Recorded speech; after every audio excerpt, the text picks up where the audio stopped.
Good, good morning, colleagues. I hope you've had a restful evening, and thank you for being on time this morning. A lot of things have been happening in the background, and hope we've made good use of this morning time.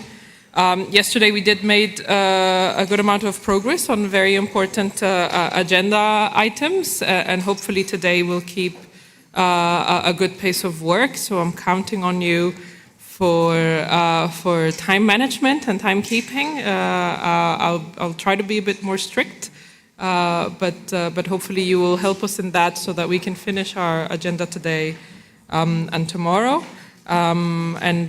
Just taking the time to thank you for your engagement and thank the Secretariat for all of the work that's going on in the background, and to the observers for their engagement. So we'll resume now with agenda item 16, dialogue with civil society. And we all know this is a key standing agenda item that we have in our board, as it is always very useful and good practice to spend some time with UNFCCC observer constituencies. So we will allow them to yesterday we had an introduction as co-chairs with them, since this is our first meeting that we are sharing, but we want to make sure that there's continued engagement, not just with co-chairs, but with the board, as we recognize that their engagement has been foundational in the creation of the FRLD, and that we are keen to ensure that the fund is operationalized in a way that incorporates the views and perspectives of the observer constituencies. So the board is invited to engage in this dialogue with the representatives of the UNFCCC constituencies that are at this meeting. And I would like to give the floor to the civil society representatives to kick off our discussions, after which members will be invited to join the conversation. Thank you, co-chairs. I believe we're split across two tables in the back of the room, so it's a little bit awkward, but we'll manage. My name is Brandon Wu from ActionAid USA, representing ENGO. I'm just going to introduce each speaker will introduce themselves, but I'll kind of facilitate the flow. I believe we have 6 folks who have brief statements to make before we invite the board to respond. So first we have a colleague, my colleague from Zambia, who will kick us off. Good morning, everyone, and thank you very much, Chair, for giving us this opportunity. I'm Geoffrey Sizala from ActionAid Zambia. So really, this is a great opportunity for us as the INGO to kind of just share our perspective and also the issues on the ground related to impact of climate change. But today I'm going just to try and narrow down the impact, especially to the context of Zambia. Suffice to know that in Zambia, in specific at ActionAid, we do what we call exchange visit between Zimbabwe, Malawi, Tanzania, and also Namibia. So mostly there's similarity in terms of the impact of climate change. The most affected impact sectors is education, agriculture, and also livestock, infrastructure. So what we've noted basically, like the most affected people are women, youths, children, persons living with disability, as well as indigenous. So in the education sector, we've seen that there's serious loss of infrastructures, schools being blown away, especially the roof. We have structures falling down, and also loss of education tools.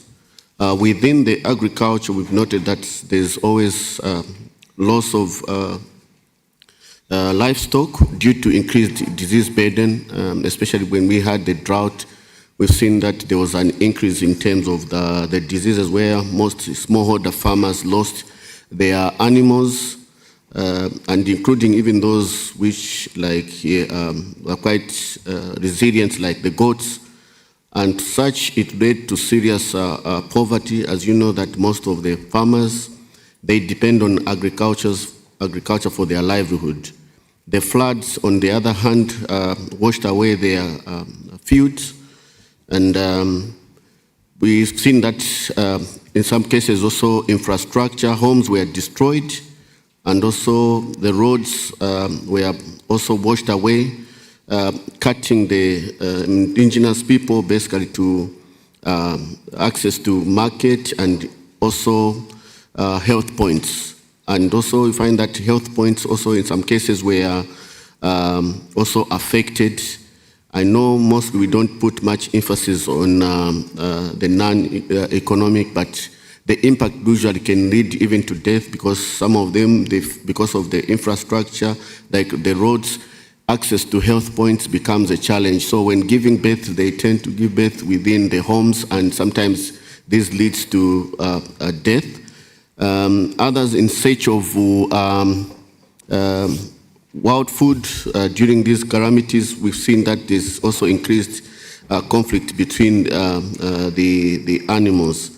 So really, like when we look at the impact, especially here where we are having this meeting, it's actually one of the ecological zone. If you start from all the way from Chilundu all the way to western of this country, we see usually increased breeding of mosquitoes, leading to serious also impact on the vulnerable communities. So capital, a loss of capital, and sometimes it's a challenge because the government has to prioritize. And in our context, sometimes because also we are recovering from issues of debt, so the prioritization, sometimes you find that indigenous people, they are mostly affected because they tend to just respond to the immediate access to basic needs. But in terms of really like recovery on loss and damage of these capital issues, it's always a major challenge. And really for us, we feel like this is an opportunity to have serious conversation on how the recovery will look like in terms of what has been lost. I will end here to just allow my colleagues also to make their submission. Thank you very much. Thank you, Jeffrey. I'll pass to our colleague from Indigenous Peoples now. Good morning. My name is Gideon. I represent Indigenous People organizations. Thank you so much, Co-Chair, for this opportunity to share Indigenous people experience on loss and damage perspective. We highly appreciate for organizing this important dialogue between the board, CSO, and Indigenous People organization. Co-Chair, Indigenous people experience loss and damage from the climate change as a deeply interconnected challenges shaped by environmental shocks and long-standing structural injustices. Across region where Indigenous people lives, many Indigenous people depend directly on ecosystem for their livelihood, culture, identity. Increasing droughts, floods, and ecosystem degradation result not only in economic losses such as reduced crops, livestock death, and damage of our homestead, but also profound non-economic losses, including loss of livelihood system, erosion of our cultural heritage, sacred area, knowledge of Indigenous people, spiritual practices, and community cohesion. These impacts are intensified by histories of dispossession and marginalization. Colonial and post-colonial policies have often displaced Indigenous people from their ancestral land, a fertile land, and resource land of potential natural resources, confining them to more climate vulnerable areas. Today, some climate mitigation and conservation initiatives risk reproducing these patterns, restricting access to ancestral territories without adequate safeguards. At the core of these challenges are unsolved rights issues, while international mechanisms affirm Indigenous people's rights to land, self-determination, and cultural integrity. Implementation at the national level remain uneven. Weak legal recognition of customary land tenure leaves communities exposed to both climate impact, including external intervention. A critical safeguards require the principle of free, prior, and informed consent is frequently inadequately applied, with many projects proceeding without genuine consultation or consent, undermining the trust, exacerbating vulnerability for Indigenous people. This call for the development of the FRLD instrument, like a dedicated Indigenous people policy, is paramount.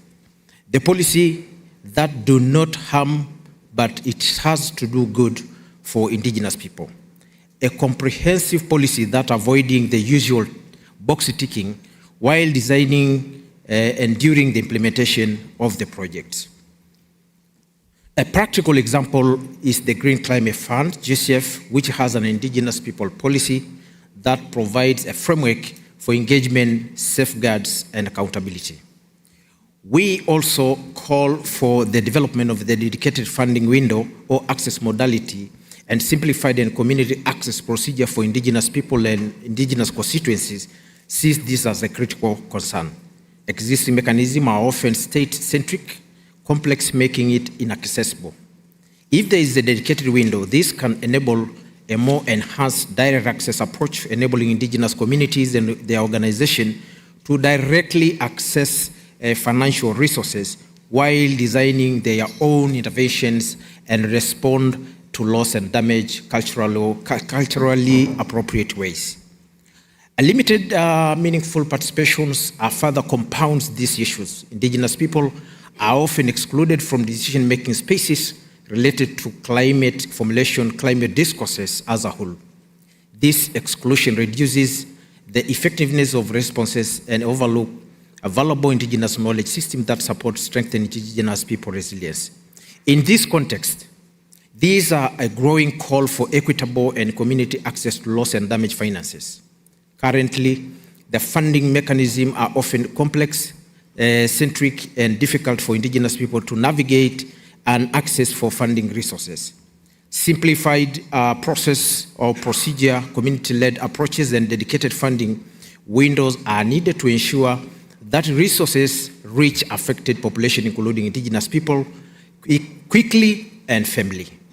Direct access would enable Indigenous people to design and implement solutions that reflect their priorities, their knowledge, and their rights. Loss and damage for Indigenous people is not only about climate impacts, but it is about justice, rights, recognitions, and respect. All this require for a holistic approach in securing land tenure, upholding FPIC, free, prior, and informed consent affirmed in the declaration on the right of Indigenous people, ensuring meaningful participation, valuing non-economic losses, and reforming finance system to provide accessible, predictable, direct, and simplified access procedure, arguing to support the frontline and most affected communities. Thank you so much, Chair. Thank you, Gideon. I'll take the floor briefly on behalf of ENGO, again, Brandon Wu. I wanted to touch briefly on the issue of resource mobilization, noting that we do intend to give an intervention specifically on the resource mobilization strategy agenda item later in this meeting. But I wanted to highlight one concern that really jumped out at us when we were looking at that paper, which is the lack of any mention of the scale of need. There are a variety of estimates, of course, on the scale of need. One of the most common is about $400 billion per year for developing countries through 2035, and we feel that this is a fund that should be responding to the need and therefore should not be shying away from references to the scale of that need, especially in a paper like the resource mobilization strategy. Now, I also wanted to bring in the fact that we are having this meeting now in the context of international conflict, in the context of a war being prosecuted by my own government. And the reason I bring that up is not only because people are being killed, but also because that war is amplifying and exacerbating vulnerabilities, unfortunately, throughout the world. It also gives us the context for the amount of public money that is being spent. So if we look at my country, the United States, It's estimated that we're spending $2 billion a day of public funds on this war. The administration is expected to request $1.5 trillion for the military budget in the next fiscal year. On top of that, they're already spending $200 billion in the current fiscal year for locking up and deporting migrants. That's money that literally did not exist before our Congress made it appear last year. Now, I raise this, we understand that it's not within the remit of this board to ensure that, or to redirect trillions of dollars of military spending to the FRLD, but it is the job of this board to ensure that the FRLD is ready to receive funding at the scale of the need, hundreds of billions of dollars per year, and to be prepared for the future, the possible future, the necessary future, where developed countries are prepared to direct those funds productively to institutions like the FRLD rather than to mechanisms of destruction. Now, to this end, I wanted to note finally the letter from the Fill the Fund campaign, which has been referenced in this meeting earlier, signed by over 200 organizations around the world, which calls for a phased approach, as in the RMS paper, but begins with a $50 billion target for 2027 in grant-based finances. There's a recognition in the paper of the need for innovative sources to further scale up that figure and that target. And importantly, I think there's a commitment from the members of the Fill the Fund Coalition to advocate on behalf of resourcing for the FRLD throughout the replenishment processes. And I want to close just with a reminder of our vision for the FRLD, the one that we as civil society fought for when we originally won this fund. Coming back to the Zambian context, there was a severe drought in Zambia, as many of you know, in 2024, which put almost a third of the country at severe risk for food insecurity. Zambia received almost $500 million in credit extension from the IMF. This is for a country that very recently went through bankruptcy and comprehensive debt restructuring. Our vision for the FRLD was that this could be an institution that could step in and provide that immediate financial support on a grant basis instead of requiring a country already in debt distress to have to take out further loans. That, of course, requires a massively different scale from what we're looking at now, and that is what we firmly believe the board should be planning for in its resource mobilization strategy. Thank you. We're going to turn now to a couple of interventions on the BIM, starting with Liana from the Women and Gender constituency. Thank you very much, and thanks to the board to giving us your attention as we are having that dialogue, and thank you very much to the co-chairs, the new co-chairs. My congratulations on behalf of the Women and Gender constituency, also to Georg and Camilla for actually continuing on that practice. Would have been, of course, better if we had the opportunity to sit at the table and not be literally in the background, because the idea of having civil society voices heard is actually not as calls from the background, but as part of the discussion. But we appreciate any time and any space we get, and this is obviously the space and the time that we are getting here today. I want to continue on the vision of what the fund should be, as Brendan has laid out. Our colleagues and networks representing civil society, women, girls and gender diverse group, indigenous peoples, youth and local groups, to name just a few, have really fought for years, for decades, for that fund for responding to loss and damage to be established under the UNFCCC and the Paris Agreement. We have been, and we still are, in the streets, in the negotiation rooms, drum up media attention, do public outreach, build capacity, and support all in the hope of contributing to operationalizing a different fund, one that has people, their human rights, their agency and needs, equity and climate justice at its core.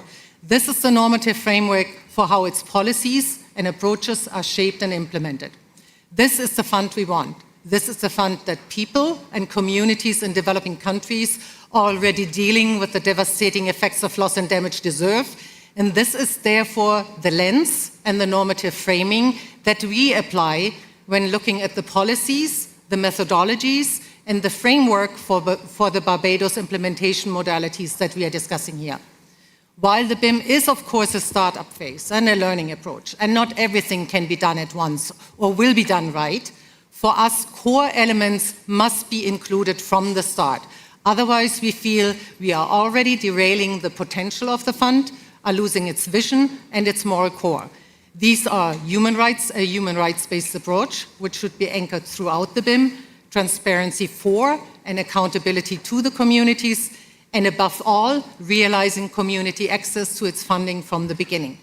So what does that mean concretely? For the assessment methodology, the fund that we want from the beginning must be transparent and accountable on how the proposed assessment methodology will be applied. This includes, as mentioned by many board members yesterday, getting clarity on the size and competition and the diversity of regional and professional backgrounds of the BIM delivery team. It should, for example, include human rights and community engagement specialists. And assessing environmental and social safeguards, community access and engagement or participatory monitoring mechanism of proposals should be part of a technical review and evaluated on their quality and not just be a mere conformity check.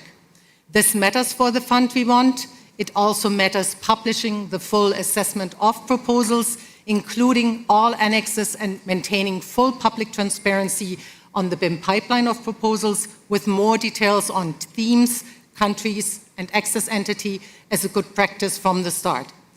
For the risk management of operationalizing all aspects of direct access under the BIM, the fund that we want from the beginning cannot choose to leave some access modalities explicitly elaborated under paragraph 49 of the governing instrument out. It is important that the access modality of direct budget support for national governments outlined can already be tested under the BIM, as indeed should be all access modalities elaborated in the governing instrument, including on access to grant supports that, access to small grants that support communities, indigenous peoples, and vulnerable groups and their livelihoods. The parameters on elements of the fund's risk management approach, including what risk appetite it brings to the BIM, should be set primarily by the ambition and the vision of the fund, not dedicated to an overwhelming extent by the hosting arrangements with the World Bank. As civil society, we already in the transitional committee rejected a setup under the World Bank, fearing that it will limit the vision for the fund and undermine the rights of communities to funding access. We are in interim arrangements and we are already learning the lessons that they are not working for the fund that we want. For the BIM results management framework, as we said yesterday, it should not be an overly complex and commensurate with the scale framework and must respect country-owned button-up nature of BIM proposals. But for the fund that we want, it must from the beginning disaggregate its core indicator on track 1 for targeting benefits and measuring outcomes and impacts for distinct groups, often difficult to reach as a matter of equity and human rights. Such a disaggregation of beneficiaries, both for baselines and results, should be a mandatory effort, part of the acknowledgement that all partners in the FLD must do things differently and better. This is also a matter of learning, including by building the capacity of access entities and national governments through implementation under the BIM. A country support system to be implemented sooner rather than later should address this as a crucial point. Lastly, on oversight, including through a policy on oversight fees, the fund that we want already in the BIM must differentiate its fee structure to avoid putting national entities that want to enhance direct access for affected groups through oversight over the implementation of a larger number of smaller community-based grants at a disadvantage, acknowledging that if it's done right, that it's more involved to advance learning, accountability and transparency in the BIM, also for implementing BIM proposals with a human rights-based approach. All midterm and final evaluations for BIM implemented projects, which are covered by the oversight fees, should not be in-house and relying entirely on the entity's self-reporting, but should be mandated to be independent as a matter of best practice. Thank you. Thank you, Liana. I'll turn it over to Claudia from the local governments. Thank you. Good morning, everyone. Thanks to the board and the co-chairs for the space. It's great to start today with this dialogue. I'm Claudia Huerta of C40 Cities, representing the local governments and municipal authorities constituency, which in turn represents the voice of many thousands of local governments worldwide, but especially in the Global South, who daily confront the realities of loss and damage as first responders and the closest level of government to the people. As my colleagues have just laid out, our great hope for the fund, which so many have fought for so long, is not only to deliver on the governing instrument, but to do so with equity and climate justice at the core and set a new example for the global climate finance world. And we understand that this is a work in progress, that the BIM's execution is a chance to test and learn, but really what this makes clear is that it's critical that all forms of access modalities be open during the BIM's operation. Because direct access via direct budget support is an essential access modality within the fund, as is the access to small grants for communities and their livelihoods. We're aware that this is far from the easiest access modality to develop and implement, but to that we raise 2 points. It's essential to do this now under the BIM. What we don't have is the luxury of time, given the urgency of the climate crisis and the increasingly scarce amount of climate finance available to the most vulnerable, to Brandon's point earlier. Getting this right has the potential to be a model for replication in the broader climate finance world, something that could be transformational for local governments. So there's no better moment than now under the BIM to make sure that this modality is implemented. But I want to close with an offer of support. Please know that local governments are open and willing partners. Let us know what your doubts are, what your questions are, any examples that we can bring. We're happy to do it. We're happy to be partners in this effort. We just need to know what the doubts are and how we can step in. Thank you. Thank you, Claudia. And we'll turn to a final statement from another colleague from Zambia, Simpilo, representing Yongo. Thank you so much. My name is Simpiro Siawanta from Zambia. I'm speaking on behalf of the children and youth constituency, Yongo. We voluntarily disclose that we have no direct tie to the fossil fuel industry or other emission-intensive industries, and thereby no conflict of interest. I speak on behalf of Yongo, the children, the official children and youth constituent to the United Nations Framework Convention on Climate Change, and the intervention also supported by UNICEF, which involved children.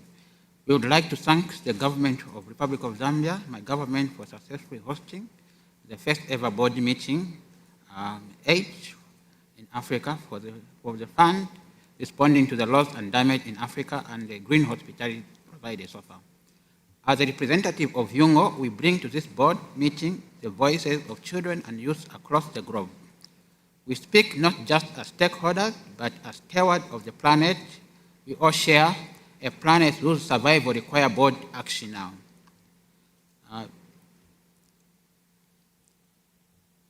Yongo welcomes the operationalization of the BIM as a generation that will face the long-term impact of today's climate decision.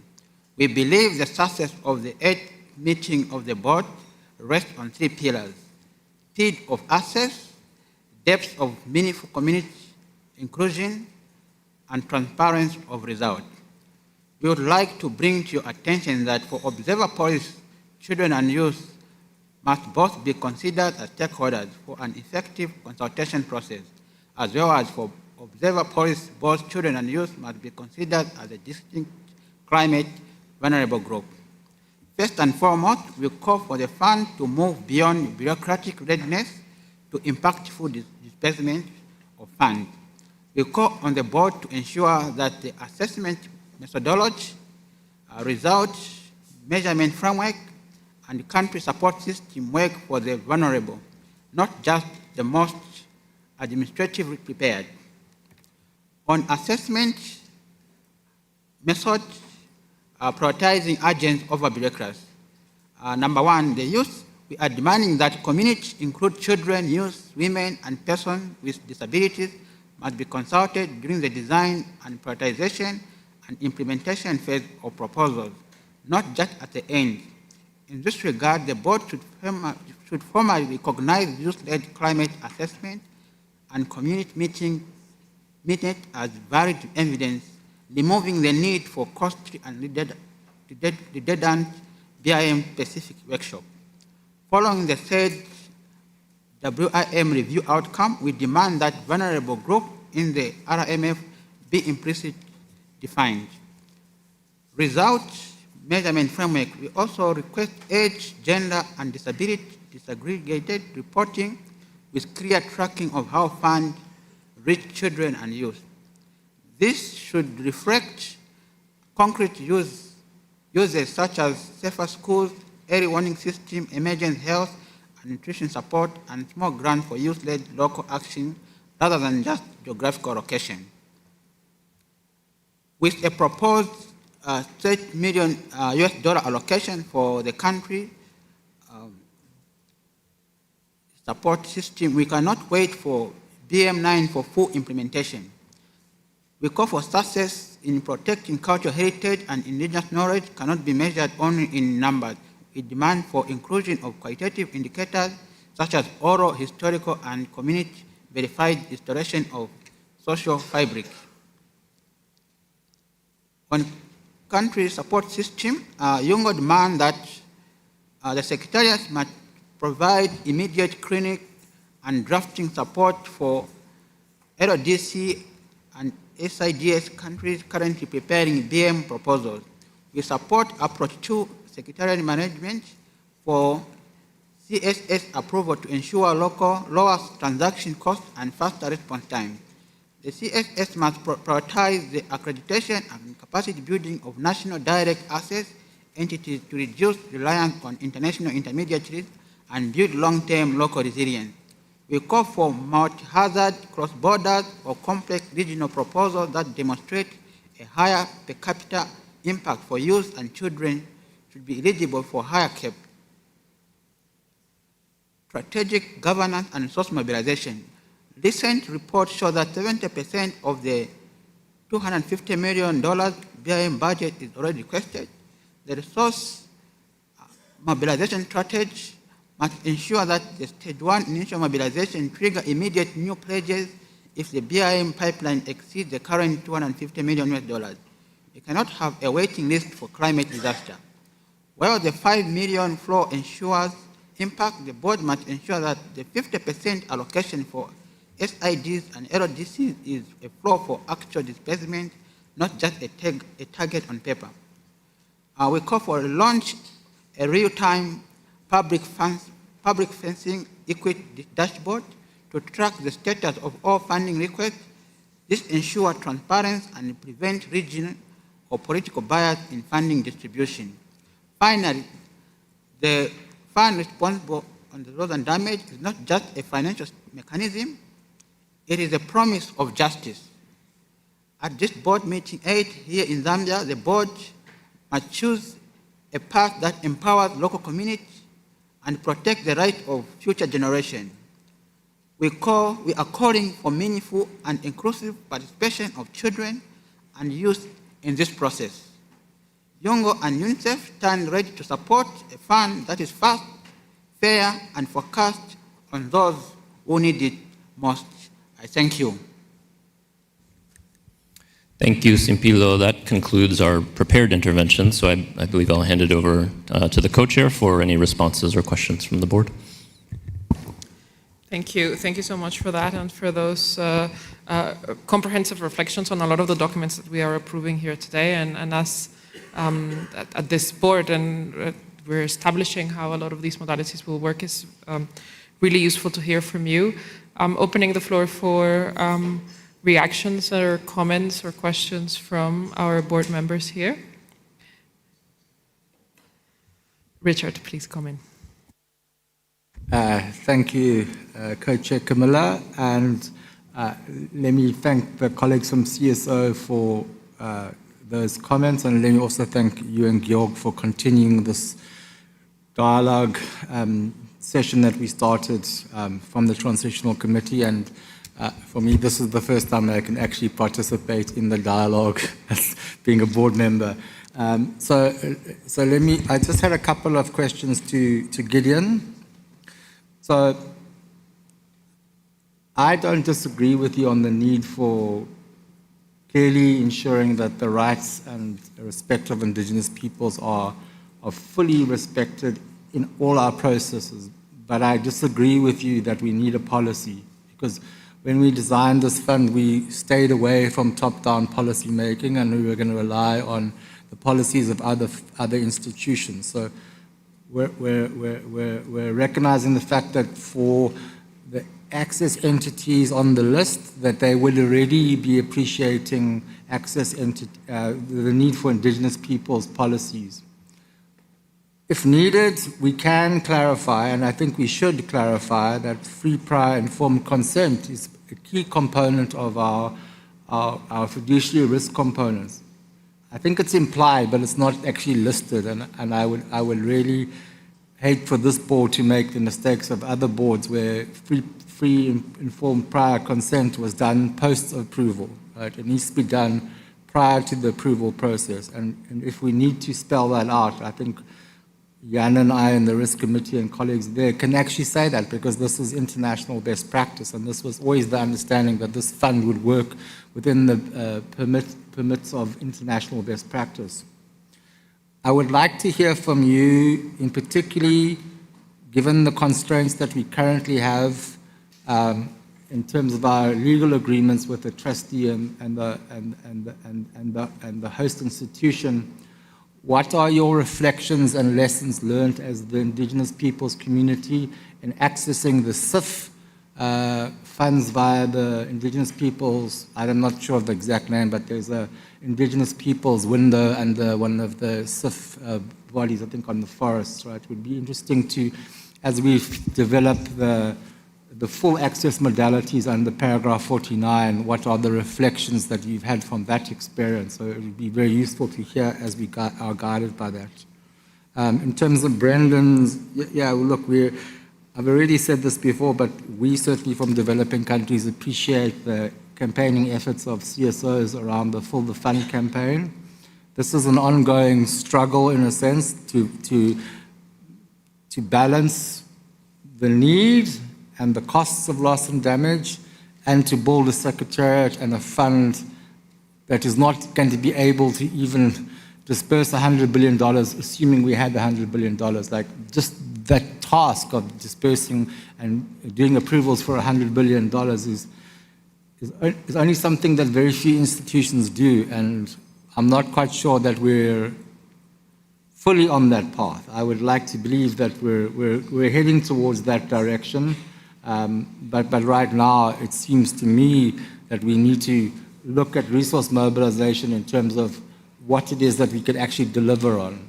So I recall the experience from the GCF where in the initial resource mobilization, the political pressure got us $10 billion, but we took a long time to spend that because the Secretariat at that time was not ready to do that. And I'm not quite sure that we should replicate that discussion here. So I think the kind of resource mobilization strategy is more tempered and balanced to say, how do we build the Secretariat capacities? How do we scale up the access to developing countries, ensure that they're supported? And how do we do this in a more manageable, progressive manner than going for trying to solve the big number problem, which is very complicated, but then not having an institution that can deliver on the big number. And that's I mean, Ibrahim's vision has been extremely clear that that's where we need to get to, but we're not there right now. And so, I mean, some views on how we would balance the development of the Secretariat and that process, noting the GCF has 350 staff members and is programming roughly $3 billion a year. The Loss and Damage Secretariat has 23 people roughly now and another 23 by the end of the year. So that's 46 people. I mean, it just seems not possible to go beyond what we're doing right now, although we're not saying no to more money. So I think this is just an ongoing work.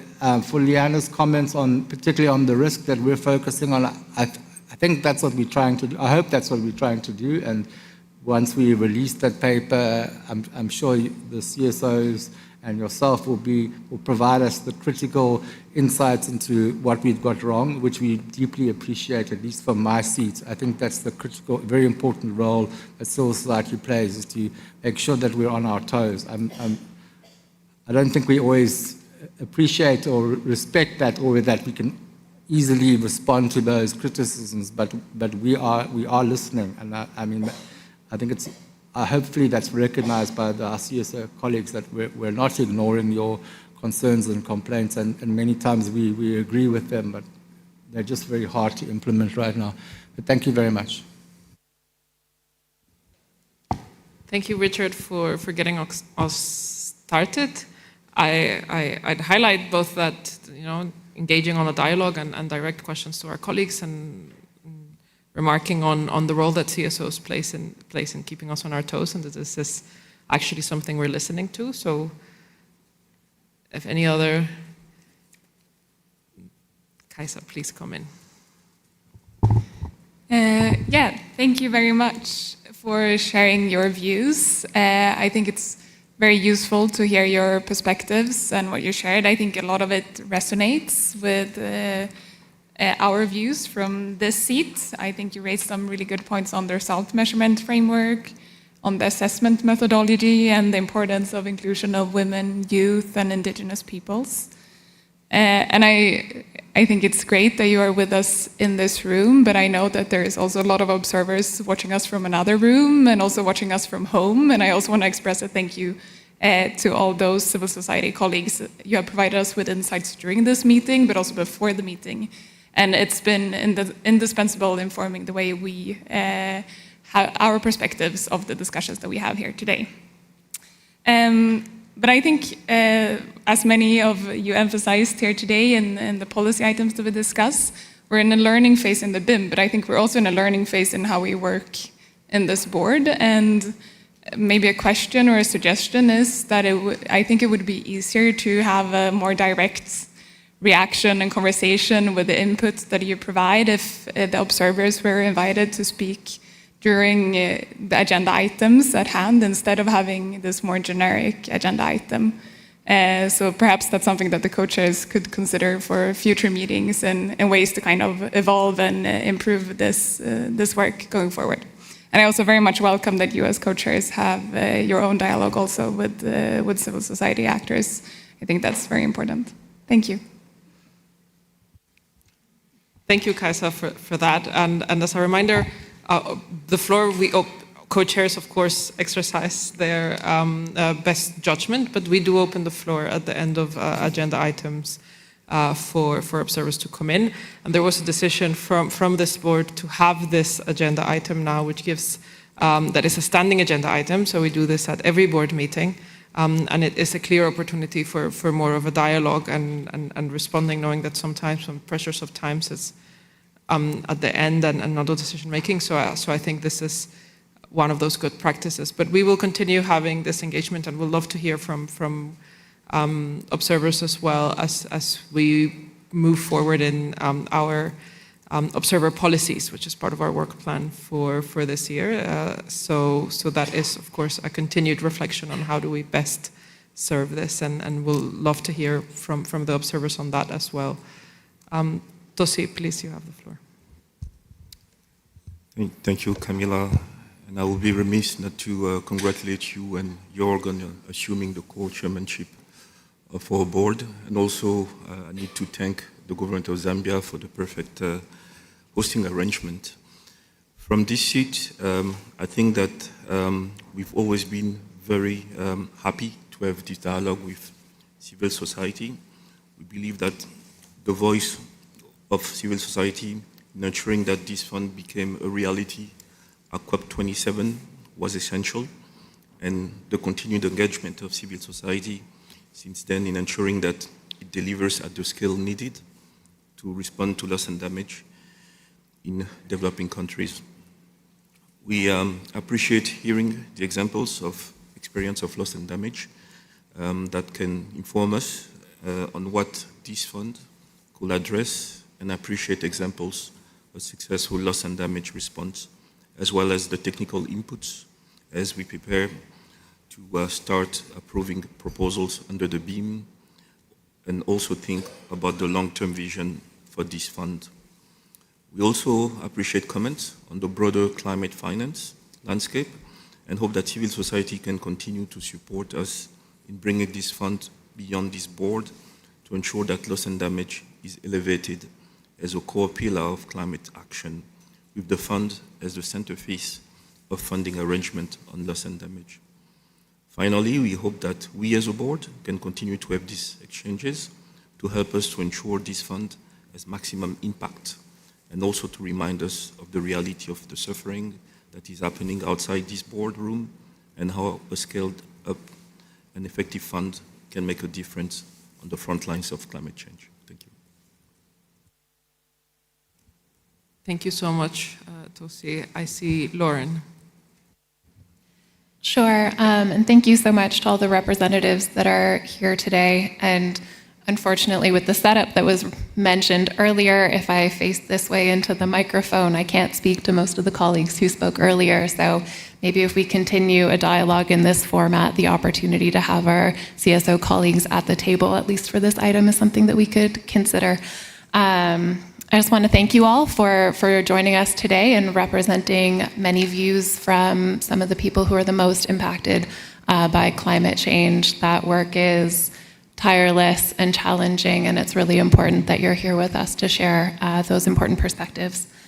I appreciate the calls to operationalize the full suite of access modalities and look forward to working on this, in a way as practical as we can, noting where we're at right now. And I'd also like to mention my appreciation for the interventions from Gideon and the responses from Richard. I think that this organization must figure out, what's the appropriate pathway, and I'd be very happy to discuss that further, whether it's a policy or another mechanism that ensures that this fund does no harm and improves Indigenous livelihoods and takes an appropriate, considered, and impactful and meaningful way to implement full, prior, and informed consent. Thank you very much. Thank you, Lauren, and thank you for continuing to turn this and engaging into a dialogue. And Jan. Thank you very much, Camilla, and I'm in an even more difficult position than Lauren because you are directly behind my back. So I'm happy that for this meeting you have not only the chairs but also the desks and the microphones. But let's keep working on improving your access and engagement in our discussions. As you know, we are busy to operationalize the BIM and to finish our guardrails and to start delivering and start approving the projects as of the next meeting of the board in less than 3 months from now. This includes building the capacities in the countries and especially in those which are the most vulnerable and lacking the capacities, how we can help with that. We know that we are facing many crises. We are seeing wars and conflicts around the world, which are impacting the whole world. At the same time, the climate crisis has not gone anywhere, and it only cascades with the other risks and crises. And in these times, we realize that the role of the civil society is more important than ever. So I encourage you to continue your focus and your pushing us as the representatives of the governments to take responsible action to fight climate change, including addressing loss and damage. The BIM phase is learning and testing. We are committed to test all the modalities and to show the path how we can unlock the potential for the long-term operational model of the fund where we need to scale up. And we very much look forward to the observers and the civil society organizations to contribute to this testing and learning that we will aim to do through the BIM as we move to the long-term model. We know that the small grants for communities is not possible at this stage of the fund, but you have our word from this seat that we will continue advocating for enabling this possibility for the small grants for communities. And we are already, while we are finalizing the framework for the BIM, we are laying the foundations for the long term, and we will continue to do it with your support and with your inputs, and with you challenging us to do so. Because we as the fund representatives, as the board, we are committed to leaving no one behind, and we are all in this together, and we continue to listening to you, not only in the board meetings, but also in between the board meetings and in the various consultations that we are having. Thank you. Thank you, Jan. I will now hand it back to the observer constituencies to engage in some of the questions that were asked now, if they want to come in before we close this item. Thank you so much, Richard and other board members, for your interventions, clarifying the issues that you have talked about, and we really appreciate for your contributions. On the CIF, the dedicated grant mechanism for indigenous people under the World Bank, I confirm that there's a very good arrangement to support a direct access for indigenous people. And the same approach that have been used by the World Bank under the CIF, the DGM, could be replicated and could be used or further improved for the FRLD. So it is my appeal and humble request that this board should really consider developing a dedicated mechanism and a direct access, community access, to access this funding mechanism from this mechanism. So I'm happy to continue this conversation going forward, and to make sure that indigenous people, local communities, and other vulnerable groups should be really part of accessing this funding directly from this fund. And we are happy to continue the conversation moving forward. Thank you.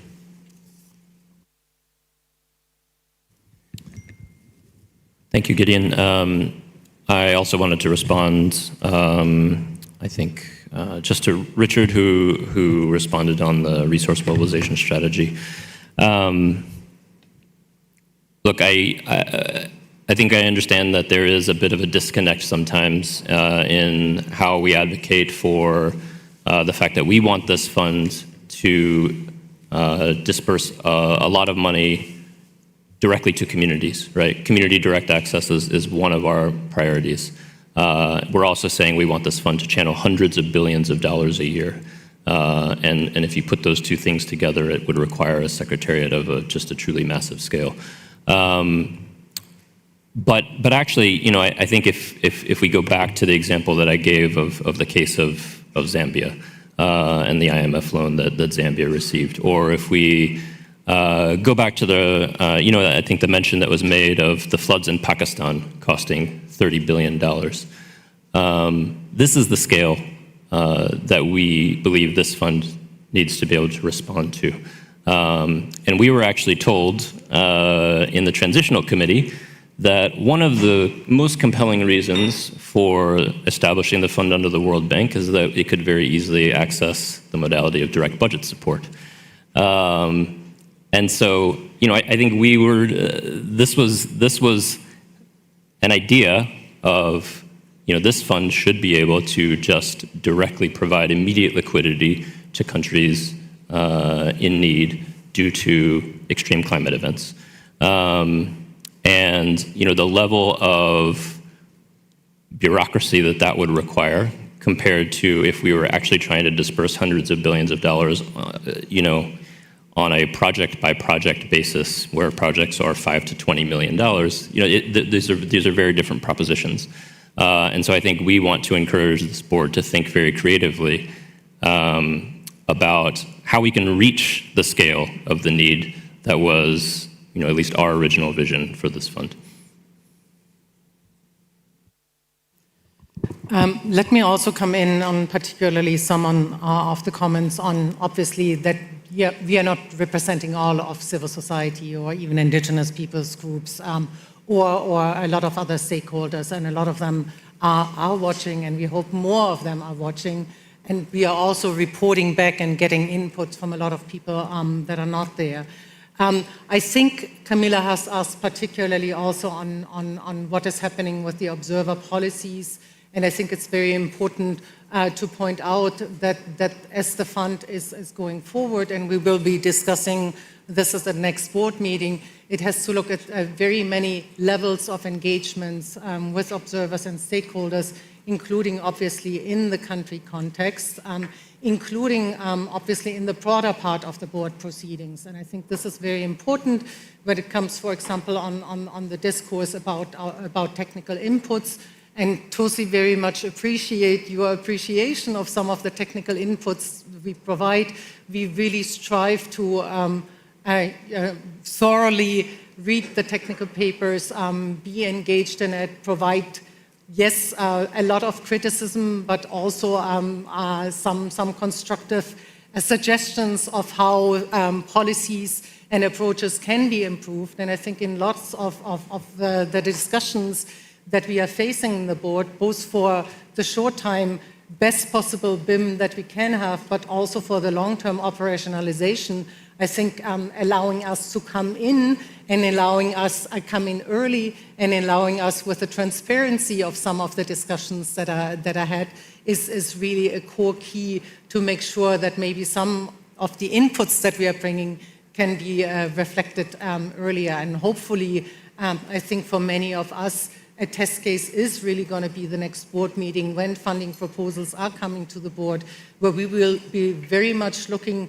as we said earlier, not only on the documentation and the fullness of the documentation that is provided, not just to the board, but also accessible for the interested public to take a look at, but also then in particular seeing, for example, how those levels of in-country engagement, and again, we understand that it's not going to be perfect just because there is not that much time to develop proposals, how that level of in-country engagement has been reflected, including in the assessment methodology and including in looking how some of that is going to be followed up in implementation.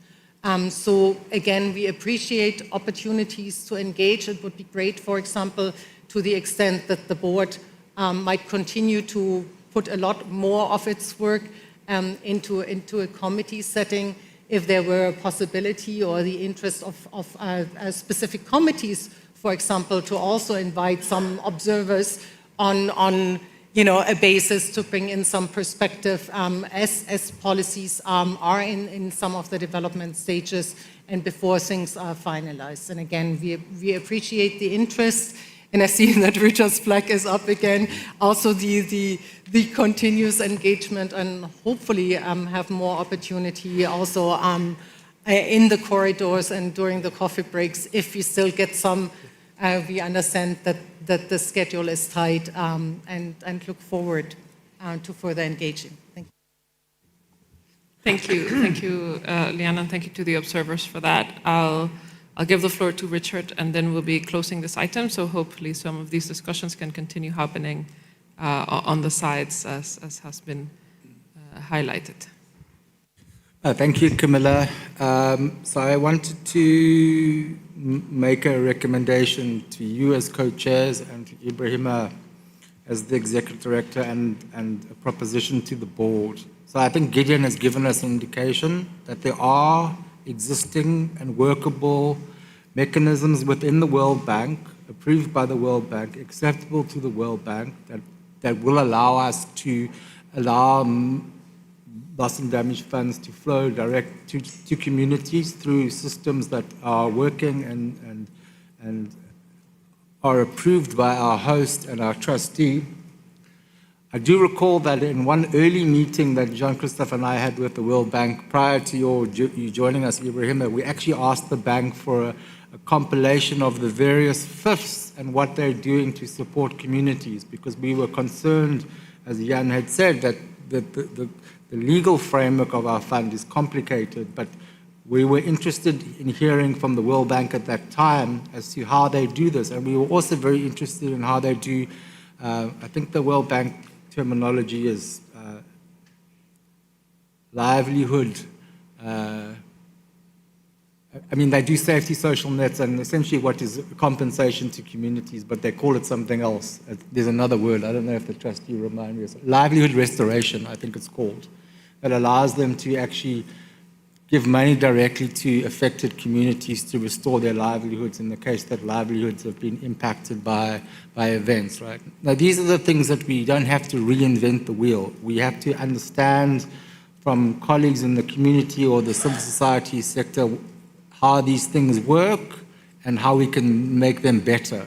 And so my request to you, Ibrahim, no decision requiring, is can we actually go back to the World Bank and ask for this compilation assessment of how the World Bank fifths actually support community modalities and livelihood restoration practices, and see whether when we decide to have a conversation around the access modalities in paragraph 49 that we can then at least have a basis of what legally is possible.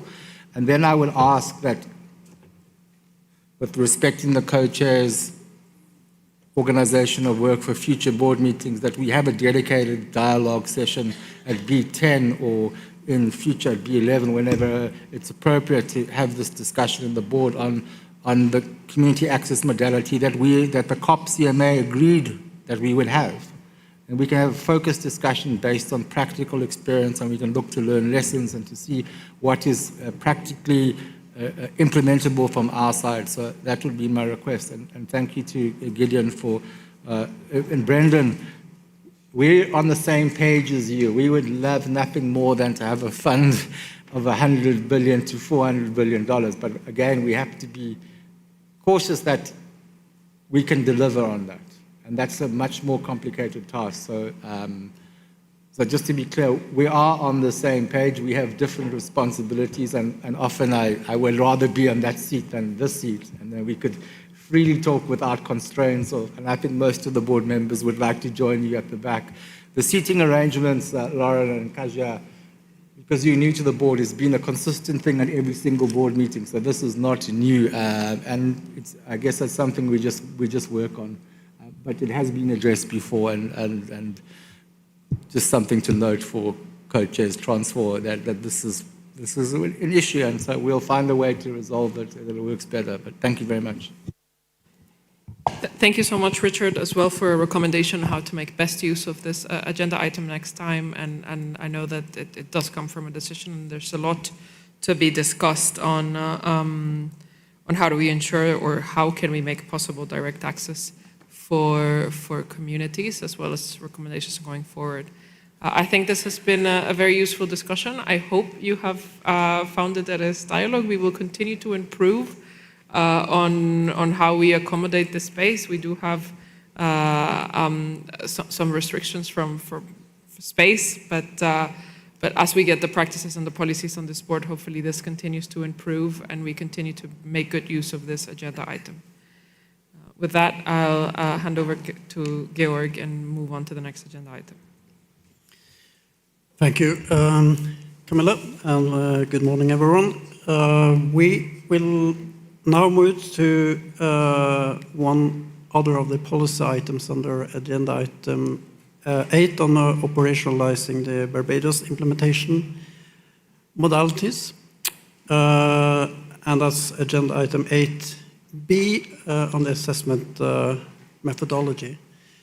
So one of the critical elements, policy elements that we need to come to a decision on at this meeting to operationalize the BIM. As you will recall at our last meeting at B7, and in decision 4, the board requested the Secretariat in consultation with the co-chairs to develop the funding request template, guidelines, and an assessment methodology for reviewing funding requests to allow the assessment of funding requests following the launch of the call of funding requests, and which was done in Belém, and to present the assessment methodology for consideration by the board at this meeting. And I just stress from our side that the board decided to the secretary to present the methodology for consideration. You will see that you have the document in front of you, and you also have a draft decision that takes note of the document and then speaks to how to organize the approval of funding requests under the BIM.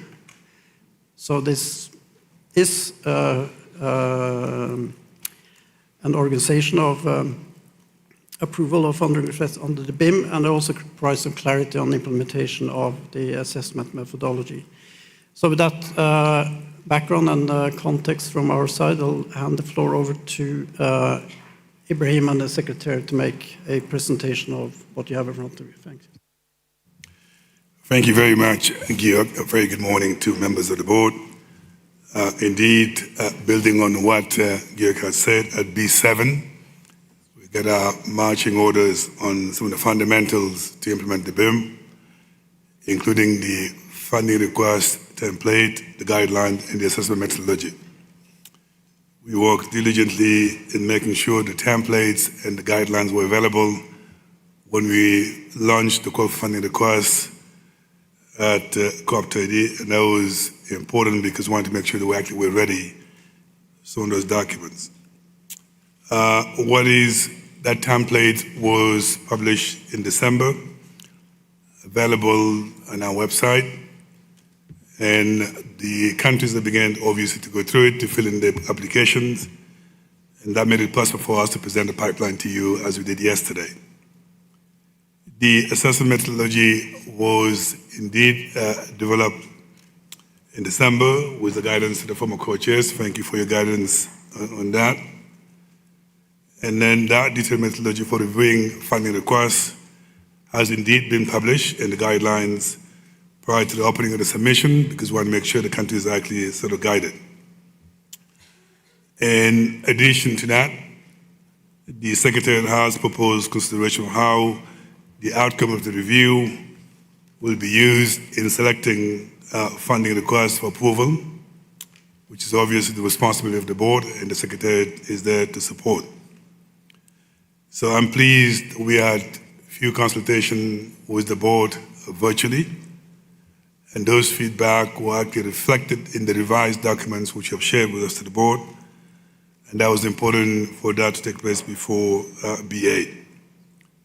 So members of the board, expectation from the board for the item is obviously for us to get the decision made and guidance with regard to the proposed two-tier approach in selecting funding requests, which I'll let my colleague Jehe to walk you through what that expectation will be.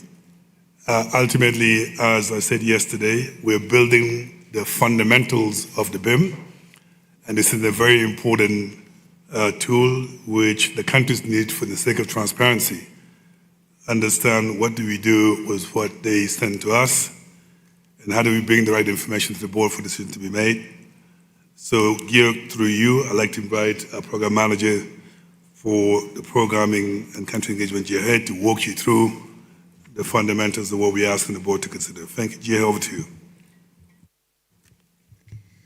Thank you very much, Ibrahim.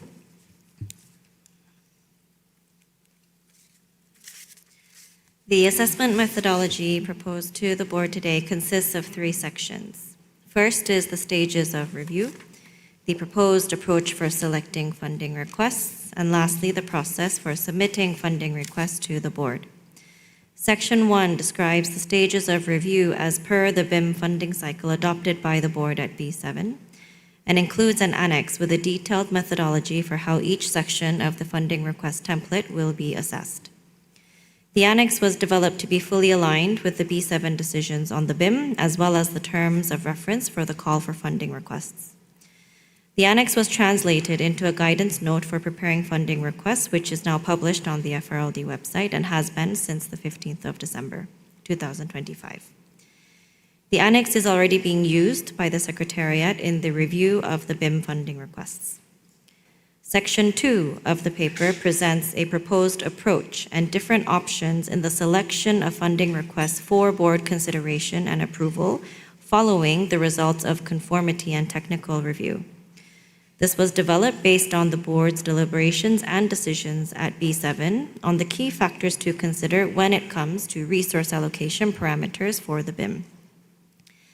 Section 3 presents the internal process that will be followed by the Secretariat for clearing and submitting funding requests to the board through the formulation of an internal Secretariat committee. The rest of today's presentation will focus on Section 2, as this is the key part that we would seek board deliberation and decision on today. Section 2 presents 2 tiers that would be applied to guide the selection of funding requests following conformity and technical review. Tier 1 is used to identify funding requests that are deemed mature enough and therefore ready to be presented to the board for its consideration and approval. The purpose of Tier 1 is to establish a threshold beyond which funding requests are considered ready and do not require any further revisions.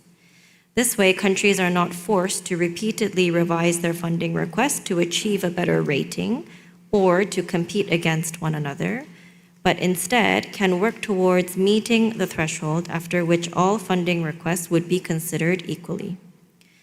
During the conformity review, each section of the funding request is assigned a rating of yes, partial, or no, depending on whether the information provided is comprehensive or whether further information is required.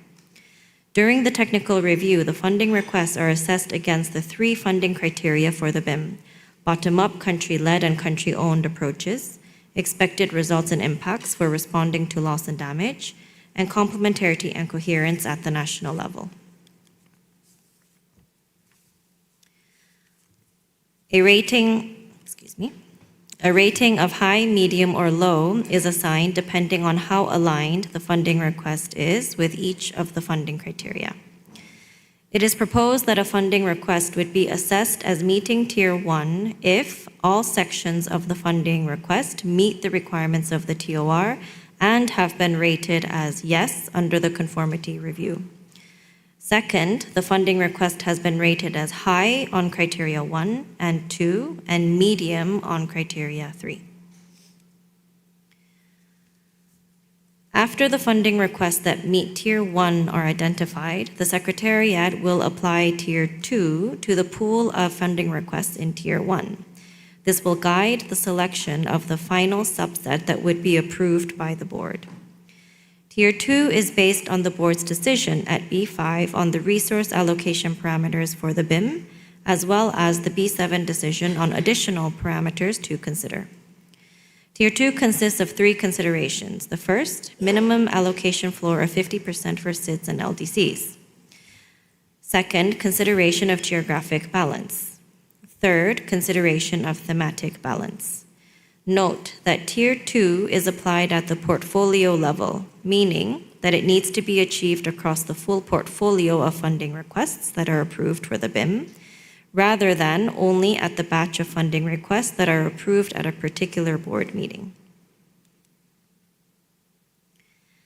At each board meeting, the Secretariat will submit to the board the following elements: all Tier 1 funding requests and their assessment outcomes, the subset of Tier 1 funding requests that is recommended by the Secretariat for approval by the board based on the application of Tier 2. Receiving all Tier 1 requests enables the board to switch funding requests in the final subset that is recommended by the Secretariat for the board's approval. In addition, a cap of USD 80 million is proposed for the funding amount that is approved at B9 versus at subsequent board meetings. This is based on the following considerations: the current pipeline of funding requests expected to meet Tier 1 by B9, as well as the expected influx of funding request submissions and avoidance of first-come, first-serve approach. Lastly, reserving the part of the BIM envelope for direct access via DPS through national governments. Today, we are putting forward the several key decision points for the board. At B8, the board decisions are expected on first, deciding on the two-tiered approach for selecting funding requests. This includes the threshold for Tier 1 and the application of Tier 2. Second, board decision is requested on how funding requests are presented to the board. It is proposed that the Secretariat would submit to the board all Tier 1 funding requests and their assessments, as well as an identified subset based on the application of Tier 2. Third, board decision is requested on a cap for the funding amount approved at B9 versus at subsequent board meetings. A cap of $80 million is proposed. Thank you very much.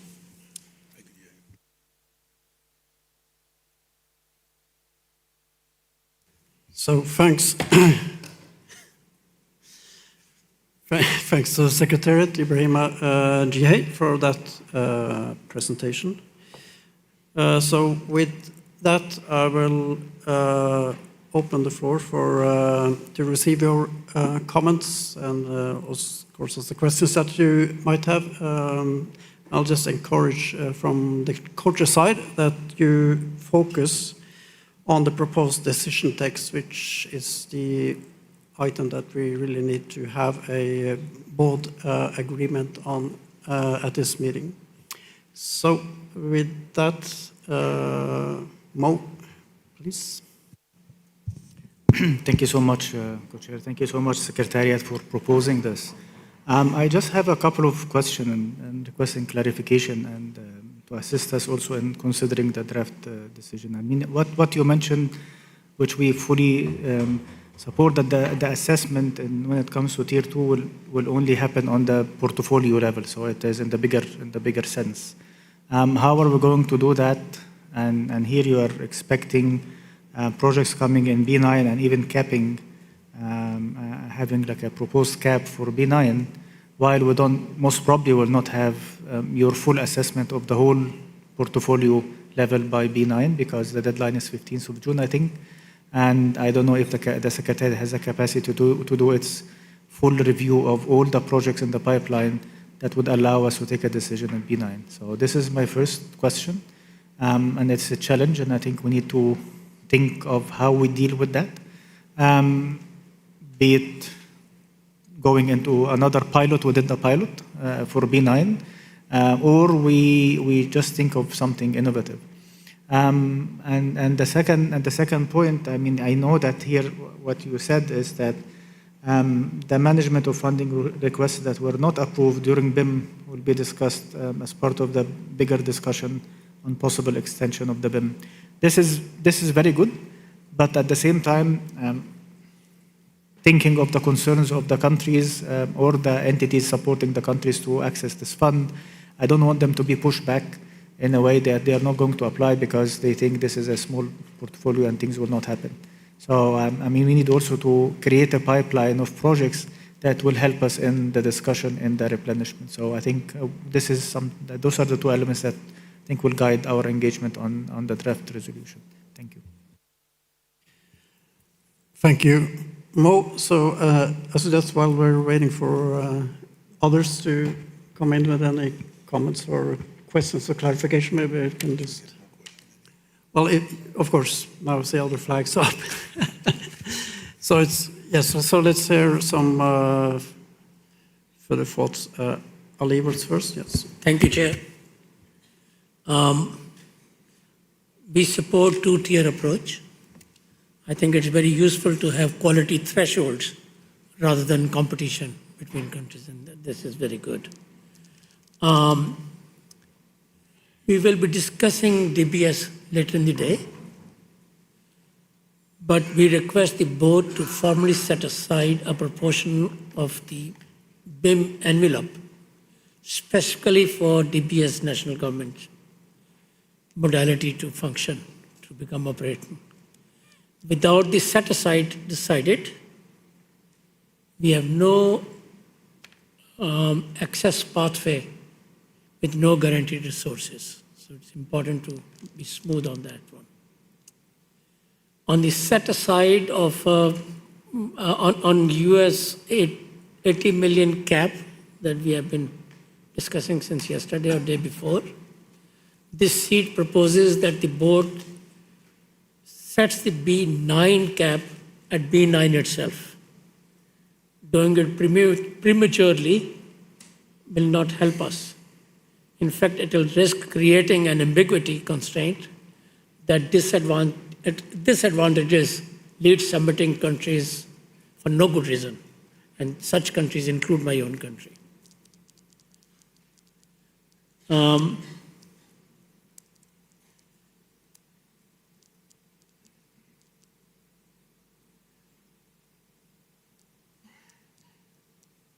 you. Thank you very much, Mr. Chair. Thank you. Ali, and Richard next, please. Thank you, Georg, and thank you to the Secretariat for this paper. It's really important that we're having this conversation. I think it's going to be very difficult for me to join consensus on this paper, but I will not object to consensus. I want to make that clear. I don't understand this first tier and second tier process. I think it's the wrong approach to resource allocation framework decision. I think it's a straitjacket on this fund. And if you put a straitjacket now, you're never going to take it off. You will live with it forever. I don't believe the portfolio analysis or the geographic balance or thematic balance that is done at a board meeting by board meeting or a case by case scenario. It has to be at the end of the BIM. Right? So when the BIM concludes, we can look at the portfolio balance. I think it's fine for the board to see the pipeline and get a sense of the balance. I think it's fine for the Secretary to make sure they're prioritizing as they submit projects. But if this is a straitjacket and it's going to penalize developing countries that are not SIDS and LDCs, and in the case of us responding to urgent events, you're going to penalize the communities that are in countries that may have urgent events in this process. So I don't support this at all. I think it's the wrong approach. It's too restrictive, and I would prefer that we find a way to really look at this as a long-term matter. I'm not questioning the 50% floor. That's fine. Find a way to do this. I mean, we had lots of discussions, Ibrahim, when you gave us the first draft, and I've always been in favor of this being a secretariat-based assessment that the board would reflect on, and we would give you the authority to do what you need to do. And if we felt that there were mistakes, we would tell you that we don't like something, but I'm not in favor of the board nitpicking and doing a line-by-line analysis. So for me, my comments are really on the sort of macro-level assessment. I don't like this at all. I think Mohammed's raised the point about BIM projects in the pipeline that are not approved going to the long-term model or how we consider that. Well, I mean, if it's fine to have a consideration, but I mean, a fundamental question is the BIM is not forever. The BIM ends at some point, and we agree on the long-term model. My assumption is the long-term model will have a different set of criteria, eligibility activities, or expanded criteria or expanded eligibility. So that paragraph is fine in light that we're not agreeing that they automatically, what was not approved in the BIM automatically goes into the long-term pipeline, because that would create a subset of BIM projects that are maybe different to what we agree is in the long-term model. I would like to understand, I don't get it, I'm sorry, I don't get that there's this opposition to a first-come, first-served basis. What is the alternative? This is not it, right? We've discussed this at length. I mean, if you don't do that, and now we're talking about first-come, first-served projects that are high quality, not projects that are bad, right? What else do you do to secure?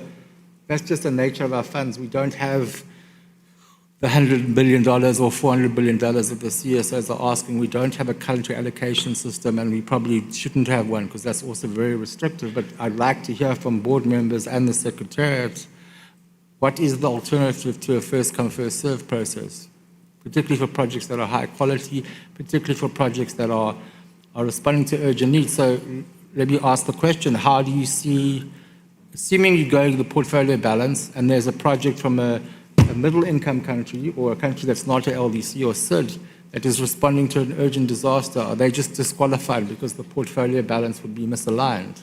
right? And so for me, the portfolio analysis is really an adaptive management response of the Secretariat to make sure that you're balancing the pipeline. You share the pipeline with us. We don't balance the pipeline. You balance the pipeline. It's your responsibility. If we disagree with you, then you'll report back and we'll say we disagree with you, right? That's our function. But our function is not to manage that pipeline. And I see this document getting us into a position where we're managing a pipeline and we're not responding to the purpose of this fund. So I would like some better understanding of the Tier 1, Tier 2, and how you're going to respond to these issues. Please, thank you. Thank you. Richard, next I have Nona, please. Nona? Thank you, Chair. The assessment methodology must adhere to principles that funding criteria remain simple, clear, and highly focused. While the review process is helpful, it is important to avoid any of review stages from becoming a bottleneck, and in this context, the strict adherence to review timelines stipulated in the funding cycle is crucial. The proposal to establish shortlists to ready-to-present project is welcome, as it prevents competing situation between developing countries. The status of tire make requests should be visible to the board and the public to ensure transparency in the selection process. The application of resource allocation system must remain rooted in the bottom-up country-led approach established in the previous meetings. The Secretariat must prioritize direct access to national entities and national governments. It is important to have clear, predictable timeframe for the finalization of legal arrangement once a request is approved. Furthermore, Tier 1 requests that are not funded during the BIM due to limited commitment authority shall be automatically moved into FRLD's long-term pipeline. Those countries should not be required to restart the application process, and this would create an undue burden and ignore the urgency of the loss and damage they face. Thank you. Thanks, Nona. Then I have Kaisa.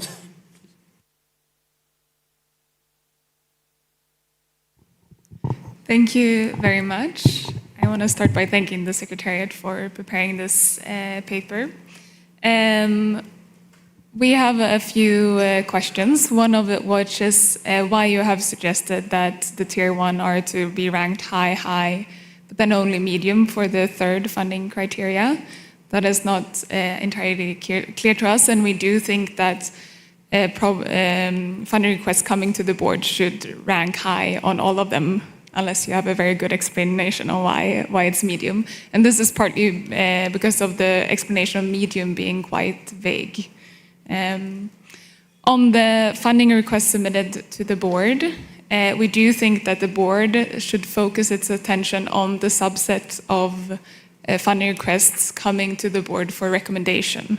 We don't think it would be useful for the board to start switching funding requests from the subset coming to the board and the others in the pipeline. We think this would lead to lengthy discussions of the board. So we suggest that what comes recommended to the board for approval is there for the board to approve or not approve at the meeting. With that said, I think it's good with visibility of the projects that have come in and of the pipeline, so you can prepare for the next meeting. So it's good that it comes to the board, but not this switching around possibility. And then on the cap, we do think it makes sense to have some type of cap, given that it's unlikely that the Secretariat will have time to process all funding requests that will come in just before the deadline. However, exactly what level that cap should be is very hard to say. And it would be interesting to hear more about what you base the 80 millions on. Perhaps there are ways for the board to kind of give that task to the Secretariat to develop the cap based on how many proposals you are unable to process ahead of B9 or something like that. I do think a cap is good to make sure that we treat all funding requests that are coming within the deadline fairly, and that we have the chance for everyone to use all the access modalities. Thank you. Thanks, Kaisa. And then I have Walter.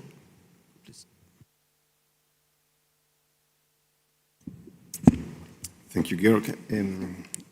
I join colleagues in thanking the Secretariat for the preparation of the document and the draft decision, we RCED also supports the structure, I would say, of general structure of the proposal in terms of the 2 tiers, taking into account that there are for sure proposals that may be in the different levels of preparation to be considered by the board. When the decision was launched, to convene the presentation of funding proposals, we understood, of course, we're still in the pilot phase, but nevertheless we realized that from the 10 proposals that we have seen, only 2 passed already the initial technical review. Other 3 came back for completion. So we understand and we encourage the engagement of the Secretariat with proponents in the 2 stages or the 2 types of stages of the proposals. Nevertheless, we still have some questions and concerns about certain elements. For instance, the potential confusion of the application of the parameters, particularly the thematic balance. We understand that it refers to the portfolio, but as we heard from other questions, we have questions how this will be applied. For instance, for the presentation at B9. And since you asked to comment, or your co-chair Camila asked to concentrate more comments on the decision, in the subpara B of the decision on tier 2, the reference to the thematic balance perhaps should be there included there as an exception. I mean, just to avoid the sense that for the application of the parameter of the thematic balance, we will end up not having or not being able to ensure a geographical balance, for instance, which in our view is very, very important and it's not achieved from what we've seen already in the proposals. Similarly, in relation to the cap, we joined some questions and a request for clarification on the cap that is established. We understand the logic, but why the number? And we certainly join expressions of concerns of the precedent that this could imply and the risks that this could be for the future stages of this fund. And that's why, especially in decision subletter D, when it makes reference to the cap beyond the specific figure, it says at the end to be approved at subsequent board meetings, in plural. We understand that this could be for the next meeting, but not for future meetings, and that's why the plural letter meetings is of concern, and we would like also to have clarification or correction for sure for that. So perhaps those comments for the moment, and we will come back perhaps after listening to those responses. Thank you. So thank you, Walter. So not surprisingly, we're getting a mix of comments on the decision points, but also questions for clarification from the Secretary side. So what I suggest is that we take a couple of more, and then we can ask the Secretary to just answer some of these questions for clarification, and then we'll continue in the room. So next I have Will, please. Thank you, and good morning. So thanks very much for preparing this. I mean, ED, as you said, it's very fundamental stuff, and it's a key step to move forward, to get right, and to be able to approve projects. So in principle, we're very keen to adopt and try and move forward. It is, I think, for all of us, very easy to have a lot of questions, and we'll limit ourselves somewhat because we recognise the need to be pragmatic and forward-looking, and not at this stage and during the BIM striving for perfect to be sort of the enemy of good. But we do note, and the paper does reflect it, that there's quite a lot of learning, good and bad, from other funds about different processes, and good to see that being kind of folded in. Firstly, we do see an important role for the Secretariat in presenting a package of proposals. that would result in a kind of balanced portfolio, and also getting the right level of information to the board when considering approvals. A bit like our Swedish colleagues, we had questions about this possibility of switching programs at board meetings between the tiers. And it's unclear to us what that process might look like in practice. Just to draw out our concerns a little bit, we would see kind of potential for challenges around workload in terms of potentially having to review a very long list of wider programs, potential for kind of inconsistency in approach. And therefore, I do have a question to the Secretary about how that might work in practice. And a bit like the thrust of Richard's comments, a question for the board actually, sort of thinking through, given that there's a lot of different ways you could do this, is that a process we necessarily want, recognizing that it is for the BIM and there will be learning, but I think there are risks of setting precedents. And on the second point about the information before the board and stakeholders, it's also not clear to us from the paper what level of detail we could expect to come to the board for the projects, well, in both tiers actually, and in particular ones in tier 2 that are being presented for approval.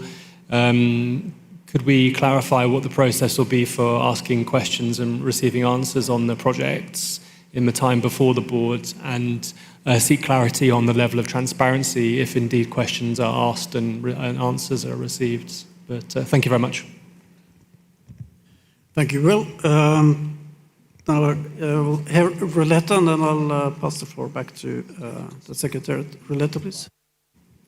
Thank you, and good morning, everyone. Hope everybody had a good rest last night. I think I'll just keep my comments very brief. The BIM is not going to have enough money for all the needs, and so we have to decide on a way to identify and learn fulsome lessons from it. However, as part of that, we have to ensure that every country is able to have an equal footing in terms of getting its best project into the door. And at this moment, there are countries that have no clarity on what type of access modality, the access modality that they would like to use, they cannot use it at this moment. And so it puts an inherent disadvantage of some countries to get into a B9 position where funds are going to start to be allocated. And as developing countries, my country would not like to see where we are putting some at an advantage over others, especially when we're trying to, so I think somebody used the word diversity yesterday, like to get a broad sense of diversity and using a country-driven approach. So that diversity has to be country-driven.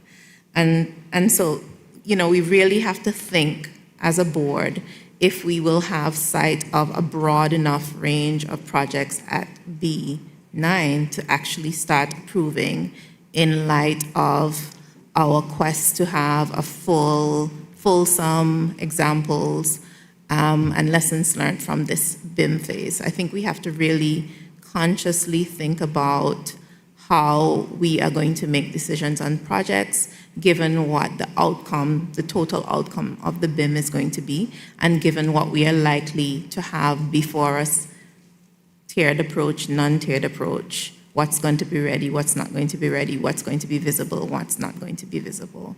And just for fairness to countries that we as a board have not yet agreed on an access modality that some countries want to use, and therefore projects will be later into the pipeline and likely not, assuming that there's a lot of projects coming in, not be before the board at B9. So I think we need to think very, very carefully about the outcome of B9 while trying to be faithful to our need to ensure that the BIM works fast and smooth. But we need to rethink. We need to really have a good think about it. I'm not comfortable with caps and reservations. I just think it's a bad precedent to set, and I would prefer to be able to see a full pipeline before trying to put any other caps on anything. Thanks. Thank you, Ruleta. So I'll just hand back to the Secretariat for the clarification questions before we go on with the list. So, Ibrahim, please. Well, thank you very much, members of the board, for the constructive feedback, which are duly noted. I'm going to hand over to my colleague Jahed to clarify some of the questions that we got, comments from the board, with the hope that in addition to clarification, we'll land somewhere on a decision point, because ultimately this is very important to how the Secretariat will conduct the work in looking at funding requests and bring you something so you can make decisions. This is very important for us to proceed as a Secretariat, but through you, Georg, I'm going to ask Jahed to provide clarification wherever possible, and we'll take it from there. Jahed. Thank you very much, Ibrahim and board members, for your comments. I will try to go through many as I can, and of course, I'm happy to provide additional clarifications. In terms of why the cap is proposed for B9, there were many considerations that went into this, and of course, the wish to avoid the first come, first served basis was taken into account, noting the deadline of the June 15th and the B9 board meeting being very close to each other, also noting the 21 days deadline, which we have to publish papers. So with all of that, we were trying to consider what would be the best way for us to convey a fair approach for all countries that may be submitting earlier or that may be submitting later in the deadline. The other consideration was we were not sure when DBS would be adopted by the board. Of course, we were very optimistic for this board meeting, and we still hope that we are hoping to see the results of that. But in the case that there were some delays in that, or even if it was adopted, in case the DBS proposals then came in much later, closer to June 15th, because they've not had the time to incorporate the requirements adopted at this board, then of course they may be at a disadvantage because the modality was opened later than the access entity modality. So those were our considerations, and we're more than happy to be standard guided by the board on if you wish to not to have the cap or you wish for us to reconsider the cap, we're happy to do that, of course. In terms of the portfolio balance, and I think we take full note of the emphasis on the portfolio and not the pipeline. I think here, and we did present this, and perhaps this was a mispresentation from our side, and we can look back to make sure it's corrected.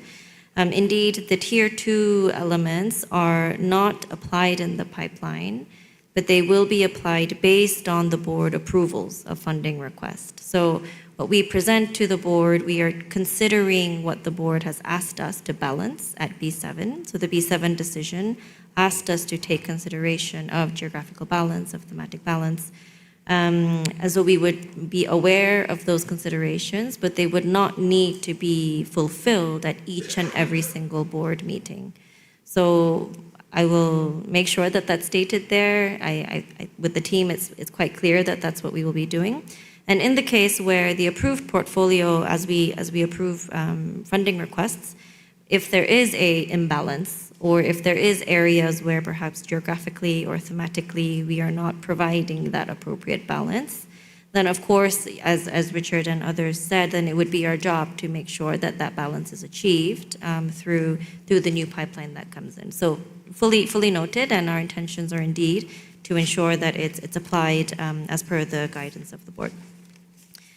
On the high medium, so again here in the first draft that was circulated to the board prior to the consultations, we had proposed several options for these ratings.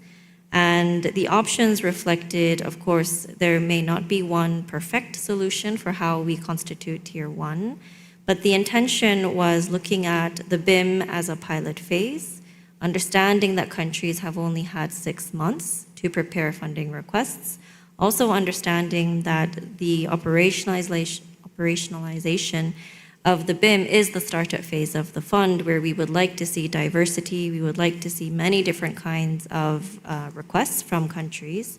So proposing a high, which would be the most stringent, may then reduce the ability of some very interesting funding requests or very diverse requests to reach the board.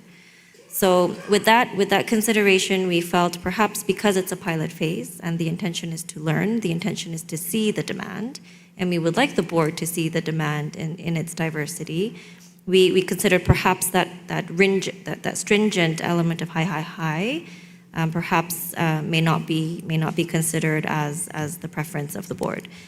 Why the medium was placed on funding criteria 3 was in fact our understanding of the B7 deliberations, where in the board's discussions around the final funding criteria that was adopted, the complementarity and coherence at national level had, I would say, the most deliberations, and there were some board members who felt that perhaps that one should be deprioritized. Perhaps it should not be a funding criteria. Should it be a supplementary criteria? So in the end, it was adopted, but we did take note of the board's deliberations and feedback regarding that third. So we felt if there were any leniency to be provided in this BIM phase, perhaps that would be the funding criteria that we would allow for medium rating to be allowed. So those were the thinking behind the ratings, and of course we stand guided on how the board would see this working best. With regards to the possibility of the Secretariat reconsidering the cap based on the full pipeline that we receive after June 15th, if the board would be comfortable with us going back and waiting until June 15th and then perhaps making an assessment of what is the proportion of Tier 1 funding requests versus those that have not reached, then we're happy to do this. I mean, it would of course help if perhaps not in decision text, but at least the board could indicate that they would want to ensure that we don't approve too many funding requests at B9, understanding that many more funding requests may have been submitted at June 15th, for example. So maybe just guidance from the board on that would be very helpful for the Secretariat. On the process for posing questions and answers on the package, so when we say we will submit Tier 1 funding requests to the board, this means the full packages will be presented, including the Secretariat assessment, including the full funding request package, any relevant annexes. So the package itself will look the same as those in the final subset. If any questions are posed to the Secretariat, of course, we are here to support the board's decision making, so we're very happy to answer any questions that you may have regarding the funding requests. Just to note that the funding requests are not divided into tier 1 and Tier 2. So Tier 1 is the threshold they reach where no further revisions are required. They're considered ready. We don't have a subset of Tier 2 proposals because Tier 2 is just considerations that we are aware of as we select the final subset. So just wanted to clarify that again, and we're happy to ensure that the wording around that is clear as we present this further. Thank you very much. Thank you, Secretariat, Jihye, and I hope that clarified the questions that you raised, but of course, just come back if you need to ask some further questions on that's further clarification. We have a long list still, and this is an important item, and we'll get through. I always just ask you to be as brief and succinct as possible so we can, before we end by lunch, also discuss the way forward on this item. Isaac, please.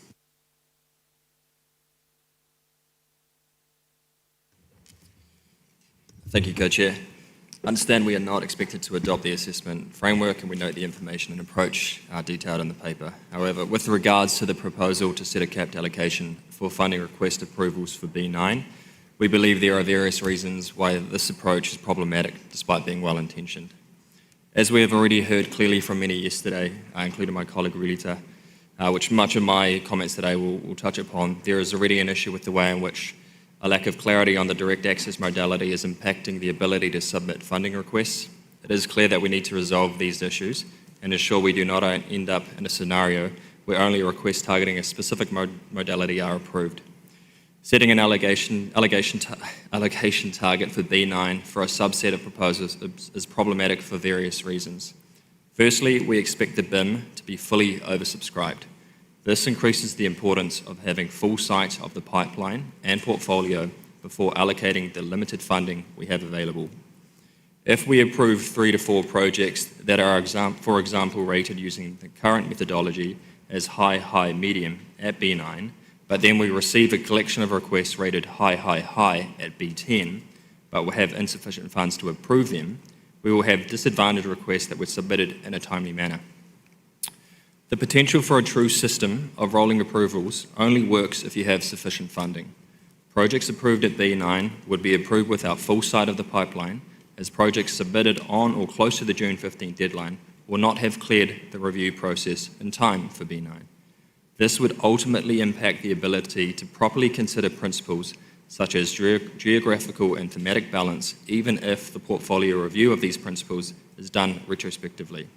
Similarly, decisions at B9 on a limited subset of requests would complicate the ability to adhere to the allocation floor and could risk a scenario whereby the effort to avoid overconcentration is complicated. Our strong preference at this stage is to ensure that we progress the decisions needed to resolve direct access modality issues between now and B9. At B9, following the closure of the BIM call on the 15th of June, we will have initial sight of the aggregate demand through the total requested amounts, even if some proposals have not undergone reviews or conformity checks. Then we will be able to prepare as a board for the process of approvals needed to fully commit the 250 million BIM allocation over the course of B10, which may warrant extending the meeting of B10 to deliver on the BIM. By B10, all BIM requests will need to have cleared the review process, and we will have had the opportunity at B9 to develop a strategy for managing the scale of demand. We believe there will be a necessity for the board to familiarise itself with the pipeline well before the board is expected to take decisions. Finally, it would be important to receive clarity on how the board is expected to look at funding requests and converse on such requests before taking approval decisions. Thank you. Thanks. Isaac, next, Maheshwar, please. Thank you, Chair. And we thank the Secretary for this proposal. Even they already make some clearance. We acknowledge the value and importance of the non-competitive approach that the Secretariat has outlined. And sorry, Maheshwar, a bit closer to the mic, sorry. Sorry.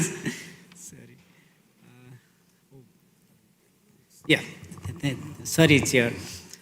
We acknowledge the value and importance of the non-competitive approach that the Secretariat has outlined and the proposal that all requests that meet a certain threshold would be considered for the portfolio level assessment.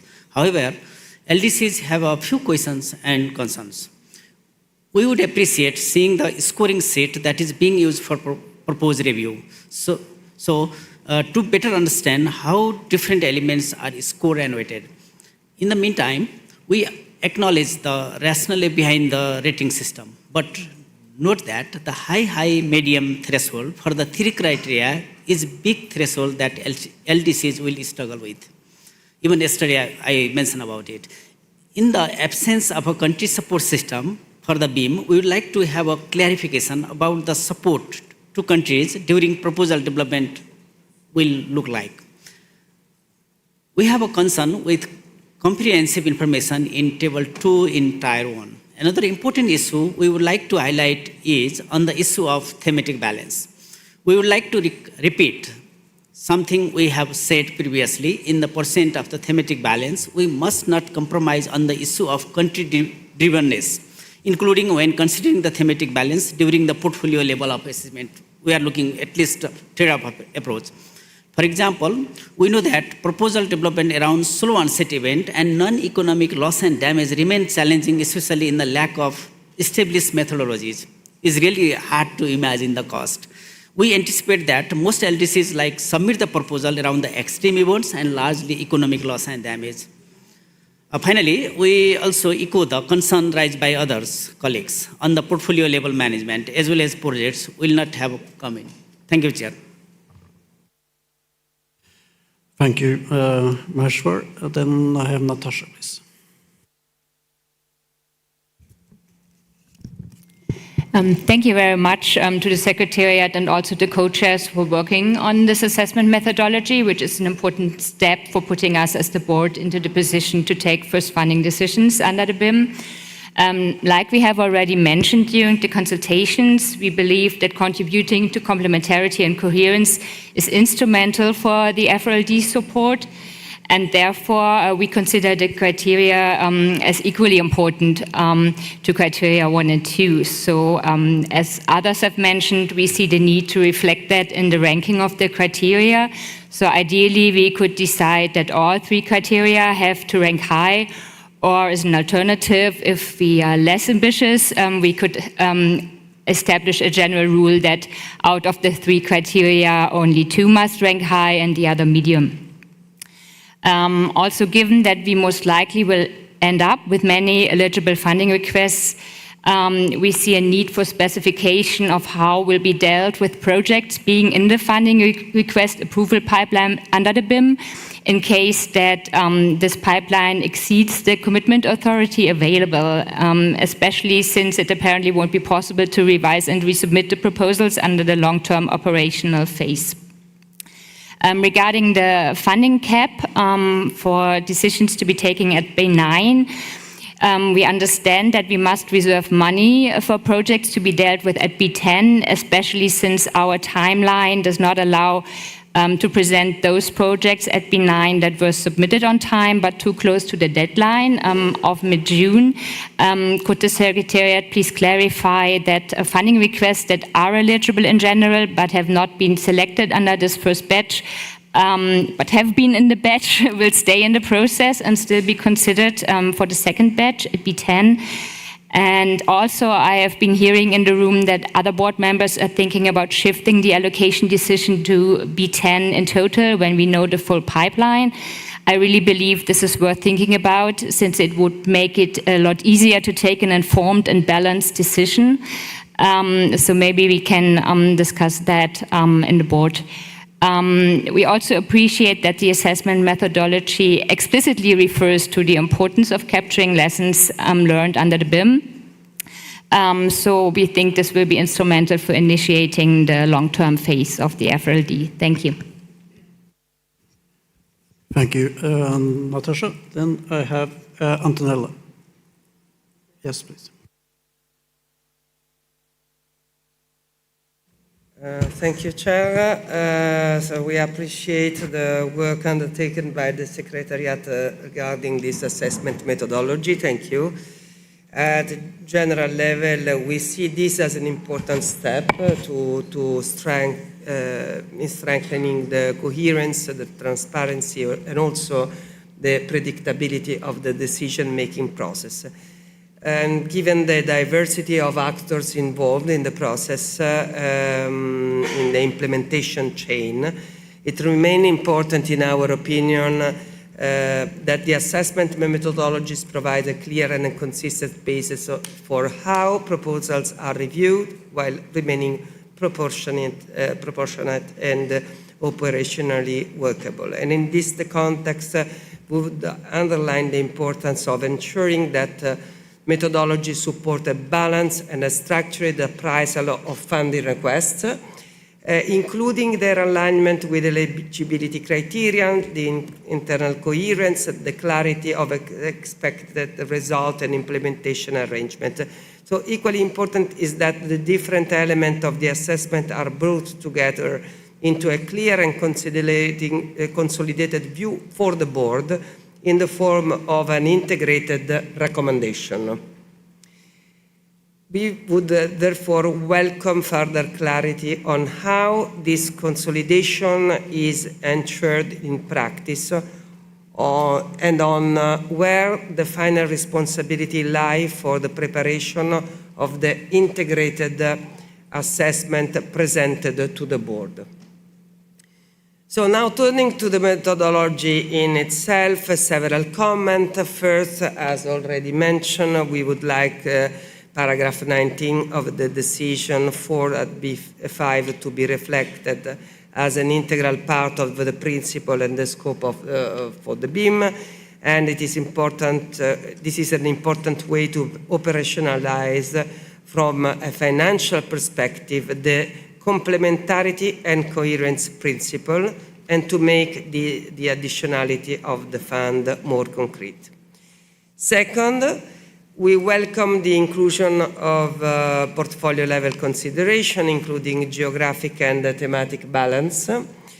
However, we would appreciate further clarity on how geographic balance would be operationalized in practice. So wherever it is assessed within each set of approvals or across the cumulative BIM portfolio, whether the minimum location floor has precedence over the geographic balance, and how a group of countries is defined. So this is something that should be clarified. And in the same context, we would also welcome further clarification on the application of the cap, because given the current pipeline includes a proposal at different level of maturity. It may be difficult to apply the cap in a purely mechanical manner, based only on the assessment outcome. It would therefore be useful to better understand how the cap will be calibrated in practice, taking into account project readiness, quality of proposal, and broader portfolio consideration to ensure a balanced and coherent prioritization.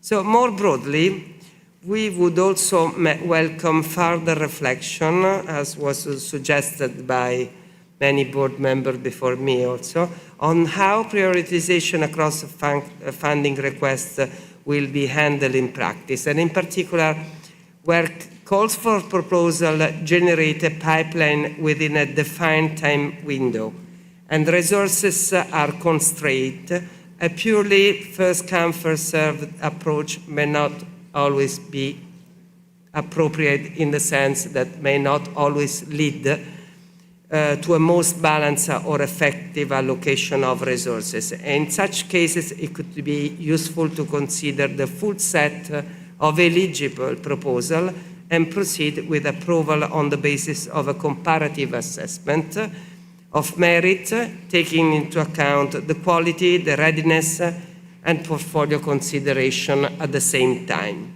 And finally, of course, we encourage a continued monitoring of the implementation of this methodology during the BIM phase to inform a possible fine-tuning ahead of the fund's longer-term operational model. Thank you. So thanks, Antonella. So next on my list is Thomas, and I'll just be closing the list for now. And before I hand over to the Secretariat for further clarifications, and also for us to conclude on the way forward. So Thomas, please. Thank you, Co-Chair, and thank you to the Secretariat for proposal assessment methodology framework. I want to raise several concerns. The proposal assessment methodology framework describes Tier 2 as quotation applying the board approval resources allocation system and associated parameters. The board has not yet approved the full resource allocation system, so we cannot keep referring to it as a board-approved resource allocation system. The development of this system is on the work plan of the board to be initially presented by B10th, and fully expect this to be brought to the board by then. For this reason, I'm concerned about how Tier 2 will be applied by the Secretariat and experts within this assessment methodology until the full RSA is development and not just based on one element of paragraph 60. Second, regarding the proposed 80 million cap for approval of funding requests at B9, I do not consider this is necessary as a hard and restrictive limit.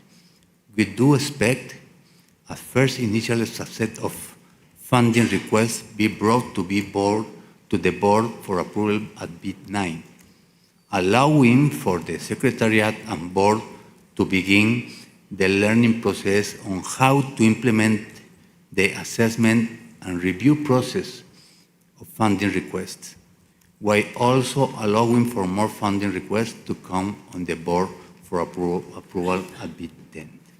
Thank you. Thank you, Thomas. Next is Lauren, please.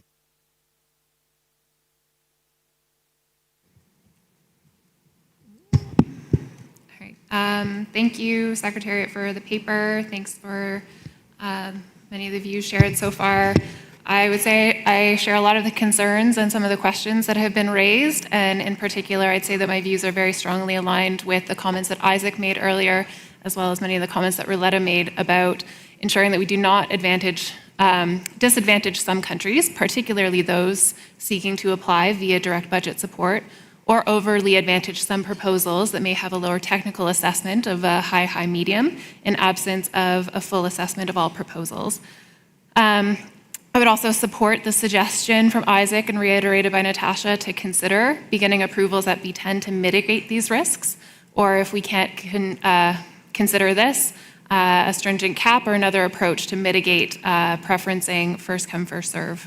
In addition, I just have a couple of short comments regarding which funding requests are submitted to the board for the kind of tier 1, tier 2 set. I do think it's critical that the Secretariat proposes a subset of projects that sets us up to meet our resource allocation parameters. I understand Tomas's point that these are not a board-approved system, but there are too many considerations for a board to balance in our approvals without having a very clear set or portfolio that could give us something to work with. However, on which requests are submitted to the board, I have some concerns about the board receiving the full suite of tier 1 proposals that are not being considered for potential approval, both from a practicality perspective of the potential volume that the board would have to consider. And although it's not in the decision, but in the kind of proposed assessment methodology, the consideration to substitute proposals opens up quite a few questions for me on the basis for which anyone might make or request a substitution and how that might impact how we are, equally and equitably treating proposals if this is not being done on the basis of a Secretariat recommendation. And so I do have a question to the Secretariat because this proposal to submit non-recommended projects to the board seems to deviate from other funds practices. So I would like to know why, a little bit more about why that's proposed here. Thank you. Thank you, Lauren. Then I have Milagro, please.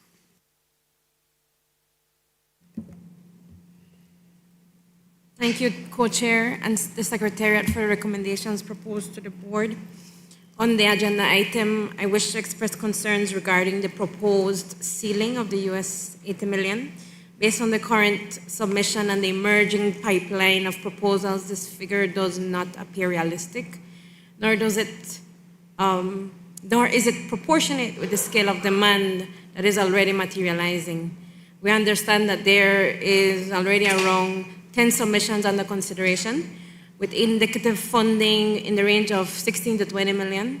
This alone would significantly surpass the proposed cap, even before accounting for additional submissions that are expected, as the call remains open until the 15th of June. In this context, the proposed ceiling risk is introducing an artificial constraint that neither reflects actual demand nor the level of needs the fund is mandated to respond to. I encourage the board to revisit the proposed figure, taking into account both the current pipeline and the anticipated flow of additional proposals. Adjusting the ceiling or removing it altogether to better align with this reality would help ensure that the fund is able to deliver meaningful impact in this initial phase and would send a clear signal that the board is committed to matching the scale of support with the scale of loss and damage that vulnerable countries are facing. Moreover, I echo the positions of Isaac and Roletta. We propose for all projects to be reviewed at B10 to ensure fair, equitable access to funds, as we still need to finalize the mechanism for the government direct access modality. Thank you. Thank you, Milagro. Then I have Antoine. Thank you, Georg. So, I mean, in principle, we could also be ready to move forward, but I think I share many of the comments that have been made regarding pipeline management, regarding Tier 2, regarding the lack of an allocation, a resource allocation system. So I would like to kind of pick up on this. But before that, my understanding, just to be clear, because I also heard comments that made me think maybe I had a wrong understanding, is that all Tier 1 projects will be submitted for consideration and approval. Is that correct? Because the decision text, I think, it says that this would be the case. Or in combination with the possibility to switch that is presented late, I mean, in the document itself, so not in the decision text, but I understand that in combination with this possibility to switch, basically the board could approve within all Tier 1 funding requests under the cap that we would be deciding here.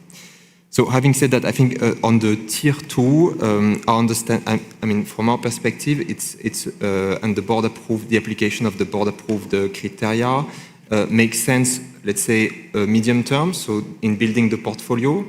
So I relate to the comments about, you know, what's the validity of that for the first batch. I was wondering whether, in fact, for B9, we could think of taking, let's say, a different approach compared to the subsequent meetings, considering that we could be submitted all Tier 1 proposals, but not asking Secretariat to run the Tier 2 assessment, as it would not make much sense at that point in time. Given this would not be the final portfolio at the level of which we would try to balance all those criteria. But then still, maybe the Secretariat could provide a qualitative assessment of whether there's also informed by the pipeline that is under development, so beyond the Tier 1, a qualitative assessment as to whether there's a risk in its perspective to achieve or not achieve the balance at the end of the development of the pipeline. So this could be also a way to take a step back, perhaps then learn some lessons after B9, and also perhaps try to connect that with the state of play of the development of the allocation system that is for the work plan for B10. So that's just a proposal. Then on the, I have a last point on the wording. I think in the decision text, so we use the words for the board's consideration and approval. So I think we'd suggest using the for the board's consideration for approval. I think this was the way it was drafted in B7 decisions regarding the funding cycle. And also with respect to the provision point D on the cap of 80 million, end of the sentence, we would probably want to have to be considered for approval at subsequent board meetings instead of to be approved at subsequent board meetings. And final comment, I think I support having a cap. I think it's the simplest way to manage to mitigate the first come first serve element, and I think. We know this is tricky, so I don't see a better way to do it. So I also support having a cap. Thank you. Thanks, Antoine. Then I have Kirsty. Thanks very much. Thanks for the really useful paper that's actually given some much more rich discussion than I had expected. We agree with the two-tiered approach for the consideration and approval of BIM projects. We also agree to the minimum requirements of high, medium rating from the technical review for proposals to be considered so as to not disadvantage SIDS. The Tier 2 portfolio approach is useful to achieve balance across geographic regions and themes. And to this end, we're pleased that the 50% minimum allocation of BIM resources to SIDS and LDCs is clearly reflected in the portfolio approach.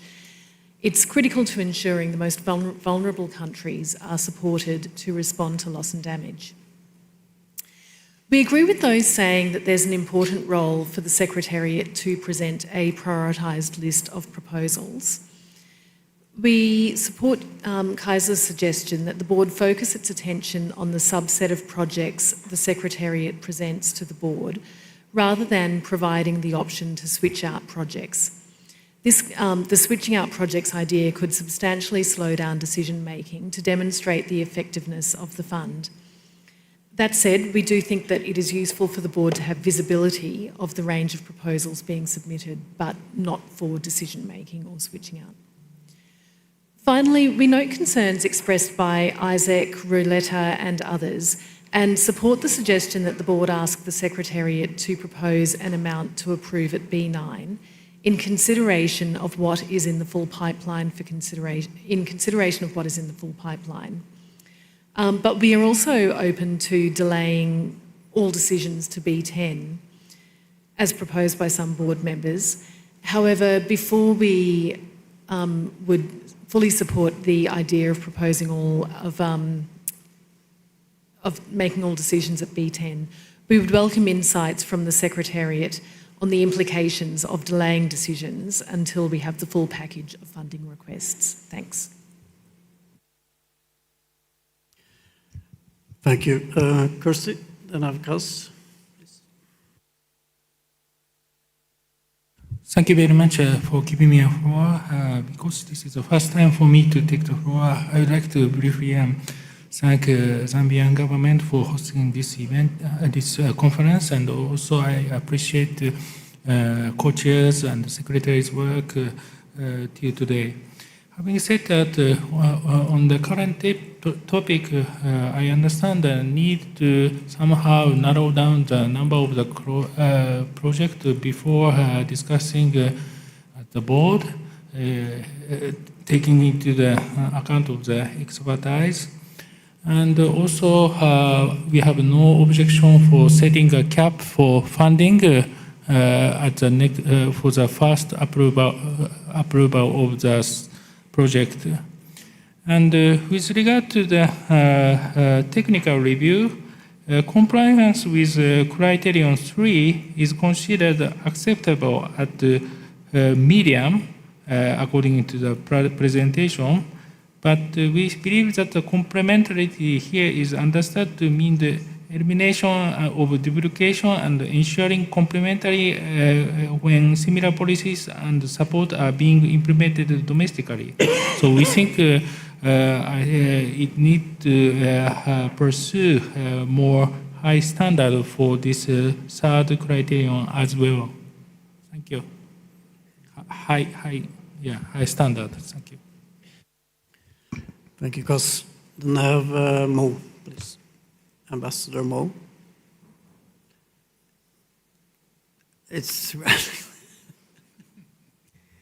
Thank you so much. And very quickly, just to highlight that, because I raised this issue in the first intervention, that we need to find a way to have, to implement what was mentioned by the Secretariat of the bigger portfolio balance. But at the same time, I'm not in favor into pushing all the decisions into B10 on the funding request. So I think this is where we need to have a balance. A cap might not be the best option because a cap also might take us in a different direction. But I mean, putting everything into one Board meeting without even having a process whereby we can try to go through how the Secretariat has responded, how they did the evaluation and so on. It is very, I would say this will be very dangerous if we start doing our own assessment as a Board and we take the decision as a Board on the funding request with everything on the table, all funding requests on the table, just to look at the full portfolio. I don't think also this is the best way to go forward. So I just wanted to highlight this. I think this is in line with what Thomas have mentioned and several others. So we hope that by B9 we can have a pilot of the pilot. So maybe 2 or 3 projects that would come forward, but also trying to do them in a balanced manner across the horizontal and the vertical criteria. That would allow us to look on how did you do this tier 1, tier 2 checking thing? How did you implement things? What kind of projects are there? What was applied? I mean, how the projects came forward. But this will also need us to engage through the co-chairs early on before the board meeting. So I don't want to come to the board meeting and then I see project proposals coming in front of me. We want to engage on that beforehand, so we also have some sort of a reflection on what is there, how can we engage on that. Just wanted to highlight this point. Thank you. Thank you, Mo, and then Immaculada.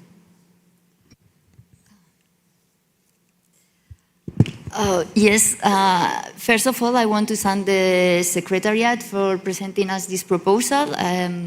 I think it's very important and we are ready now to move forward.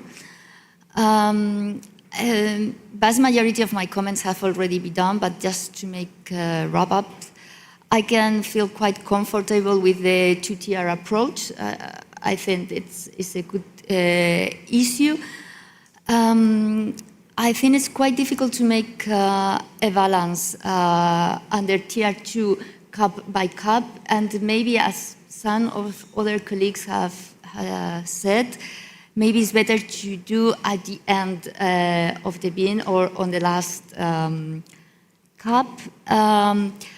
I also have a lot of questions about the maximum of 80 million. I think that someone suggests could be useful not to put,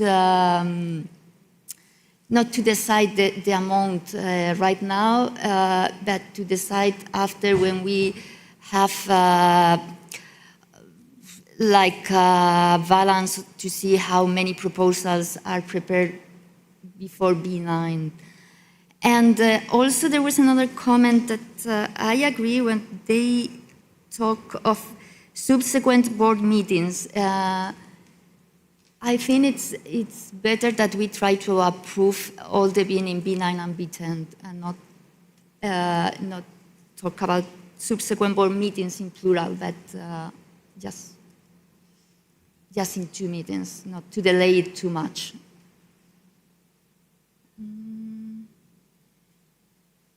Yeah. Also about the proposal to approve everything at B10, well, could be interesting, but also a risk to delay everything. So maybe it's something we should take into consideration. Thank you, Immaculada. Now, Richard, I had closed the list, but I assure you we'll just have a response that will help us as far as getting a way forward here. So I'll just have you as the last one, please. Sorry, I was outside, Georg, when you said that, so I'm not disrespecting like my colleague over there, the list closing process. So I think this discussion shows that we are failing as a board. We said urgency, urgency, urgency, and now all I'm hearing is delay, delay to B10. There are 2 issues that need to be resolved. My suggestion is the developed country constituency, go to that room and you deal with your problem, why we don't have direct budget support under 49, paragraph 49A, part 2. That's not our problem, it's your problem, and you need to resolve it. I'm happy to raise that, frankly, in the air, but I would rather give you the opportunity to go and deal with it in your constituency because you have one member that's opposing to implement the governing instrument. If you decide to convince that member and you come back to us and we implement the decision from B7 to expand the list of entities as per the governing instrument 49B, Ruletta's problem is solved. Many of the SID's problem is solved. It's not our issue. We don't have a problem with it. We want to be in conformity. We respected the fact that there was one board member that had a problem with stuff. So rather than forcing things, we left it. And now it's becoming a problem, right? That's the first thing. The second thing is we have to trust the Secretariat. If the Secretariat fails, which I doubt they will, I have full confidence in Ibrahim and his team. If they fail, we can correct the course, right? But we cannot micromanage the Secretariat whose job we agreed in the TC was to run the process for us. We can give them direction, we can support them, we can strengthen them, we can continue to give Ibrahim a bigger budget, but we can't do their technical work for them because we will fail. If that's what colleagues want to do, then let's just agree we failed at this point. And we can go back to COP and say we failed, right? So I'm not in favor of a cap. I understand the reasons why. Let us just agree in principle that we don't want to spend all the money in one go, whether that's B9 or B10, and that we need Ibrahim to bring us the best quality projects that demonstrate the value of this fund and the urgency and how we can be rapid, right? So I don't think it's fair for those countries that have projects that could come to B9 to say, well, we need to wait until B10, right? We just need to deal with this. We knew when we were doing the BIM that would be a limited amount of project. There would be 10, and that we would come back to the board with an opportunity to maybe add another 10. I don't think we should be reopening that discussion. The fact that we don't have all the contributions is a concern. We raised it yesterday. Again, that's a developed country problem. You need to put pressure on your colleagues. And we know all the reasons, and it's not easy. We understand that. But we still need to have that money fulfilled, and we need to decide how we can do an extra allocation for the BIM. So I think there's a way out of this. Let us just agree that if the Secretariat will bring us the best quality projects at B4, we know that there's resource parameter allocations that ensure that there's LDCs and SIDs are prioritized, but nobody else is left out. And let's approve the first projects in B9. I think we have the systems here. I think we're trying to over-micromanage the Secretariat. I do want to say one final thing, that when we did the handover meeting with Camilla and Georg, both JC and I said, let's not rush this thing. Let us find a way to sense check the proposals that would come to B9 with the board prior for us approving them. So what we want to avoid is a situation where we come in public and there are proposals that maybe the board doesn't like. We don't want this board to be in a position to either do what the GCF board did. Georg, you mentioned this on the boat the other day. We don't want to repeat that mistake where at least 3 of those projects that came to the GCF board meeting to do its first allocation suffered from the Paris crisis. Again, no offense to Paris, but it was the Paris COP where there actually were independent assessments that said these 3 projects were poor, but we still approved them. We don't want to do that. We want to make sure that we're right. We send the first signals that this fund is up and running by supporting projects that are high quality, that are good, that respond to developing countries. I think we're getting lost in all the details. We appointed Ibrahim to do this work for us, and we should let him do that. If he fails or he doesn't do something we like, then we can address that. I think we're trying to micromanage the Secretariat, colleagues, and this is a disaster for the future. Thank you very much. Thanks, Richard. So first thing I'll do is to again hand back to our Secretariat to give some more clarity on the... No, Kirsty has already clarity on the questions that have further questions for clarification that have been raised, and then we will come back to how we're going to take the next step forward on this. Thank you, Georg, and thank you, members of the board. Your comments are duly noted, and thank you, Richard, for making sure that the Secretary is actually empowered to do the job so that the board can make informed decisions based on what we're doing. Before I hand over to Jehan, I want to address a question that comes up quite often in my discussion with some board members, and that is in the absence of a CSS, knowing that it's not one size fits all, some countries have lesser capacities. What can we do as a Secretary in actually helping to beef up the pipeline so that those who don't actually have the capacity to put funding requests to get the support that they need? It's very delicate for the Secretariat because we need to establish this Chinese wall. We don't actually get involved in the proposal that is being sent to us because eventually we are the bridge between the board and the countries, so therefore it's important we separate those responsibilities. But however, the few things we could do that we've been doing is, number one, just concentrate a lot in making sure the national focal point, the number grows, because that's what everything starts, because without them we can't get to the countries coordinating themselves and sending proposal to us, and you've seen the growth from 40 to 92 since last time that we met, and that is part of it. I think second, we've been doing a lot of public outreach, public session, even though we made sure the templates and the guidelines were designed to be user-friendly, not complicated for countries. But we're mindful in some countries, because this is written in English and they speak other languages. So I can tell you we're going to continue doing that with the hope that it will likely impact the pipeline. What we've been seeing also as a request is technical, actually bilateral discussion with some of the countries. They want to spend some time with our programming team and our country engagement, and this is something we're willing to accommodate, knowing that it could help basically on the pipeline as well.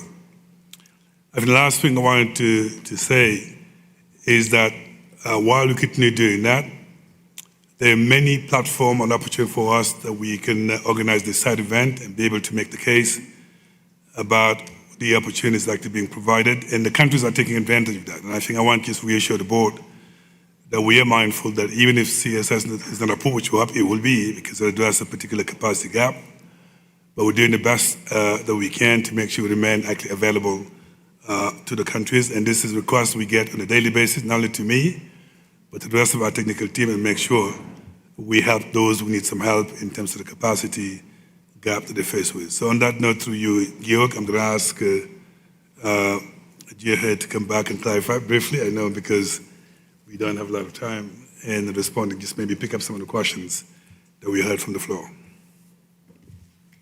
Thank you very much, Ibrahima, and thank you, board members. Just going through very quickly on the Tier 1 funding requests that may not be recommended to the board at a given board meeting. Let's say B9 would remain in Tier 1 and may be considered for B10. So the ones that would not come forward for B9 would still remain with the Tier 1. They would have another opportunity. In terms of the integrated recommendations and also connecting that to the comparative assessment of why a certain subset of funding requests are recommended versus the rest that are in Tier 1. So the way that we were preparing to present the package to the board would be, there would be a cover paper that presents the recommended subset of funding requests from the Tier 1 package.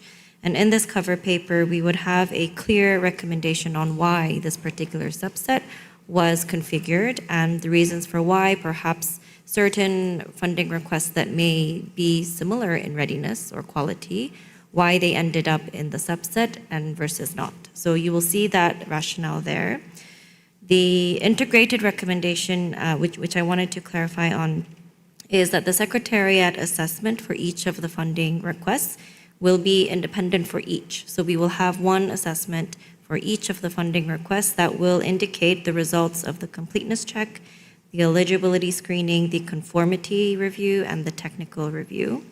Within the conformity review, we have sections in the funding request related to implementation arrangements, monitoring, evaluation, and learning, and fiduciary and DSS elements. So the board in the Secretariat assessment would see all of these elements and the Secretariat's view based on what has been assessed. On the board-approved allocation parameters, which we refer to in Tier 2, just wanted to reconfirm that we have used the decisions made by the board at B5 in Decision 4, Paragraph H, which established the 50% minimum allocation floor for SIDS and LDCs, as well as allocation considerations, which were adopted at B7, Decision 4, Paragraph C, from I to II. So just to note, the Tier 2 elements are not created for this methodology, but we are taking from what the board has already decided, noting these will be applied only at the portfolio level and not at each batch that is presented to the board.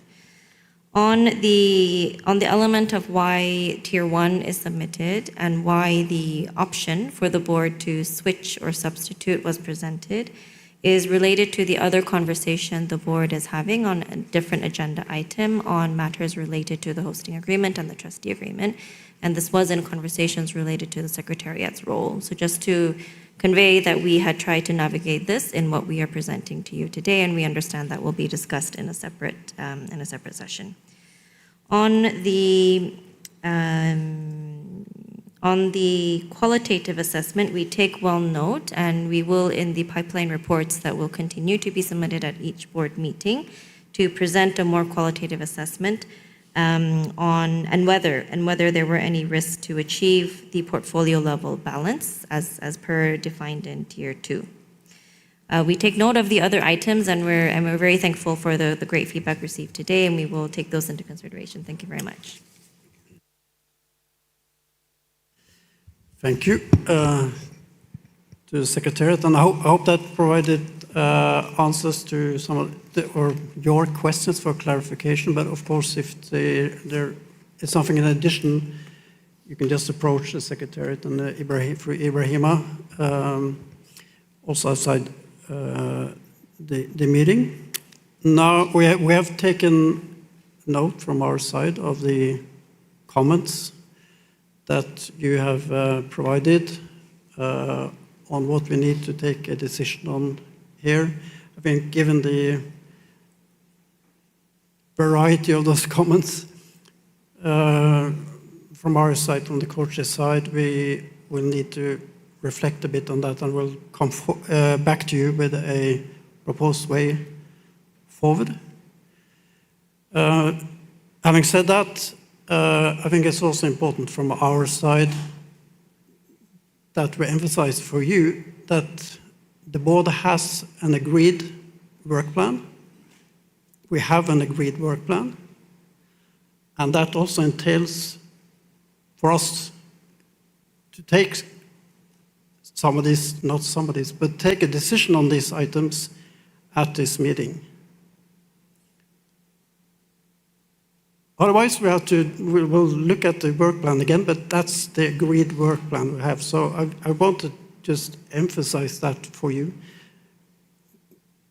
Let's focus on what we need to decide here at this meeting. Now, of course, I understand the need for clarity from the board side about the process as far as assessing funding requests and also the approval of funding requests from the board side.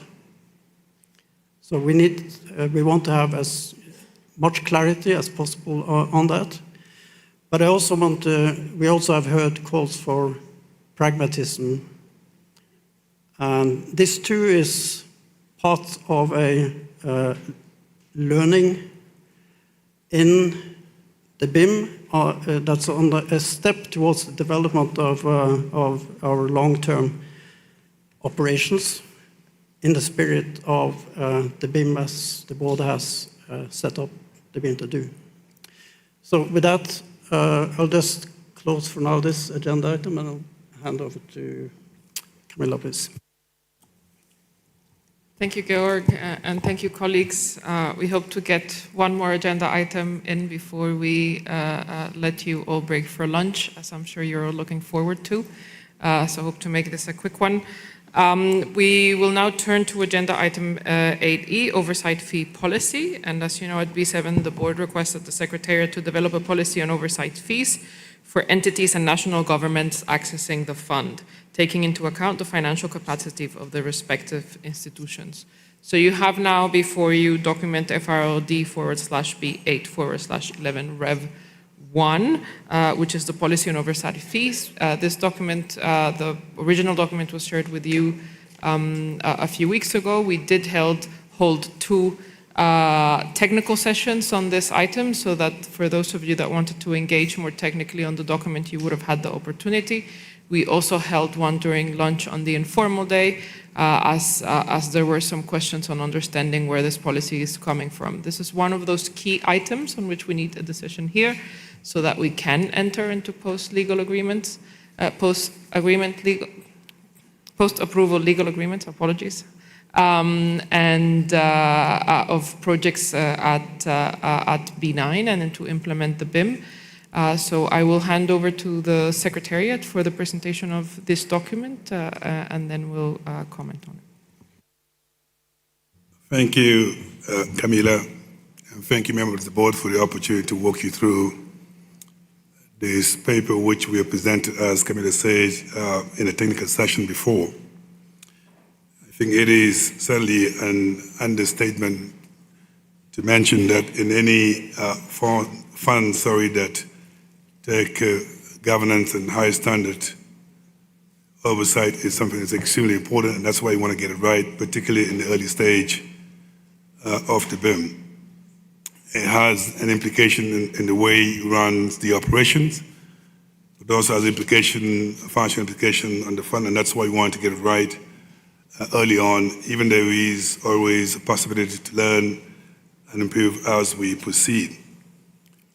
Our team has done lots of benchmarking in terms of what's done elsewhere, but also want to make sure what we learn from the benchmarking is directly relevant to the fund, and that's why in the presentation you will see a bit of the benchmarking being done.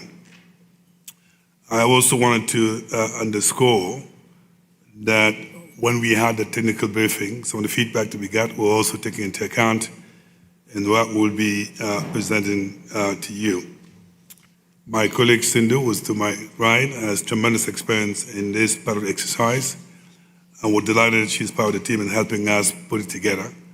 We are at the stage of design, and that is the opportunity for us to hear from the board to make sure we get it right. And through you, Camilla, I'd like to invite Sindhu to walk you through what we're presenting to the board.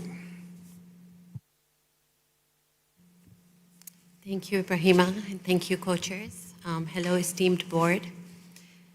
As I begin my presentation on this policy for oversight fees, I want to highlight one important part of the mandate that was given to the Secretariat, and that is the last line, to take into account the financial capacities of the respective institutions. And you will see how that differentiates this oversight fee policy from others that we have seen in our field.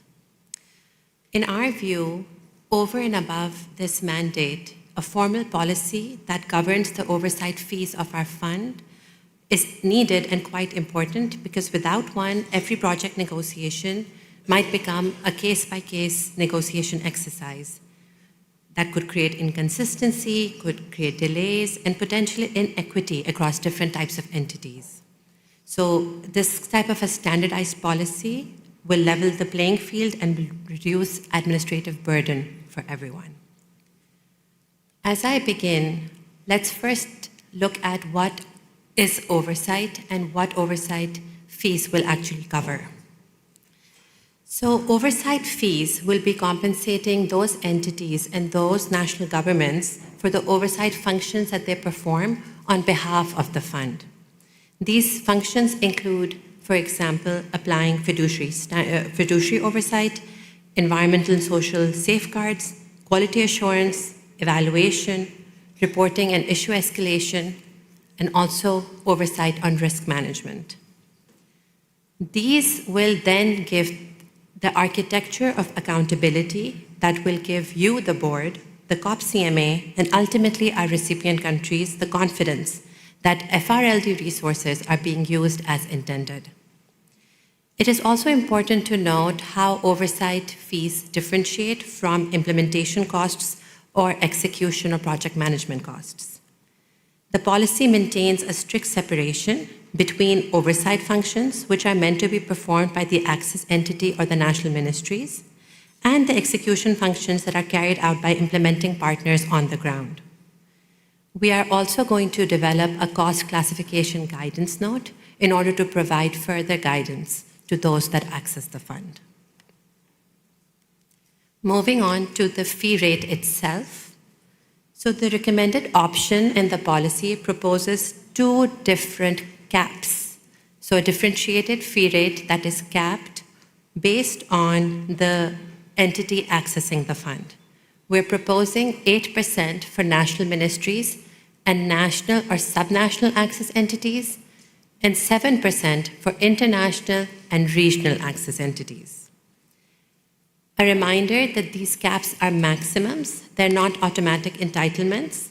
Entities can, of course, request fees below this cap, and the Secretariat will review all fee requests at the time of project approval. The alternative option to this that we considered was cost recovery-based reimbursement. This is when entities document and claim actual costs incurred. This was conceptually attractive because you pay only for what you use, but it generated a very high administrative burden for both entities and the Secretariat. And it was also not practiced by any major peer funds. We found that standardized caps are simpler, more predictable, and carry lower administrative burden in line with what we hope to achieve at the BIM. I also want to take some time here to talk about the benchmarking exercise that Ibrahima referenced. Before proposing any rates, the Secretariat conducted a thorough benchmarking exercise across the major multilateral climate funds, including the GEF, the GCF, and the Adaptation Fund. We've summarized the results in Annex 3 of the document itself, of the revised policy document that was issued last night. But I would like to go over the key important points. Across these funds, we found that it was not an apple-to-apple comparison for a comparable sized public project based on what the BIM is going to finance. But generally, the rates for oversight fees fall in the range of 7 to 10% for project budgets. We found that the GCF and GEF use a tiered approach based on project size, while the Adaptation Fund applied a cap based on complexity, which they define based on geography. 8.5% for single country projects and 10% for regional ones. So you'll see that our proposed rates fall squarely within this established range of between 7 to 10%. So we're learning from what other major climate funds are doing. And this also reflects what is operationally necessary while keeping us competitive with our peer funds. One important design difference that I've already alluded to is that while most peer funds are differentiating by either project size or geographical complexity, we are differentiating by entity type.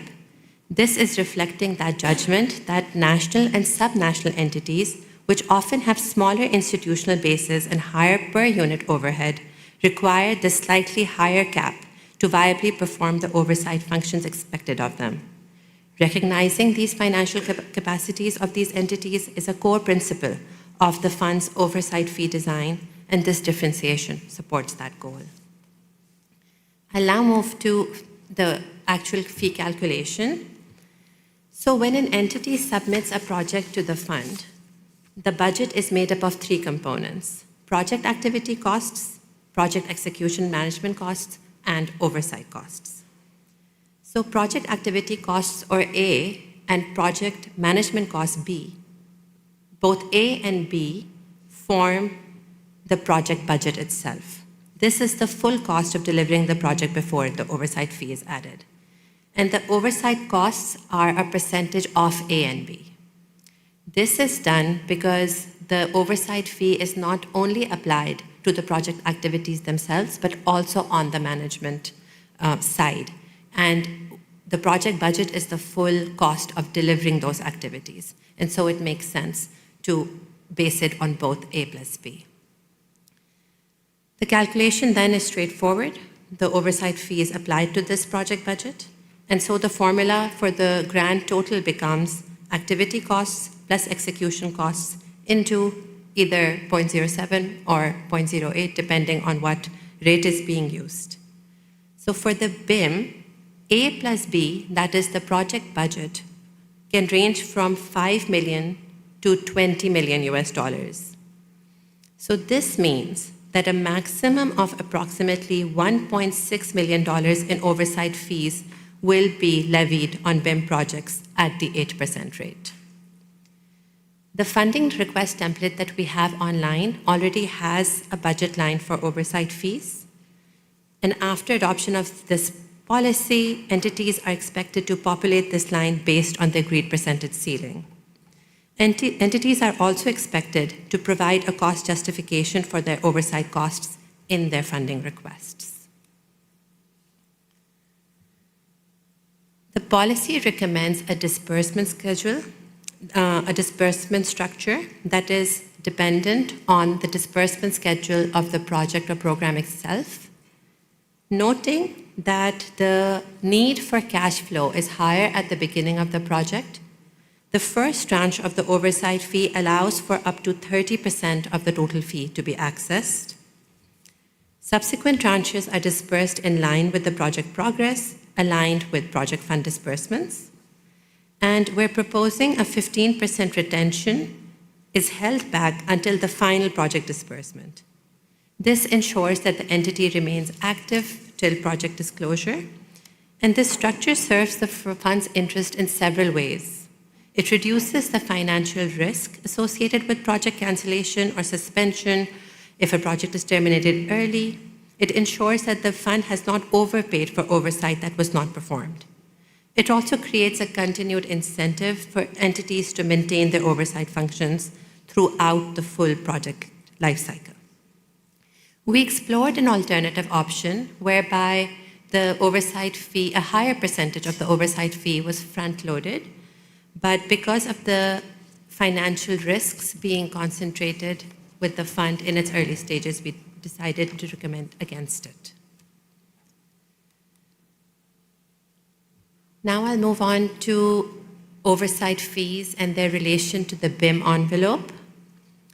The recommended option in the policy the recommended option is that oversight fees be additional to the $250 million that make up the current BIM financing envelope. This will ensure that the full $250 million amount is available for project activities, for actually responding to loss and damage interventions on the ground.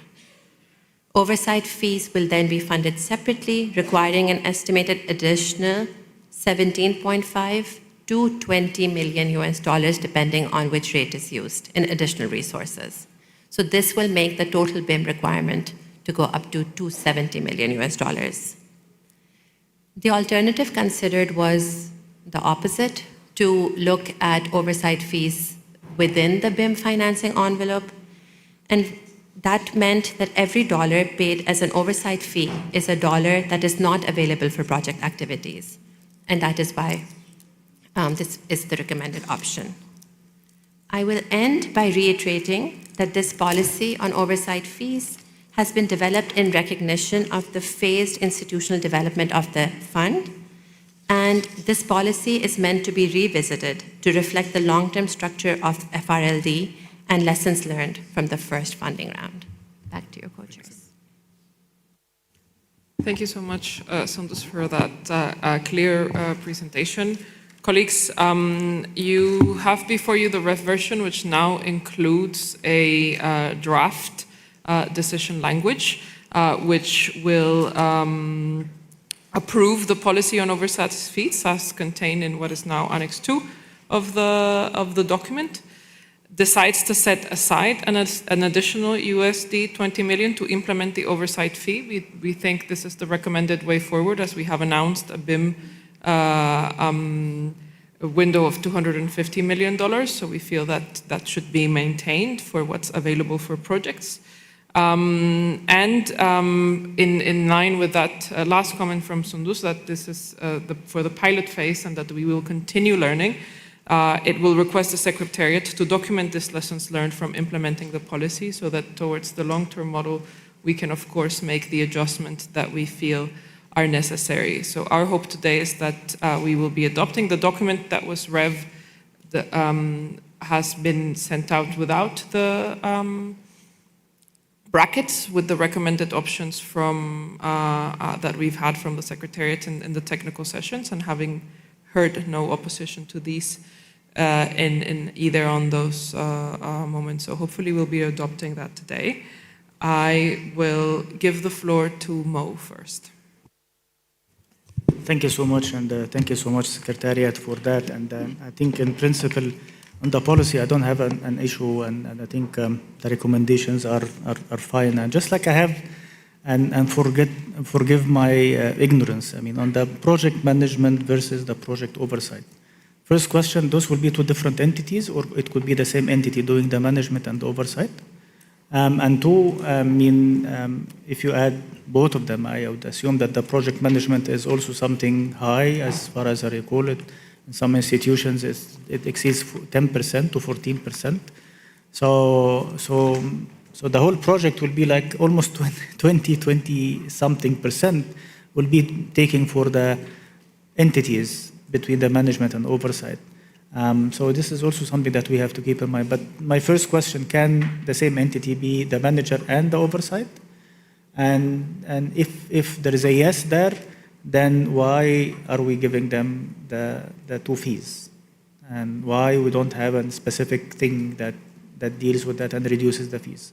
If it is not, then what is your assessment of between the management and oversight? And so we get a sense of how much goes for the oversights and stuff. Thank you. Thank you, Mo. And I see Walter. Thank you, Camila, and thanks to the Secretariat for the presentation. We agree with most of the policy that's been proposed, including the fee calculation and disbursement methodologies, as well as option 1, recommending a cap percentage fee. However, we have a suggestion and a question. We would like to suggest definitely a wider differentiation between the caps that are applied to national ministries and other national access entities on one hand, and international regional entities on the other hand, access entities on the other side. As it is reflected actually in the document in paragraphs 11 and 12, national ministry and national entities have an additional differentiative burden when they have to absorb these costs. In many cases, they have to hire more staff, and they have to undertake other costs for the management of projects. Therefore, the difference of the fee between or the cost between them and the international entities should be wider than 1%. We have seen also in the figures that we have presented cases such as the GCF, where we have margins from 5 to 10%. Then we definitely suggest that the differentiation between the two should be wider than 1% in order to be more attractive for national entities or to make them feasible to apply. And the last is a question is if you also analyze also based on the benchmark that is established, that is included at the end as an annex, the definition of a tier based approach based on the size of the projects. If that was thought or analyzed, why this couldn't be incorporated here. Thank you.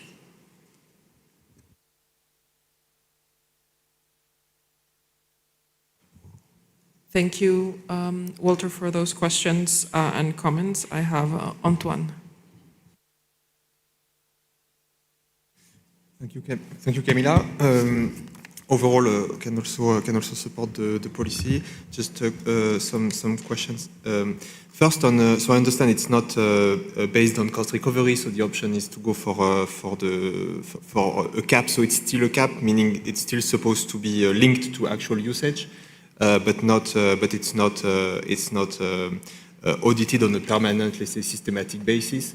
Or reconciled, but there's still the possibility to request that substantiation at discretion, if I understand correctly. So my question is, what is the decision-making process at the board, and then the execution capacity for Secretariat to actually request that substantiation? Should we need to do it at some point in time in the future? Second point on the differentiation on the cap, depending on basically on the access modality. I'm not totally convinced by the differentiation that is proposed, but I mean it's also true that it's difficult to, I think, find the exact right calibration. So we would have preferred to have a flat cap, not creating kind of a discrepancy only based on that criteria. But I guess I understand it's also a logic of having the review at the end of the BIM and then perhaps revisiting. So under that understanding can understand. And third point, so on the allocation to come on top of the envelope for the BIM. Again, I think it's pragmatic at this stage to do it this way. But I guess that in the future and in principle, given it's a mechanistic, let's say, envelope that is determined by the size, I mean, in relation to the size of the funding, of the financing envelope, it would make more sense going forward, I think, to incorporate it in the financing envelope when we decide to, on the amount allocated to that envelope. But again, not to say we need to do it for this one. Thank you very much again for the great work and for the very clear presentation. Thank you, Antoine. I have Nona. Thank you, Chair. We appreciate the document on oversight fee policy of the board and the clear proposal of the front load and rotational mechanism of the fee policy. We have also benefited much from the comparative analysis of the respective policies of the other funding arrangements, which clearly shows the advantages of proposed policy considering the specifics of loss and damage finance and the needs for simplified and streamlined process. Hence, we believe that having a fee cap up to 7 and 8 percentage points, depending on the type of applicant, is a good solution and could help ensure necessary level of ownership and accountability of project implemented. When it comes to the ratio of the front load and the rational mechanism, the proposed proportional of 50% of will help before the full report of the oversight it presented provides clear advantage comparing to other funds and will help ensure more accountability for project implementation. While the proposed cap for the BIM are considered reasonable, for the long-term model it could be beneficial to introduce also a floating rate for the oversight fee depending on size of the approved projects with the view to scaling up the funds of operation and funded projects in the long run. Thank you. Thank you, Nona. I have Lauren, followed by Natasha, and then I'll give back the floor to the Secretariat for some answers. Sure. Thank you, and thank you for the paper. I'm prepared to approve the decision text, and I'm happy with the recommended options on the different elements in the paper.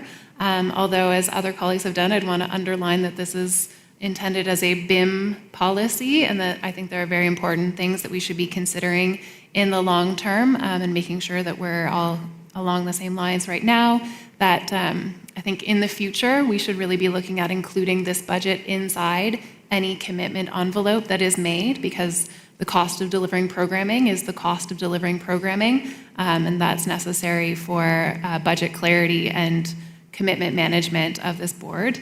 I think in the future, we should also consider looking at the fee size relative to the size of projects, especially with the aspiration shared for what this fund might do, given the scale of need. The potential for that in the future could really beg the issue of considering what that fee size is.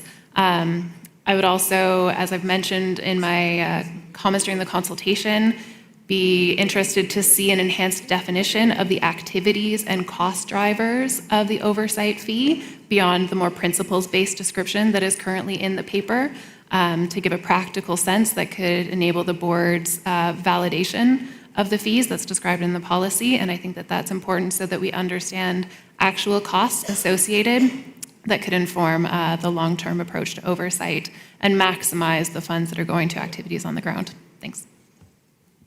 Thank you, Lauren. Natasha?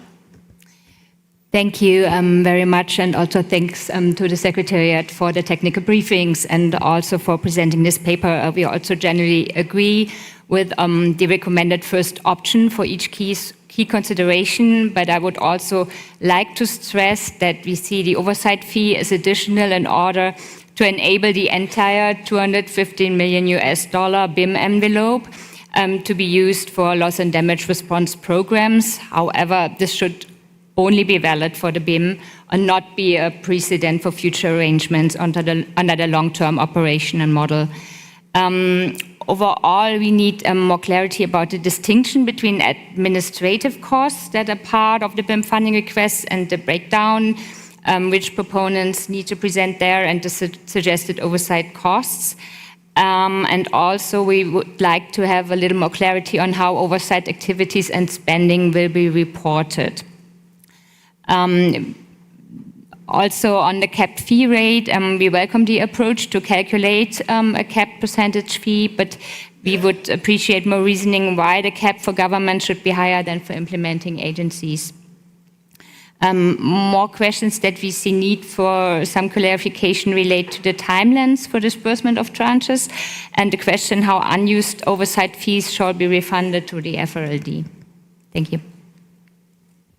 Thank you, Natasha. I have seen some flags come up after that, but I will give it to the Secretariat to answer some of the questions that have been addressed, and then reopen the floor and hopefully focusing a bit more on getting this decision where it needs to be so that we land. Thank you, Camilla, and thank you, members of the board, for your feedback. I'm going to hand over to Sindhu, since the most technical clarification on what we proposed, but we appreciate the fact that there seems to be a general satisfaction for most members of the board in what we're proposing. But Sindhu, you could probably further clarify. Thank you so much. One of the questions that was repeated a lot was why this was not based on a size-tiered system, and if we're going to look at this as we move forward into the long-term model. So yes, we actually have a list of different metrics that we're going to review vis-a-vis the oversight fee policy, and size is definitely one of them, especially if the size of the project grows from 5 to 20 to bigger. We did consider the size-tiered system where larger projects will attract lower percentage fees and smaller projects will attract higher ones, thus reflecting economies of scale. However, for the BIM specifically, the project size range is relatively narrow, to be between 5 to 20 million. And so this made it less meaningful in practice. And we opted for this simpler fee rate at this time, just in response to the BIM. But it is a metric that we will keep a close eye on. The reason why we have a current higher cap for national ministries is not necessarily reflective of the cost or the structure in that cost. It's reflective of the fact that national ministries and subnational entities typically have smaller institutional bases. They typically have less established cost recovery mechanisms and typically have higher per unit costs for undertaking these oversight functions.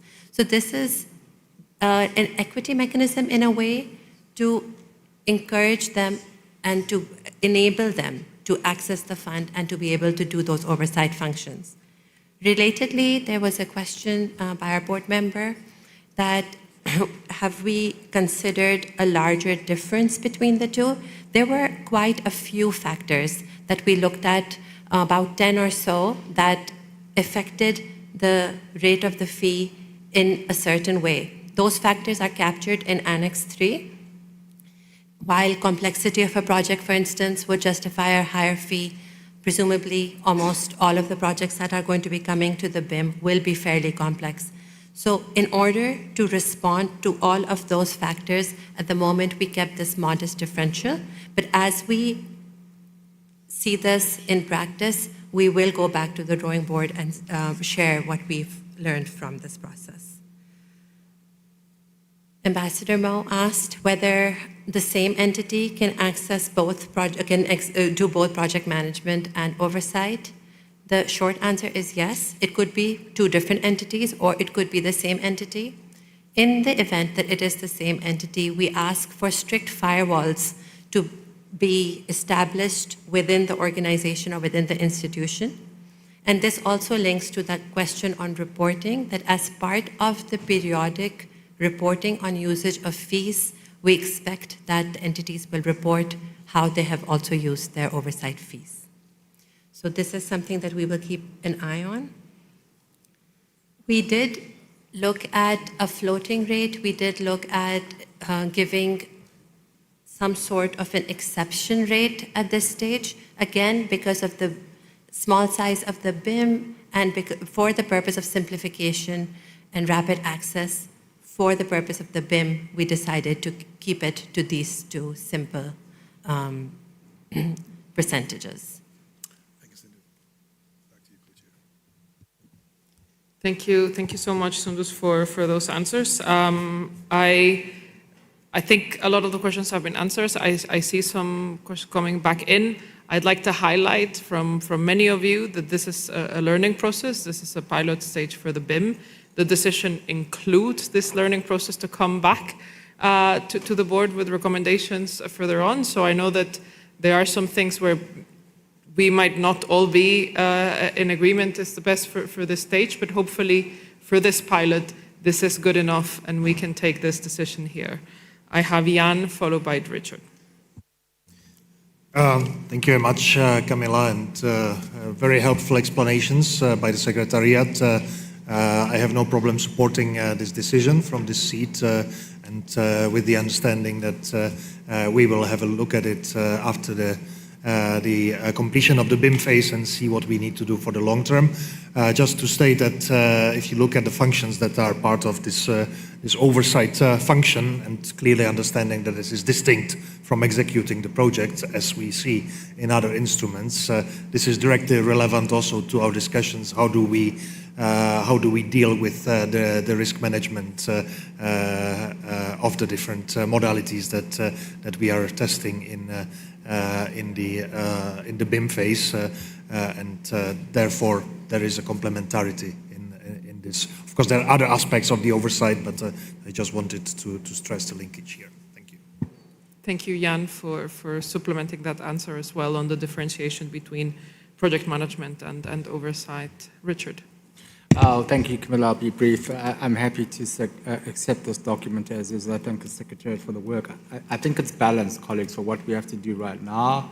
We should not get involved in other things. And I want to put a comment on the record, please to be recorded in the minutes, that I do not agree with the proposal in the long-term model to have the oversight fees as part of the project proposal. This creates a really bad precedent that we will now account for loss and damage finance, including the operational costs, which would inflate the amount of money that's being presented to be going to loss and damage. We have major problems with many of the bilateral cooperation agencies and the fees that they charge us as developing countries that are deeply in excess of tripling this figure, right? And then developed countries come to this board and ask us to accept very small amounts. I think the differentiation between international agencies, specifically because that's their primary business. Government it's not their primary business to access these funds. Governments are accessing these funds because of the lack of clarification of support for mitigation and adaptation action by developed countries. We've heard this time and time again. This is the purpose of this fund. This fund is necessary because of the failure of governments to meet their obligations under the convention and now subsequently under the Paris Agreement.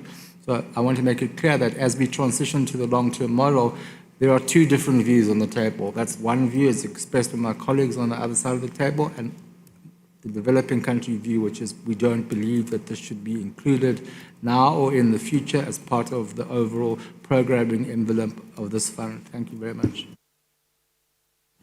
Thank you, Richard. Mo. Thank you so much. And again, I mean, thank you for the clarification. And my question was for those entities who are having this, the two tiers, which is the oversight and the management. That will make it, what, like almost 20%? So I think we should consider, I'm not saying that I'm going to object to this document, but we should consider a category for those entities who are doing the two activities, be it the management plus the oversight. And we shouldn't be allowing for like all this expanded percentage of management and oversight that takes most probably will take almost 1/5 of the project cost. So I think this is something to be considered in light of what we are doing in the BIM phase. But I want to put it on record that for those entities, I tried to understand from what you have in Annex 3 and the table at the end, if other funds are doing this, if you have one entity, whatever the entity is doing the management and the oversight, do they apply a cap for both of them together? If you add this and that, how much will be the cap? It is not very clear, but we'll take it bilaterally, but it will be also important for us to understand how this functions and to consider it in the second round. Thank you. Thank you, Mo. I think that's definitely something we can continue in the discussions for the long term. I've heard some flexibility. I've asked the Secretary to put the decision back on the screen, and we'll ask you, with the answers that the Secretariat provided and the reassurances that this is a learning process and that we are speaking on the BIM for now, would we feel ready to adopt the decision as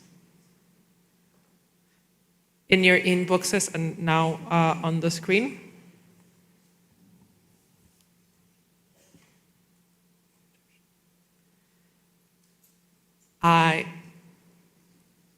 Mo, please come in. Thank you so much. My only comment will be on C. So lessons learned in the implementation and also in light of what was mentioned by board members. So this is reflective of what I said on the issue of the two fees being put together. So I'm not against the policy as it stands. Paragraph C is more of the lessons learned from the implementation. And it is not only what we learn from this, but also to take into consideration what board members have highlighted. For me, this issue of like too many fees for one entity is a matter of concern. Thank you. Thank you, Mo. I think what you have said will be captured in the report of the meeting. You need more than that. Is that a confirmation that you need more than that? Then I will propose, okay. So the Secretariat to document lessons learned from implementing the policy on oversight fees during the Barbados implementation modalities in light with the discussions of the board, and present these as part of the analysis requested in decision B5D4. In light of the discussions of the board, yeah.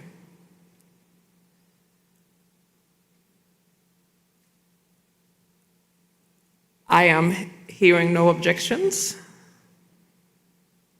so it is so decided.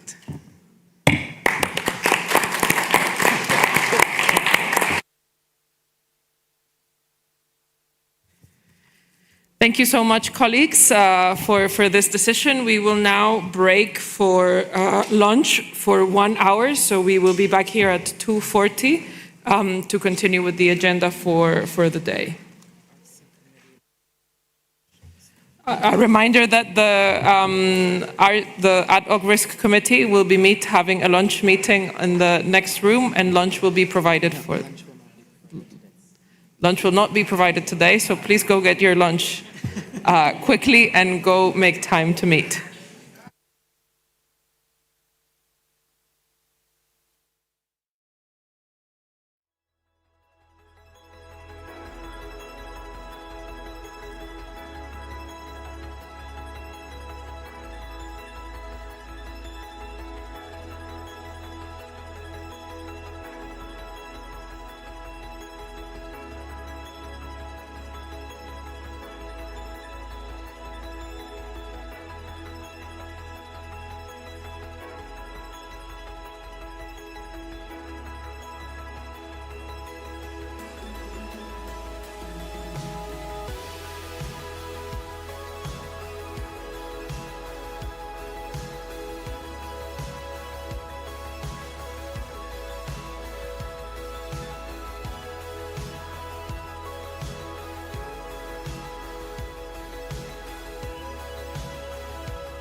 Colleagues, can I please ask you to take your seats so that we have quorum and we can begin?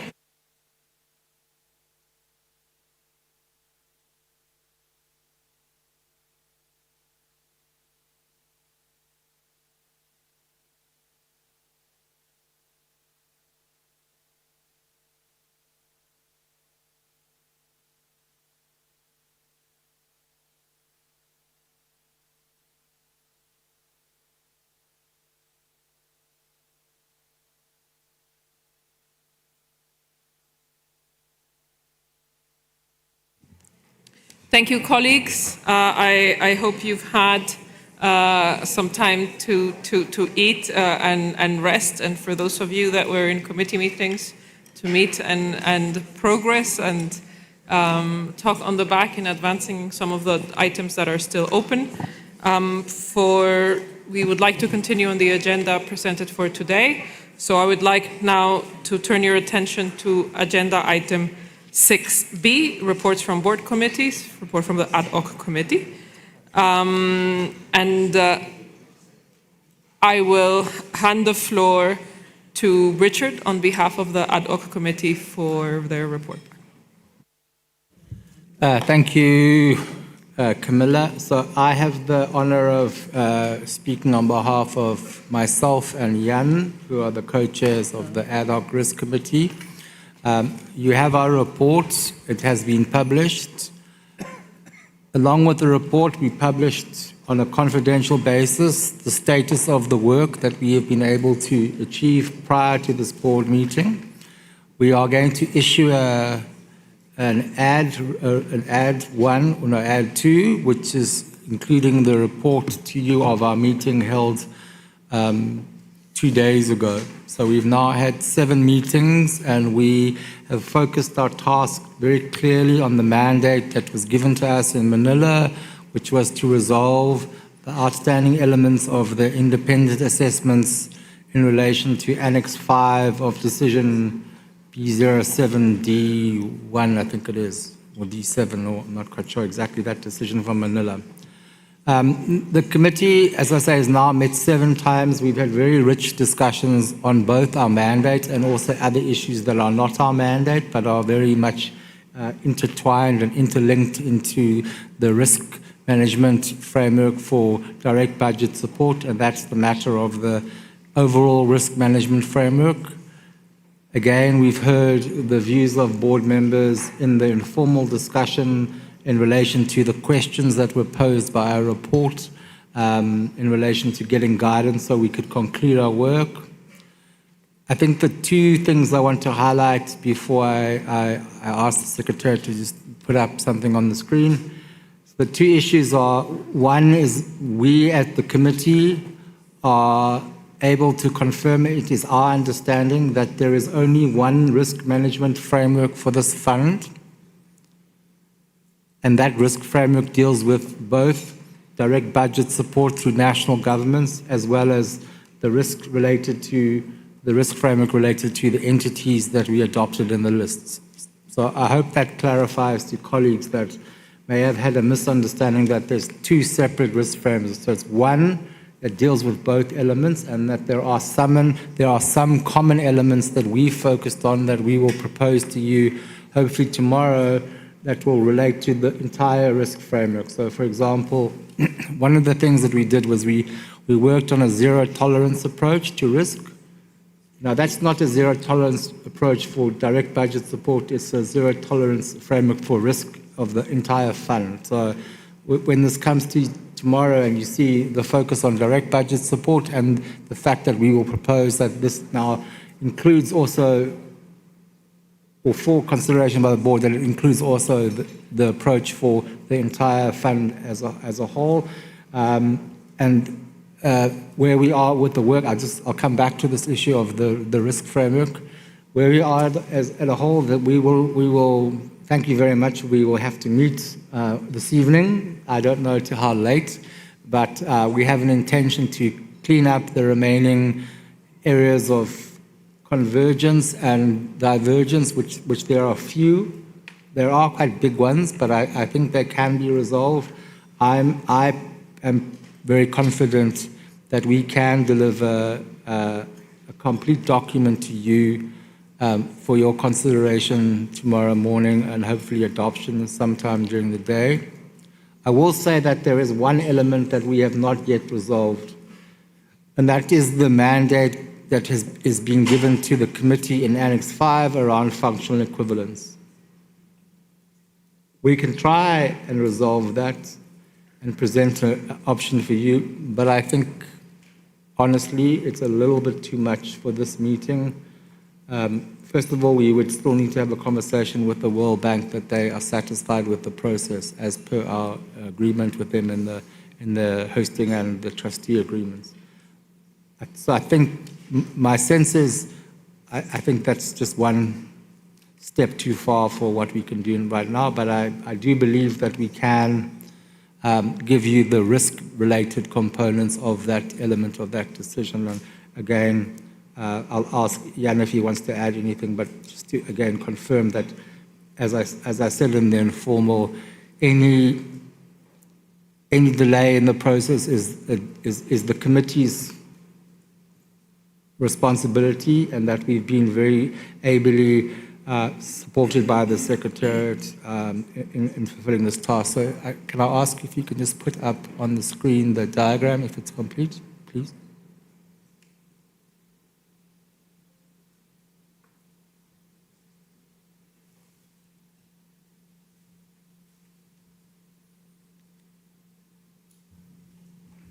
Maybe while that is coming up, just to add that our objective is to give the full picture that will guide us in being able to assess the projects for the BIM as we have previously agreed. So and this greatly helps the understanding what is in which part, what it is that we will be presenting in the draft decision, hopefully tomorrow morning for your consideration and approval. And then there is the question of how we relate to the functional equivalence. That is a broader question. Thanks, Jan. So this is the flow diagram or whatever you want to call it. On the left is what is already agreed and it's already in place. So it exists as the risk framework per se of how we do funding proposals related to the entities, and on the right-hand side is what we're doing now in our committee, and these are all the kinds of steps that we're working on. So we just wanted to present this now to give you an indication that we have attempted to resolve some of the outstanding questions that colleagues have had about how the whole system works as a piece, right? So I don't think our intention was to take comments on this now. We will open up the agenda.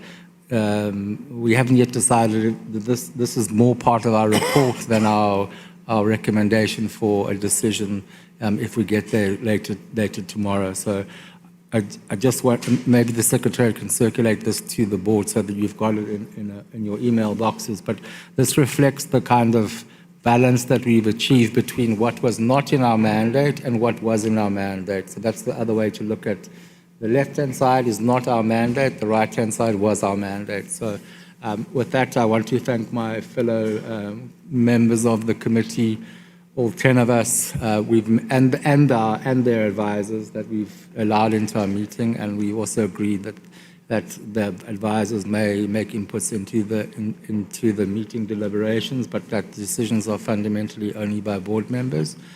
So we evolved that practice. And on that, thank you very much, co-chairs. If other committee members want to add, then I think maybe you want to give them the floor if they need to make any other interventions, but thank you very much.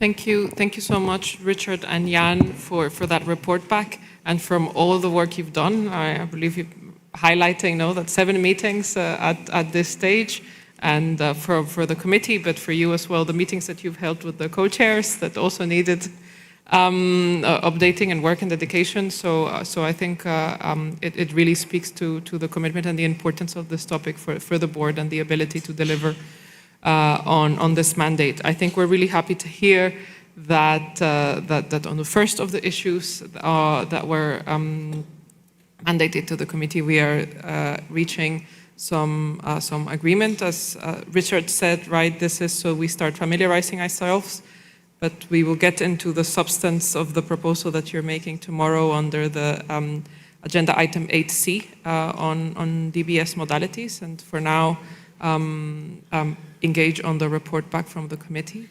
The floor is now open for any other committee members that would like to add anything, or any members that would have.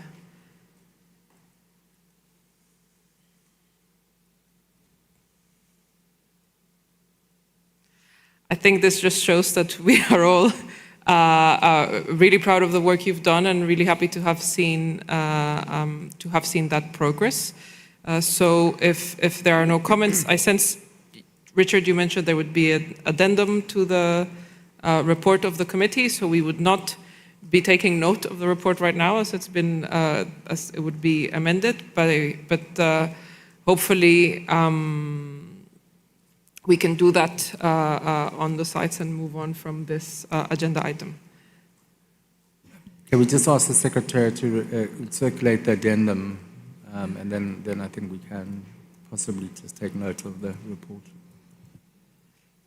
Yes, Jan, please comment.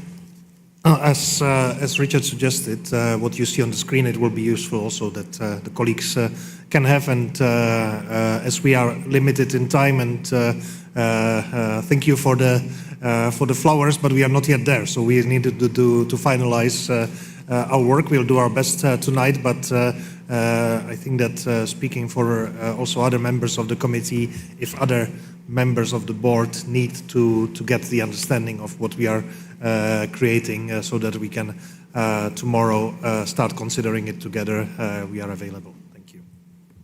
Thank you, Jan. Abdul Rahman. Thank you, Co-Chair, and also thank you for the ad hoc committee on the establishment of the ERSC framework. Just one observation in the report, maybe we can some edit that we can look into it before we take note of the report, is in any instance where they mention DBS for developing countries or for particular developing countries, we need to just to distinguish and make the distinction between eligibility as the language of eligibility as it stands in para 42 of the GI, but when it comes to access, we refer to the language in para 20E of the decision of CP28, which would say allow all developing countries. So just to make the distinction between access and eligibility. Thank you, Abdul Rahman, for that comment and that distinction. I think as an addendum will be issued, maybe that can be taken into consideration in that new iteration. Seeing no more comments, we will now move on to the next agenda item, and I'll hand it over to my co-chair.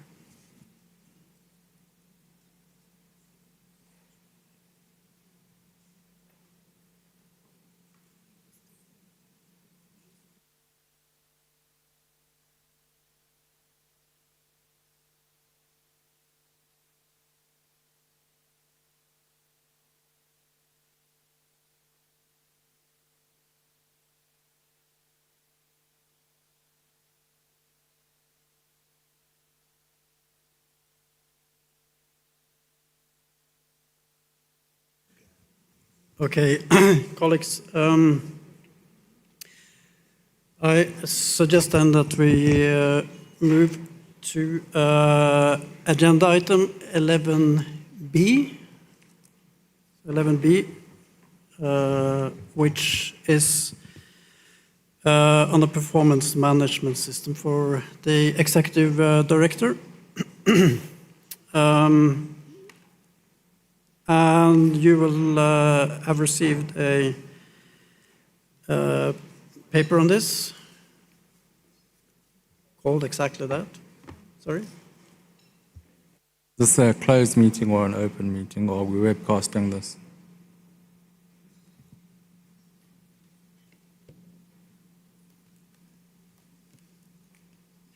So, Richard, we can close it if you request us to do that, but just to make clear, this is a discussion and a decision on the performance management system. It's not an evaluation of the executive director. But would you still like us to close the meeting?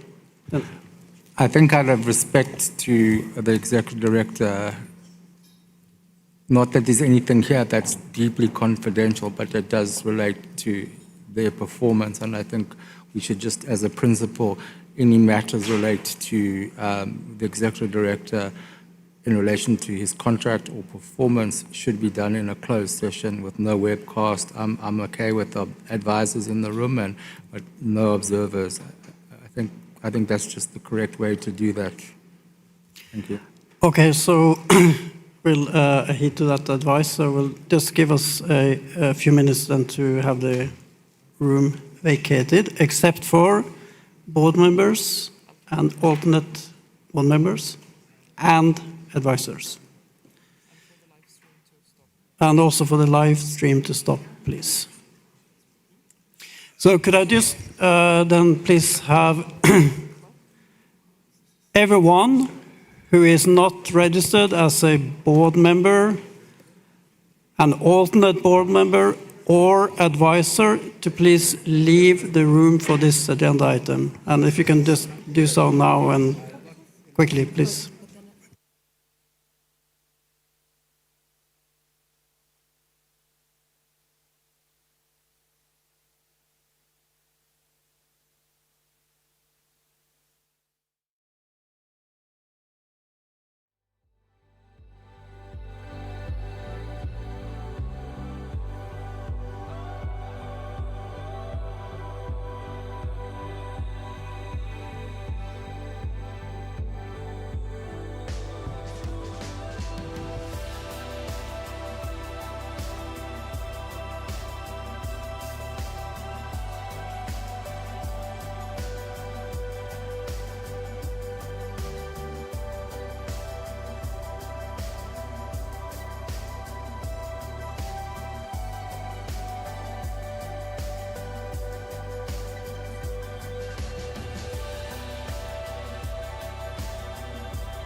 Thank you, Margaret. With that, we are at quorum. Colleagues, I would like to now continue on the agenda item and move on to agenda item 9, country support system. This is an item that on which we spent quite a lot of time on Tuesday during our informal session, and we held a long and useful conversation where we saw a lot of discussions on the substance, on the time frame, and on the scope of this decision. I will remind us all that we have a decision from B7D8 where the board requested the Secretariat to develop and present to the board at its 8th meeting a proposal on a country support system under the BIM to operationalize paragraph 47 of the GI, including the activities of paragraphs 47, 53, 67, and 68 that would have an annual funding allocation, a cap for country, and the modalities under which the support can be implemented. What we have done following the discussions that we heard on Monday that addressed time frame and some of the concerns on both how we move towards a CSS in the long-term model of the fund and all of the discussions that need to happen there, but also what can be operationalized in the short term under the BIM, and sort of distinguishing a little bit of the discussions on what's happening what could happen on disbursement agents or complementarity and coherence, particularly with the Santiago network, to allow for those discussions to happen towards the long-term model, but to bring take a decision here at B8 on what is actually feasible on the CSS. So that we've taken that vision on board. We heard questions on how to go. I'm not saying it's exactly what was asked for. There was a lot of different things in what was being asked. But our sense is that there is appetite, or there is an opportunity to find consensus in having the minimum the minimum decision that can be taken here on CSS, and allowing ourselves a process that will allow for lessons learned onto how this grows towards the long-term model. So we've worked on what that decision or what that scope would look like, and I would like to pass the floor to the Secretariat so that they can present what would be contained in that document, and hopefully hear your reactions and have a decision here as we were mandated on this CSS. So Ibrahima, the floor is yours. Thank you, Camilla, and thank you, members of the board, for the feedback on the framing paper. We took away from the conversation, the question is no longer about the why, it's the how and when, particularly given the fact that some of the countries did confirm that the capacity gap is such that CSS can certainly add a lot of value in enhancing not only the pipeline, but also response to loss and damage. I'm going to hand over to my colleague Jihad to walk you through some of those elements, building on what Camilla said, that will help the board to make a decision. And just to confirm, we at the Secretariat, once a decision is made, we are prepared to look at the budgetary implication, the capacity implication, so we can execute this within the time frame decided by the board. So Camilla, through you, I'll ask Jihad to walk you through those elements, with the hope it will help the board to make a decision. Thank you very much, Ibrahima.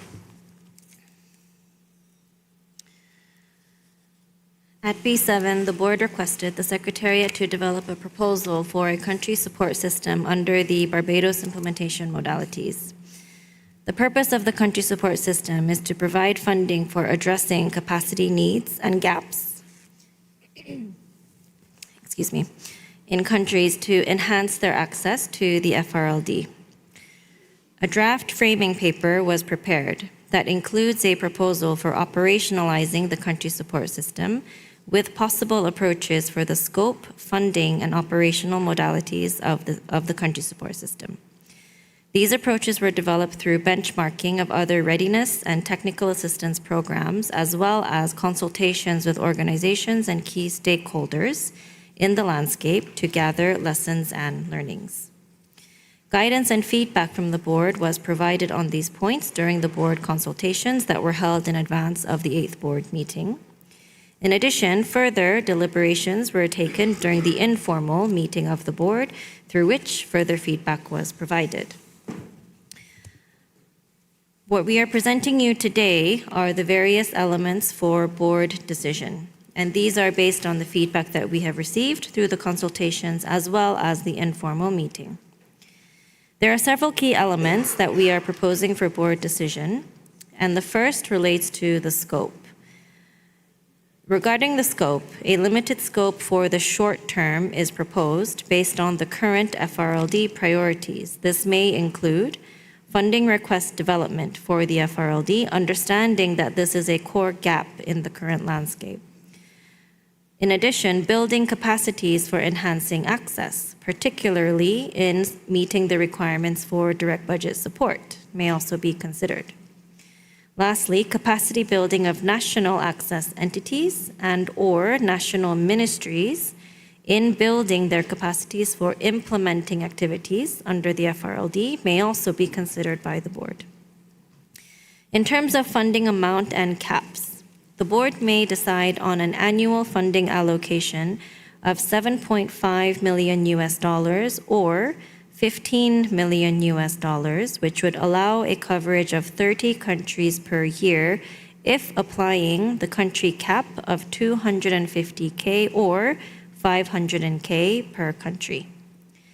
Of course, the larger cap would allow for a larger scope of activities to be supported per country. Regarding the access modalities, it is proposed that for the short term, the same access modalities for the BIM are also applied for the country support system. In terms of approval, it is proposed that authority is delegated to the Secretariat, the Executive Director, for approving country support system requests. This would allow for rapid approval of country support system requests rather than waiting for board meetings. It is also associated with the lowest transaction costs related to presenting country support system requests and takes into account the limited time and perhaps capacity of the board to consider many smaller country support system requests, considering the transactional nature of these grants. Under this approach, the board would still approve the broader country support system modalities and process for Secretariat review and endorsement of the country support system requests. Finally, when it comes to managing disbursements for the short term, it is proposed that disbursements could be done through the interim trustee for the short term. This allows for a streamlined approach with the disbursements arrangements that are currently in place under the BIM regular funding request window. Now, if this is decided by the board, the timeline and next steps would look as such. At B8, if the board takes the relevant decisions needed, the country support system could be established for the short term. Then the Secretariat may develop the detailed operational modalities for the country support system for the board's consideration at B9. This would include elements such as the funding cycle, funding criteria, access modalities, oversight fees, and the result measurement framework, which could include monitoring, reporting, and evaluation requirements, as well as the draft accountability framework for delegating authority to the Secretariat. This would enable us to launch the call for country support system requests during or immediately after the 9th board meeting. Further, at the 10th board meeting, we would expect that the board could adopt the accountability framework as well as take note of the World Bank waiver for delegating authority to the Secretariat for approving country support system requests. Noting that we will be in touch with the World Bank requiring the requirements, relating to the requirements for the World Bank waiver, and there may be a possibility that this could be expedited to the 9th board meeting, depending on the accountability framework that is adopted by the board. The operationalization of the long-term country support system will take into account the lessons learned from the implementation of the short term, and we will continue to be guided by the board in this regard. Thank you very much. Thank you so much, Jihei, for that presentation. We're keeping here the elements for this decision. We know this isn't exactly where everyone would have liked to see this, but hopefully this is a good starting point to get some short reactions and move towards a decision here to establish the CSS. I see Richard. Thank you, Camilla. So I will not repeat what I said the other day, but this is a good example of why we co-chairs need to work more on the consultation process, and particularly the sharing of meeting outcomes so that those who are not present at one meeting can understand what other colleagues said, because these consultations are not just for the co-chairs or the secretary, it's for the board. We want to hear what other members think and say, and if we don't know what they think and say because we weren't able to attend a meeting or we went to one and not the other, I think then there's a problem with the process. So please, can you continue to work on strengthening that process with the Secretariat? I am very much in favor of taking a decision now at this board meeting. I'm not in favor of overcomplicating the process. So for me, a decision here would be to approve as per the B7 decision, the cap on countries. My preference is still 250 million for this, 250,000. Sorry. No, yeah. 250,000 per country. I think this is aligned with the BIM and the small scale of the BIM. That doesn't mean that prejudices the long-term model. If the Secretariat can confirm that 30 countries is doable, I'm happy to go for my 20 to 30, but I don't want us to be in a situation where the Secretariat overburdens itself and we create the expectation from countries that 30 would be achievable. This for me was the other part of the BIM. So the BIM was partly the projects, but it was also this component. We've taken a year to get here. We don't have any more time to wait. Countries need the support. I'm not quite sure the limited scope, what setting up systems and capacities for enabling access maybe is not phrased correctly. It sounds more like a support for accreditation system rather. I think the issue is more the institutional strengthening of national militaries and the AEs that need it to do loss and damage. I think the access modality that we can work on right now is the entities listed in the annex and then the application of the light touch fiduciary AML assessment prior to the World Bank. I think this issue of the transaction cost is just the nature of our organization. We pay a lot of money for the World Bank to host and for the trustee to do that services, and we went at detailed and length. This is for countries, so we need to understand that's the cost. I am fully in support of delegation for the Secretariat or to the Executive Director. Yes, we do need to have the accountability framework. That is a requirement from our conversations with the World Bank. I'm not quite sure it's been reflected that way, and I would hope the World Bank doesn't backslide on that agreement. We would need a decision and the accountability framework for them in order for them to give the waiver, so that should come at B9. So on this funding cycle, funding criteria, it's too complicated, colleagues. We've agreed to do this in the transition, in the governing instrument. We must let the Secretariat operationalize it. This board, and we've seen the nature of this board's discussion yesterday on results and today on the assessment methodology, we will get stuck. We need to trust the Secretariat to do things. And if we don't, as I say, if we don't like what they do, we can then change it. But this notion of doing everything up front and cross-checking everything before the Secretary can implement is a bad practice. It's the model of the other funds that are generally stuck. I am not in favor. I am in favor of fully implementing the governing instrument provisions in 35N, which is to mandate the Secretary to engage with the Santiago network to ensure complementarity and coherence. That is not between our board and the advisory board. It's between Ibrahima and Carolina, and it's how they make sure that a funding request for any country is being maximized and there's no duplication. Again, so that's why I don't support the Santiago network playing a role in the implementation or operationalization of this framework, right? all due respect to the Santiago network, they do something different. I think issues of oversight fees, we can come to, we've already agreed on this, whether this is applicable now. This is an important component. For many countries, loss and damage is not a new issue, but planning for it and having access to funding is new. We have a lot of experience. I raised the issue of our colleagues in Zambia in the village that have been moving every year up and down from low level to high level. They know how this works. So I'm ready to take a decision at this board meeting on this. It's been far too long that we haven't done this, so I'm ready to take a decision. Thank you. Thank you, Richard, for that positive outlook. From what I heard, it's not that far. It's just on options, selecting some of the brackets that are here. Rulita, please. Thank you very much, and good afternoon, everyone. Thank you for this simplified version.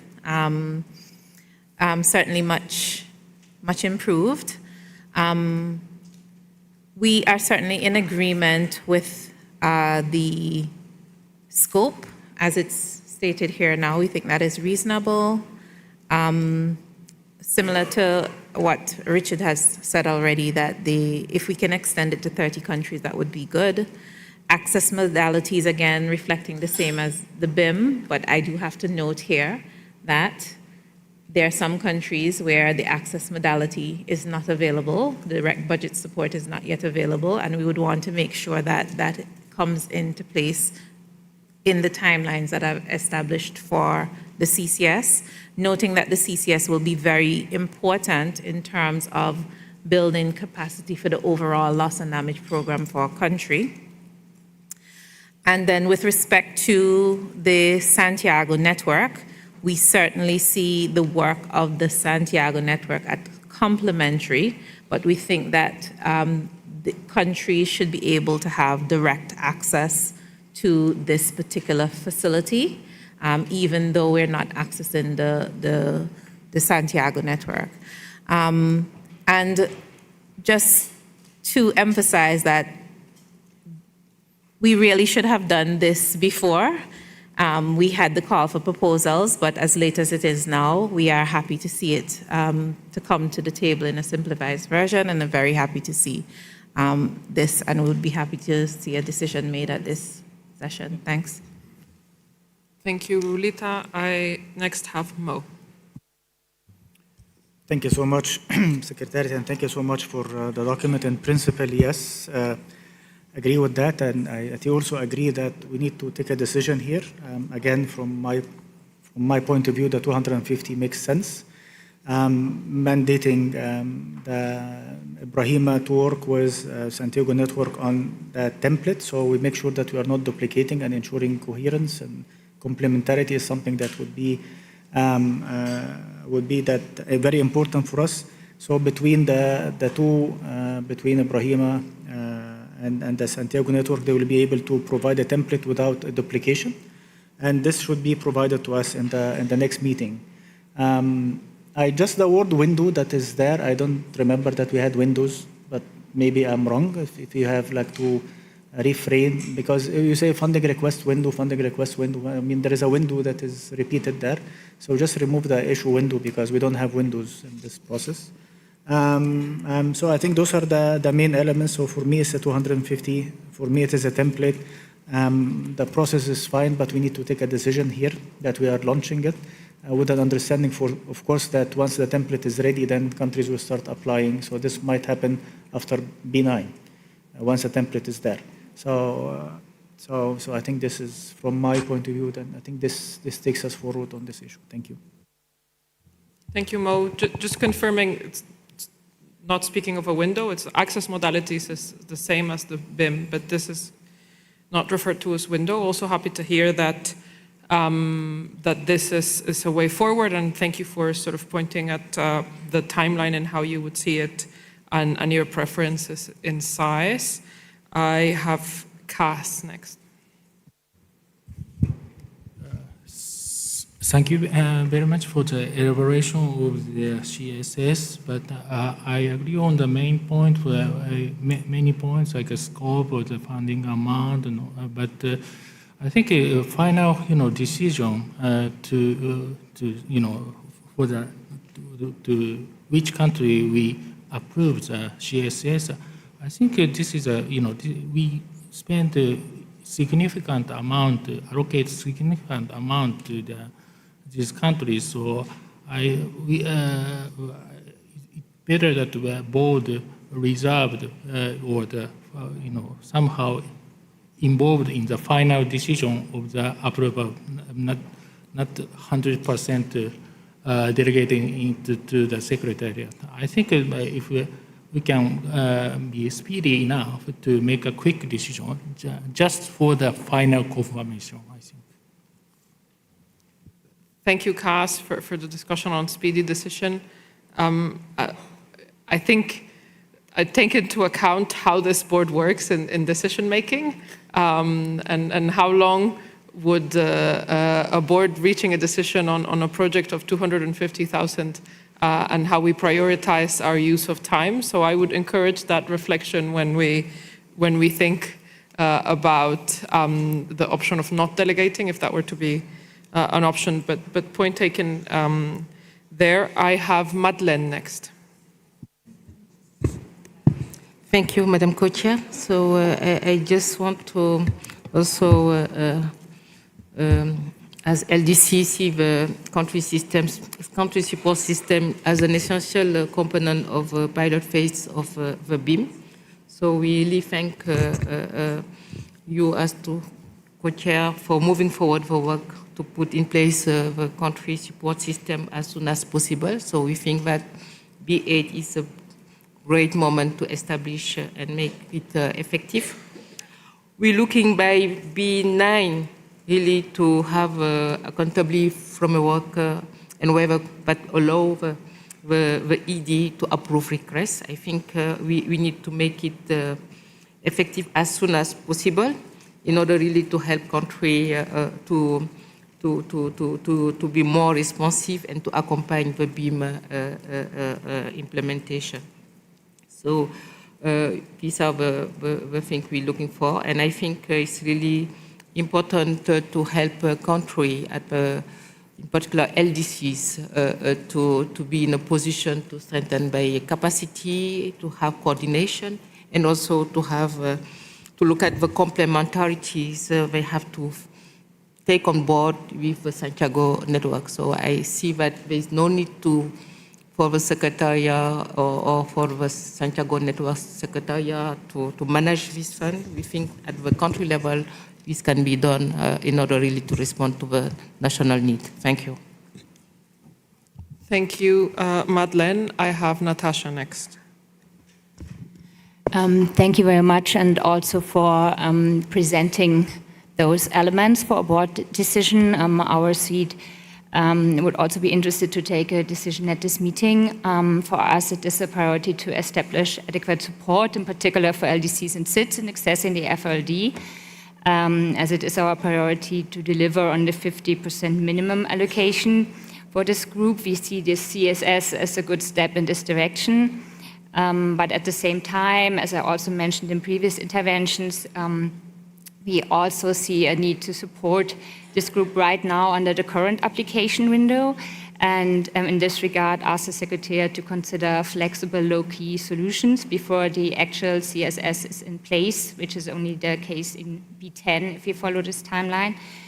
For the BIM, we support a predictable funding approach with a clear allocation framework as presented. We could also agree with the proposed 50 million annual envelope and 500,000 country cap. But of course, if the majority of the board has another opinion, we could also go with that. So this is not a hard line. Of course, we also support continuing the CSS beyond the BIM and developing it into a long-term instrument, building on the lessons learned during the immediate phase.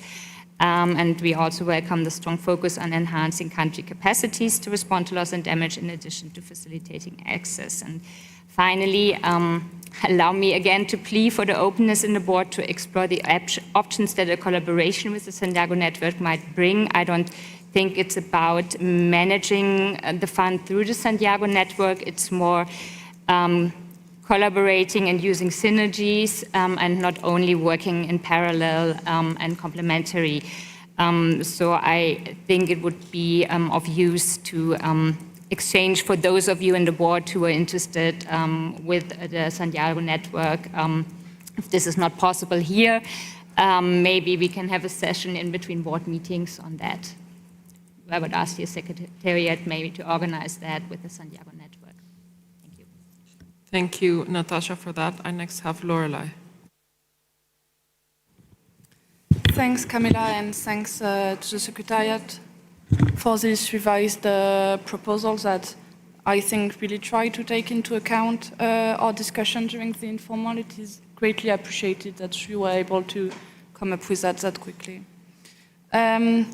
As we stated during the informal, this seat supports the quick operationalization of the CSS, and so we're very happy to have a proposal under the BIM. We really wish to have a decision adopted here.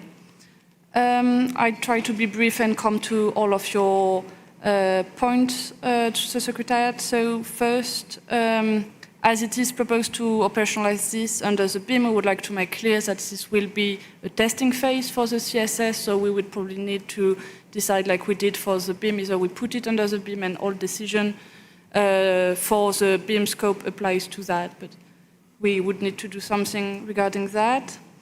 We welcome the limited scope proposed. We think that it will allow us to test CSS, and then we can adapt for the long-term model if needed. Regarding funding amount and cap, we would also be in favor of limiting the total annual funding amount to USD 250,000. Numbers are difficult in English per year, especially as the scope is now more limited than it was previously. This seat maintains its position because as we have no information yet on the volume of requests that we will receive, we would prefer maintaining a demand-driven approach rather than already deciding on a cap. This will ensure not only tailored budgetary planning and monitoring, but also ensure that we as a board take into account the Secretariat capacity as their workload is likely going to increase with more BIMS requests, hopefully, and hopefully beginning to implement projects. On operational modalities, we would like some clarification on the proposal of access modalities. There were several options in the previous proposal. It is unclear, at least to me, what would now be the access modalities. And on approval, we still want to find an equilibrium between creating a derogatory process and the need to be demand-driven.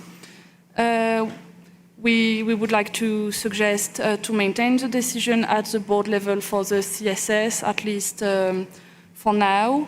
It could be a non-objection procedure, for instance, or be decision taken between meetings. But as we really want the CSS to be effective in the long term, we would like to ensure that we have the capacity to review projects. And obviously, if this is not working, we will still be able as a board to decide to delegate the authority later. On cooperation with the existing entities, including and especially the Santiago network, we encourage, in coherence with the BIM approach, to test things. This will help us understand for the long-term CSS, how they can work together. Maybe there is need for better coherence, maybe there is need for two different approaches. So we strongly encourage Carolina and Ibrahima to keep working together closely to try things. And finally, on the timeline, we would encourage, if we are able to take a decision here, to try and operationalize the CSS as soon as possible, including by pursuing efforts to approve the call for proposal in between meetings. Thank you. Thank you, Lorelai, as well, for clear guidance on how you'd see a decision. I next have Kaisa.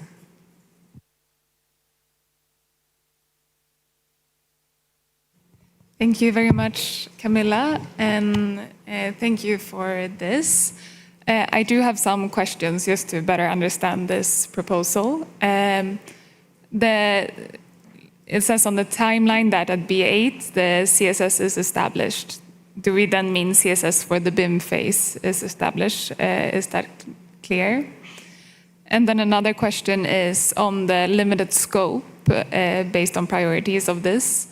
It says funding request developments. So then if it's funding request development for the BIM phase, but the call for CSS requests is launched at B9, that will be after the deadline for submitting funding requests to the BIM. What is the thinking there? What kind of funding requests are we then talking about for this? And if we use the timeline that is set up here, when would the first CSS support realistically start entering into effect? Trying to understand, it feels like we're trying to do something after, it feels like something that is, we're trying to support something that will already have had its deadline when this enters into effect. And then on the coherence and complementarity, in particular with the Santiago network, I raised this during our informal conversation, how important I think it is that we use what's already out there. And we have the Santiago network, which is set up to catalyze technical assistance and facilitate exactly this type of work for countries. So I think it would be very valuable for this board to hear from the Santiago network on what they do on this. And like Natasha raised, I would ideally want them to present here in this meeting now so that we can be informed by that before taking this decision. Want to raise that wish from us. Thank you. Thank you, Kaisa. Confirming that this would be CSS under the BIM, and that we would be launching here. And I think Lorelei and you were the first ones to actually have questions to the Secretariat, so I'll gather a couple more flags before handing back to the Secretariat, and I have Tomas. Thank you, Co-Chair, and to the Secretariat for this update and simplified version for the country support system. I agree, first of all, with Richard that the board has to agree on the CSS at this meeting. Regarding the cap per country, our preference would be to go with the $5,000 per country, but it's flexible on to go with $2,500 with 15 million total funding amount.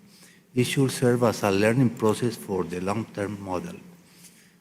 Agree on delegation of authority to a Secretariat or Executive Director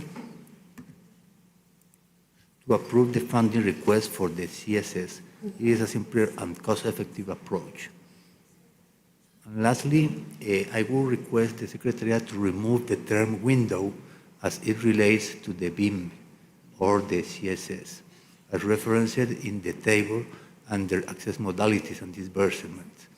The Transitional Committee decided against having windows as an operational modality of the fund. Thank you, Tomas. I next have Walter. Thank you, Madam Co-Chair, Camila, and thank you to the Secretariat for these elements for board decision. We agree with several of the elements that are included, and in general, we think that such a system will be an important tool for developing countries, including, of course, to prepare and strengthening national processes and support systems, developing proposed activities, projects and programs for addressing loss and damage, estimating financial requirements, establishing national L&D finance systems, and promoting program coherence at the national level.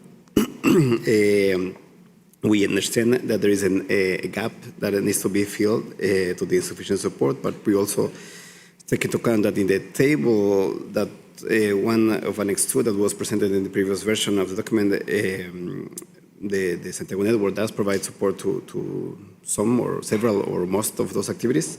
So we are also joining other requests for elaboration on what will be the options for that collaboration that are complementary and reinforce, not duplication, certainly not replacing those that support.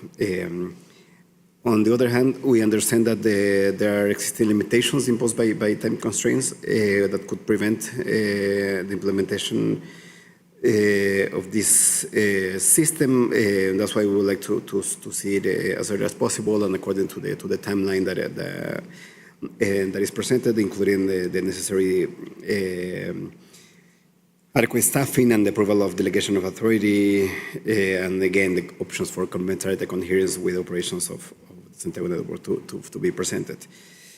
Finally, we agree with in terms of the cap, we think that 250,000 seems reasonable. We are flexible, but we think that is enough. In our view, the most important is to ensure more countries to have access. In principle, also, we think, of course, all developing countries should have access to this support without any type of differentiation. GRULAC countries do need this type of support as well. We also join finally the request for the removal of the reference to the window as expressed by Thomas. Thank you. Thank you, Walter. I have Lauren.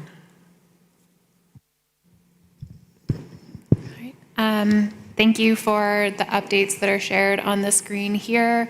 I support advancing the development of the CSS and putting it into practice. I have a couple of comments. First on scope, similar comments to Kaisa, considering we haven't yet made a decision on a second call for funding proposals under the BIM or the long-term model. It's just not clear what funding request development would look like in practicality in the near term, although I agree that it is relevant in the larger picture. On the funding, I would support the smaller cap of 250,000, but we do need more details than what's presented here, I believe, to make a decision on the budget and keeping in mind our commitment authority. There's total referenced here, but there's also 30 countries a year referenced. So are we talking about a total budget of 7.5 or 15 million? Are we talking about an annual budget of 7.5 or 15 million? How many years would we be looking at running the program under the BIM phase? And so what does that mean for the total allocation? As discussed this morning, some colleagues have a preference for oversight fees to sit outside of funding envelope. So I know that in this context, the oversight fees would be much smaller as a total amount, but an idea of what those would be calculated as well. And the original paper also referenced the need, and I agree, to increase Secretariat staffing to manage this, but it didn't include a budget estimate of the increased staffing that would be required, and I think we would need to see that as well. I do support delegating approval to the Secretariat and the ED, and like others, I would stress the importance of the close collaboration with the Santiago network, given our commitments in the governing instrument to avoid duplication. Thanks. Thank you. Thank you so much, Lauren. I think we've gathered some questions. I've taken notes of the flag. I will answer, though, on the question on the BIM. We do also have a decision that there will be a consideration of a further allocation for the BIM that was supposed to come at this meeting. It didn't come because we had the decision on commitment authority, which we said, so that will come. So I believe that's part of the reason why we're thinking of funding request development, so advancing that would still be a possibility. And on the yearly cap, the decision that this comes from B7 does already request an annual funding allocation for the program, so that's what this is responding to. And it's how we've set up the decision of what we are going to do here. But I will give the floor to the Secretariat for further answers to some of the questions that have been raised. And then finalize the round and hopefully propose a way forward that's agreeable to everyone. Thank you, Camila, and thank you, members of the board, for your feedback and questions and comments. Let me just address the question raised by Richard, and I'll hand over to Jihé to answer some of the questions you asked on the cap and some much more operational questions. I think, Richard, the short answer to your question, can we do 30 countries a year? Yes, we can. And I tell you why we can, because number one, from the interaction we have with the countries, we've been hearing quite often the need to address the scope of what we have there on the scope of the short term, because all these three aspects have a direct impact on the pipeline and enhancing the pipeline. And I wouldn't be surprised it's going to be oversubscribed because many countries have reached out to us asking, where can we get help to do the kind of work so we can send our proposals to the Secretariat. I think the second reason that comforts me through the BIM, we have now developed the expertise to put together templates and guidelines. So in other words, if this was delegated to us, we can immediately get to work and pull out the template and the guidelines, which will be helpful for a country to actually submit a proposal. I think the third thing that I want to say, if this was delegated to us, obviously it has a budgetary implication. And our intention, for example, after this BA, to look at all the decisions made by the board, to say what will be the budgetary implication and go back to the BC and come back to the board. And that is important because that will allow us to recruit the people that we need to actually implement this. But I think having, in a very short period of time, put together a team at the Secretary, I think we're developing now the track record and the experience and recruiting. And I don't think we'll have a problem to bring the right people on board to deliver. With regard to Santiago Network, certainly your comments and complementarity are well noted. I think what will happen, given the excellent relationship we have with the other Secretariat, in the real world, we're going to be dealing with the same countries. There's always going to be concerns about duplications in talking to the same countries about technical assistance. We will naturally actually collaborate together and making sure we don't actually duplicate our efforts in supporting the countries. And I hope the board can trust that we will actually uphold that collaboration with Santiago Network in making sure the focus is not on our institution, the focus is on the countries that need help. And I think that's the way we're approaching this, and I hope that will comfort the board as well. So Camila, if it's through you, I'd like to invite then Jihad to answer some of the questions that are much more specific. Jihad, over to you. Thank you very much, Ibrahim. I don't think there's too much more for me to clarify. So in terms of the funding request development element, indeed, the timeline for the submissions of the BIM funding request does make it a bit challenging in terms of having CSS support reach countries now, which would be more relevant for the countries. However, with that said, noting that the 15th of June deadline is not for the final version of the funding request, it's the first version, the first submission. So in case countries would need more support in advancing their funding request for it to be ready for board approval, we do see that it would be relevant there. In the other possible scenarios where in case based on, of course, commitment authority and the board takes a decision perhaps in the near future on extending the BIM, adding funds to the BIM, or even moving towards the long term, then the CSS, of course, would continue to be relevant for the countries there. So we do feel that the point is still relevant. It could help countries now, and it can support countries later. On the window, the reference to the window, so apologies, I was requested to remove the term window, and I did remove it from the CSS, but I did not remove it from the funding request reference. So this was not any intention to go back from what was already decided. It was just an oversight from my side. So we'll make sure that there's no references to window in any of the slides or papers. On the budget, so I think, I mean, of course, our executive director, as he said, we will be now, based on the adoption of the establishment of the CSS, we will make sure to launch a robust recruitment phase to ensure there's capacity in-house. However, the initial building of the templates, the modalities, we're quite confident that we can do this in-house at the moment, so it will not delay the operationalization of the country support system. The additional budget requirements, indeed, there will be budget implications, and we will work internally to make sure to propose additional budget as it's necessary to operationalize this support system. Thank you very much. Thank you, Jihei, for those answers. I'll finish the round of notes, and next I have Nona. Thank you, Camila. I would like to thank Secretariat for the proposal. I would like to add that to safeguard and strengthen country ownership, it is critical that the requirements for the letter of endorsement signed by the national focal point is explicitly maintained in the decision to be adopted by the board. This ensures that all CSC activities are in line with national priorities and climate strategies. Regarding national ministries or new national entities that are not yet accredited to GCF, GEF or IF, the proposal for external third-party assessment requires further clarification. To ensure procedural clarity, the Secretariat should provide detailed information on the procurement and management of these third parties, specifically whether they are not be commissioned directly by the FRLD or by applicant ministries' entities. Delegated authority to the Secretariat or ED for the approval of CSC requests represent the most optimal choice for the operational efficiency, provided there is sufficient internal capacity. However, the fund must proactively apply lessons from other climate funds where high volumes or parallel readiness requests have overwhelmed dedicated teams. We welcome the inclusion of additional human resources deployment in the current documentation as a necessary safeguard for this approach. Thank you. Thank you, Nona. I have Jan.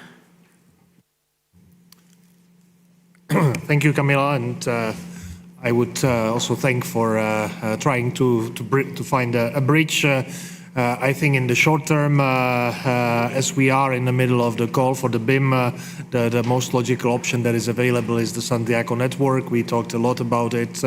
They are here with us. They are available to advise what it is that they can do for the countries, not just for the calls for the current BIM call, but for the projects for the current BIM call, but also more generally. If we decide to have another call for proposals for the BIM based on the commitment authority, obviously this can be an option that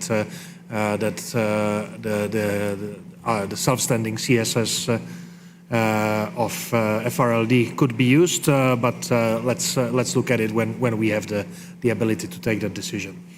250K 250K, 30 countries per year, 7.5 million is something that we would be happy with. Use it for all the items that are listed. It also makes sense.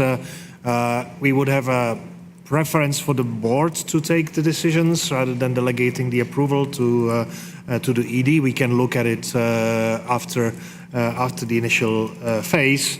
And obviously using the CSS also for the long term and making the maximum use of the synergies with the Santiago network.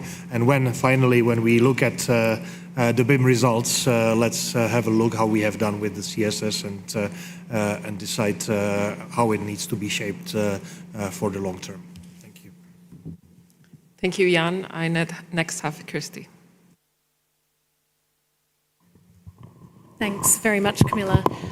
Thanks to the Secretariat for this paper, the clarifications that have been provided over the last couple of days, and indeed for the consultations that occurred between the last two board meetings. I think those informal consultations that are happening are really useful to help bring people along with these complex technical processes. Thanks for the analysis on the existing mechanisms that's embedded in the papers. It's important that the country support system fill gaps rather than replicate support that can be provided through existing mechanisms. Oops, sorry. We consider that the CSS could usefully focus on readiness support and not technical assistance, as this is essentially covered by the Santiago network. To go through sort of just a couple of key decision points that we need to make, we are happy to delegate decision-making to the Secretariat for the, as this will obviously create efficiency and create more timely support for countries as well. As we don't know the demand for this model, we would prefer to start with a smaller cap of $250,000 for the time being. We're happy to review that in the future, sort of once we get a handle on what that looks like. We think that starting off with a smaller cap will balance the costs of the CSS, particularly under a simplified system, against potential costs. Thanks very much for the clarification on staffing and budget implications that you've already provided. One final point is that aligning with others, including Jan just now, it would be helpful to understand what opportunities there are for the Santiago network to provide support on the development of funding requests, at least in this initial phase. Noting, Camilla, your point around sort of potential extension of a BIM. And in the longer term, we think we would really like to see a longer term development of the CSS, continue the dialogue with the Santiago network. We align with those who are also who also consider that the Santiago network could play quite a useful role in the long-term model of the CSS. Thank you. Thank you, Christy. I have Antonella. Thank you, Chair. A few reflections on the proposed country support system. At the general level, we see the country support system as an important instrument to strengthen the quality of the fund pipeline and, more broadly, the capacity of a country to access and effectively use climate finance. And this is particularly relevant in addressing structural constraints in translating needs into well-prepared and implementable projects.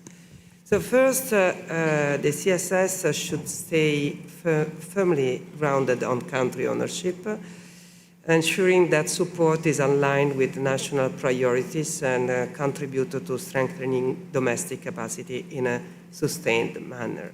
In this sense, the focus should be on enabling countries to move from preparation toward the implementation in a tangible results on the ground. Second, should the decision-making authority be delegated to the Secretariat or the Executive Director, this would need to be clearly anchored in a board-defined ex-ante allocation criteria, including transparent and pre-agreed cost parameters. In this context, we think that particular attention should be given to cost efficiency across the delivery chain, including fees paid to intermediaries, with the objective of maximizing the share of resources reaching country-level implementation. So such a delegation should also be embedded in a clear accountability framework, ensuring transparency and traceability in the use of resources. So more broadly, as other members highlighted, we see a close link between the role and the scope of the country support system and the overall time frame of the BIM. The effectiveness and the strategic value of the system will depend to a large extent on the time horizon within which it operates. In this regard, it would be useful to reflect on how the design and the scale of the support system can be aligned with the expected duration of the BIM, so as to ensure that the support provided translates into concrete and implementable funding proposal and ultimately into results on the ground. Finally, of course, ensuring coherence with existing support mechanisms will be essential to avoid the duplication and maximize overall effectiveness. Thank you. Thank you, Antonella. I have Richard.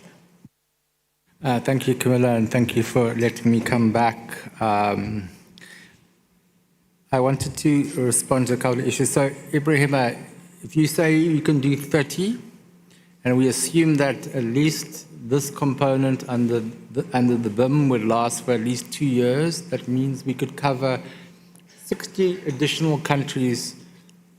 So we would have currently now 10 projects, maybe an additional 10 if we add another 250 million, and we could cover 60 countries. 60 countries is almost 50, just under 50% of all developing countries. This is a very significant undertaking for this fund to be able, within its first 3 years, to reach 50% of all developing countries with support to address loss and damage. This is a momentous achievement, and we are on the precipice of taking this decision now and empowering our Secretariat to do that. So let's just reflect on the enormity of that decision. And all we're asking for is 250,000, which is 7.5 million. All the developing countries, maybe bar you, Jan, because for whatever reason your constituency doesn't give you a seat on the GCF board. All the developed countries have seats on the GCF board. And on that board, we've delegated over just under $1 billion of support to developing countries to the executive director without an accountability framework. Let me tell you how bizarre it is to sit in this meeting where 3 years ago, developing countries did not want delegation and you wanted it. And now the shoe is on the other foot, I think you say that. The developing countries are asking for delegation and you are asking the board to take very small decisions. So I kind of feel like I don't know where I am. I'm a little bit, maybe I fell down and hit my head and the world is upside down.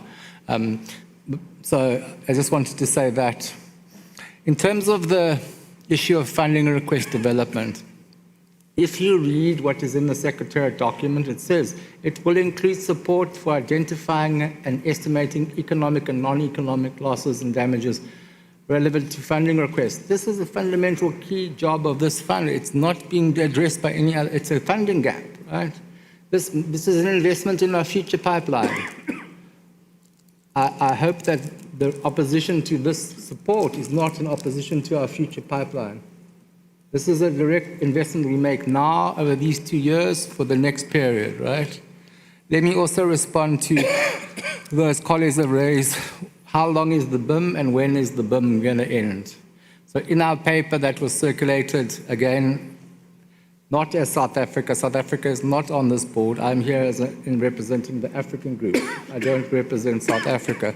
But I'd clarify, offer a clarification that my understanding is the BIM ends when the first replenishment period is effective, because that's when the long-term model actually kicks in.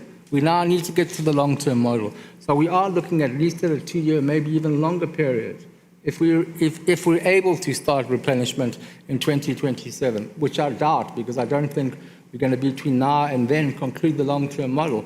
But assuming we even launch replenishment in 2027, the effectiveness date of the outcome of that is only going to be in 2028. So we are looking at a 2-year period, and then I go back to, can we cover 60 countries, 50% of developing countries? In the paper I circulated, I tried to respond to Ambassador Roleto's comment around direct budget support.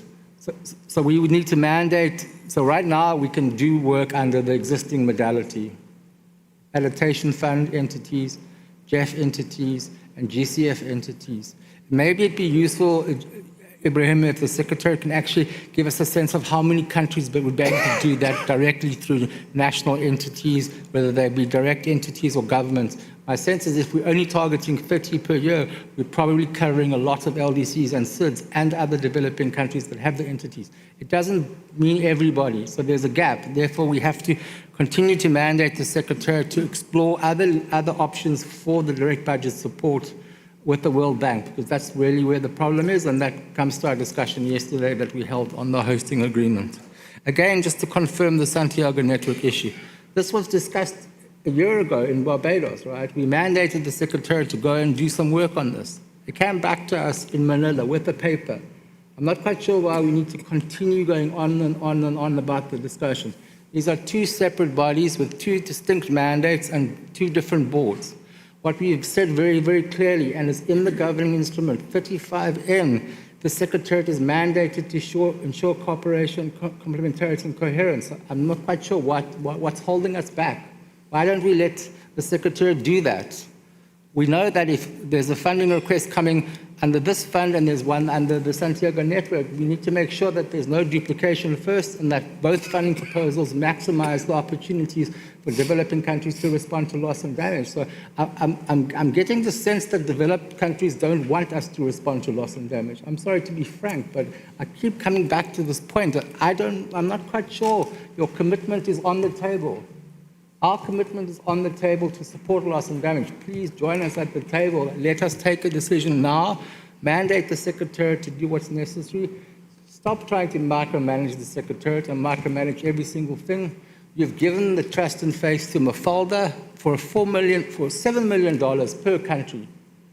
$4 million every 4 years, plus an additional $3 million for adaptation. We're asking for $250,000 here. It's a big difference in amounts. You gave the faith to that ED, let us give the faith to our Secretariat here. So please, Camilla, can you come back to us with a decision that we can approve this now and get this thing up and running as soon as possible? Let's not leave it to B8. The countries are asking for this. We've been given mandates by our constituencies. My colleagues on this side of the table represent 135 developing countries. This is what they're asking for. Some of them have been asking for it for 30 years. This is the opportunity to give them something. Although it's small, it is significant, and it's a beginning part of our journey as part of the journey that this fund is undertaking. So please, I call on you to be responsible as a board and take a decision here. Thank you. Thank you, Richard, for that emotional wrap-up. I think before I give the way forward, as you've asked, I will give the floor to Gideon from the Observer constituency, and then I will propose the way forward.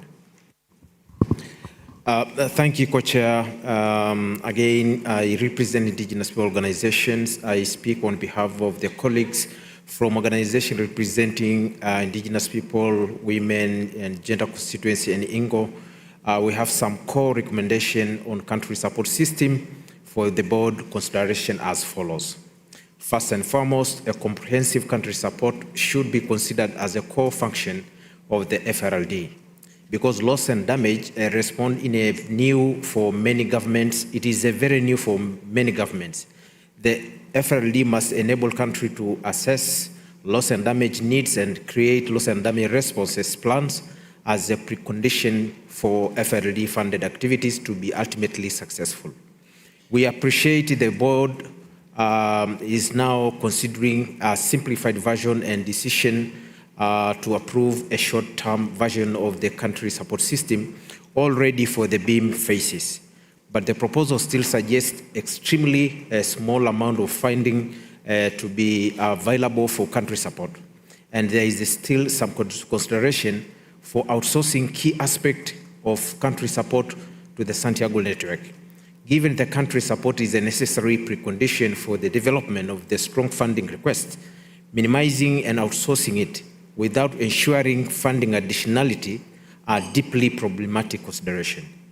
The FRD country support system should build on a lesson learned from the existing climate finance mechanism that have been developed, readiness support and country support modalities.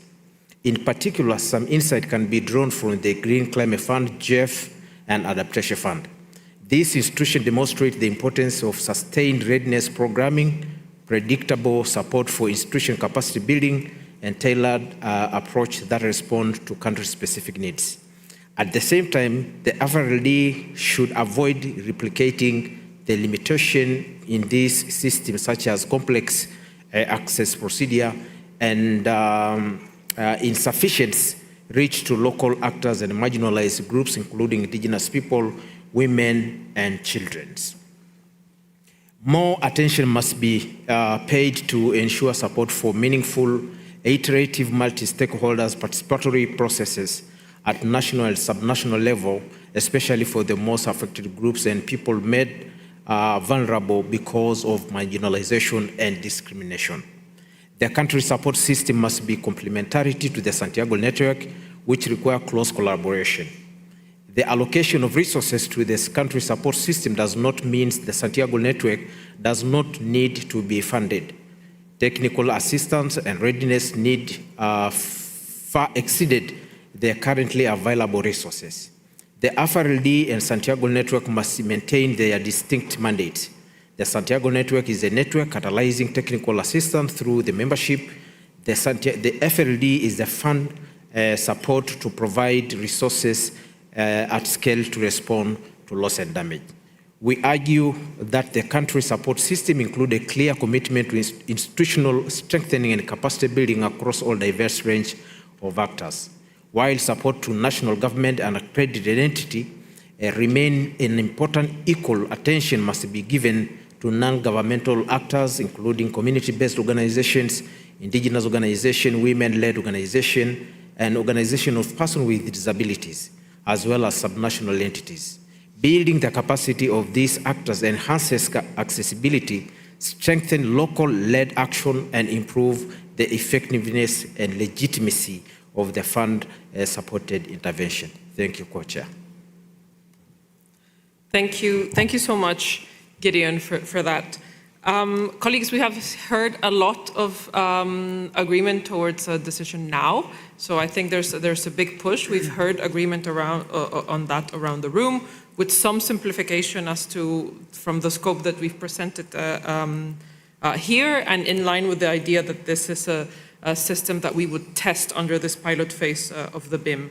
I think there's been broadly agreement of the scope. There's been some questions there on what is there or not, but broadly agreement on the scope and what should be at this scale, as well as some questions on what should be the size. And we've heard 250 and 500, but I think there was a lot of flexibility towards trying to then stay in around the 250,000. There were some issues on delegation of authority, but I did hear some flexibility, I think in line with what Antonella was saying. What are we sure, what are the parameters for this? And then hopefully with the plea that very eloquently Richard said on behalf of developing countries, but putting this to scale as to what it means in this delegation of authority, maybe there would be flexibility there.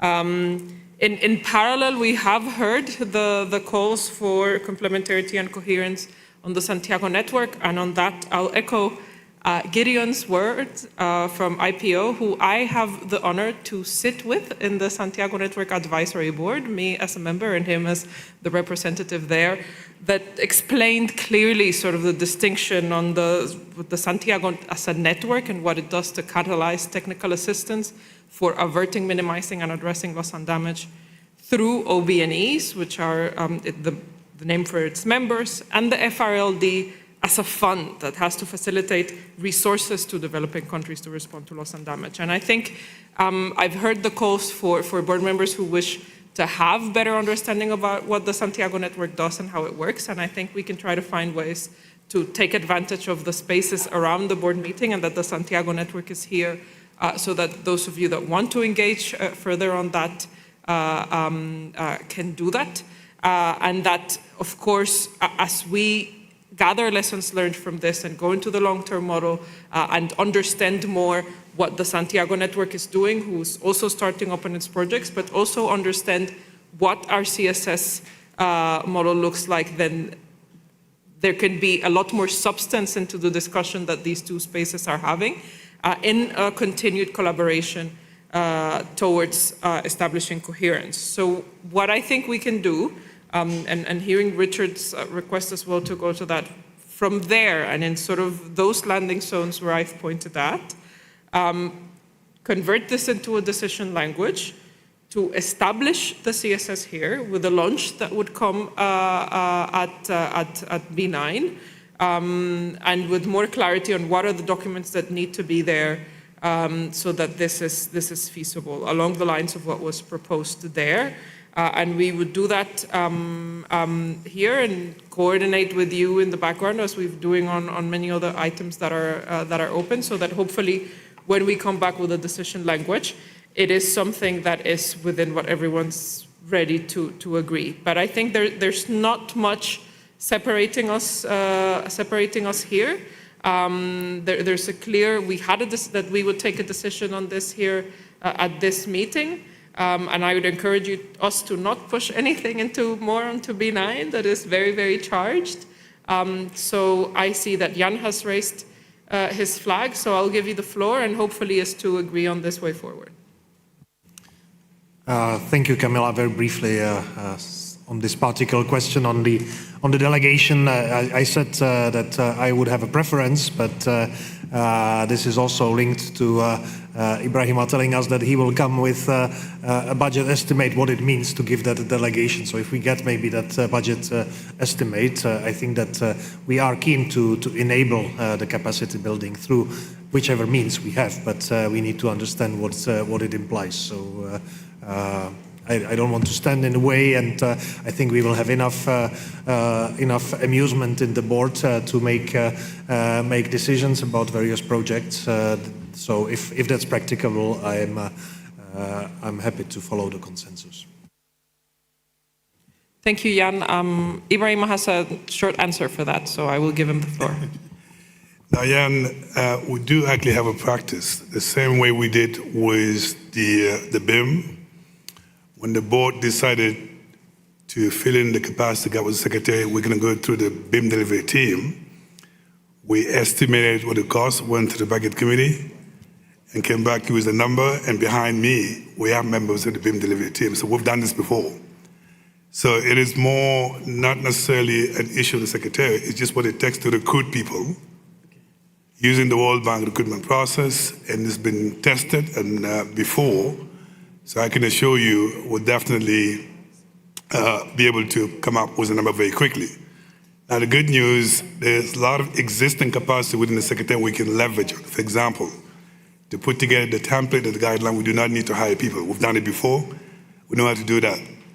And to put together a structure around the executive director, guided by the accountability framework, we don't need external person to do that. So it's not more getting expertise that comfort the board that we can do this and support the board. But I don't expect this to be highly expensive, because the intention here is to focus on the resource and help of the countries, not on the overheads of the secretariat.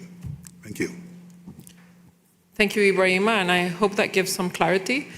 So we are going to park this for now. We're going to move on to the next agenda item. But we will continue engaging with you on the backgrounds to make sure that that decision is where it needs to be. Thank you, colleagues.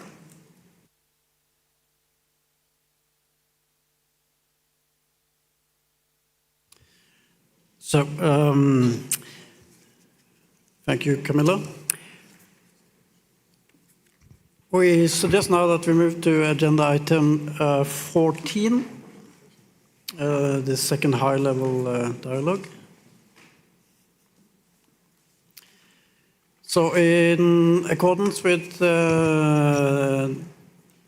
Annex 2 to Decision 1 CP28, paragraph 11, and Annex 2 to Decision 5/CMA 5, paragraph 11, as you will know, the fund will organize an annual high-level dialogue on coordination and complementarity with representatives from main entities that form part of the funding arrangements. Paragraphs 8, 11, and 12 of the governing instrument provide that the fund will act as the platform for facilitating coordination and complementarity under the funding arrangements, including through an annual high-level dialogue with representatives from the main entities that form part of the funding arrangements. Also, the governing instrument requires that the board of the fund reports on the dialogue through its annual report to the COP and the CMA. So you have before you document FRLD/B8/18 that is titled Second High-Level Dialogue on Coordination and Complementarity across the Loss and Damage Finance Architecture. And I will now invite Ibrahima to introduce this agenda item. If you're ready. Thank you. Thank you, Georg, and thank you, members of the board, for the opportunity to brief you on this.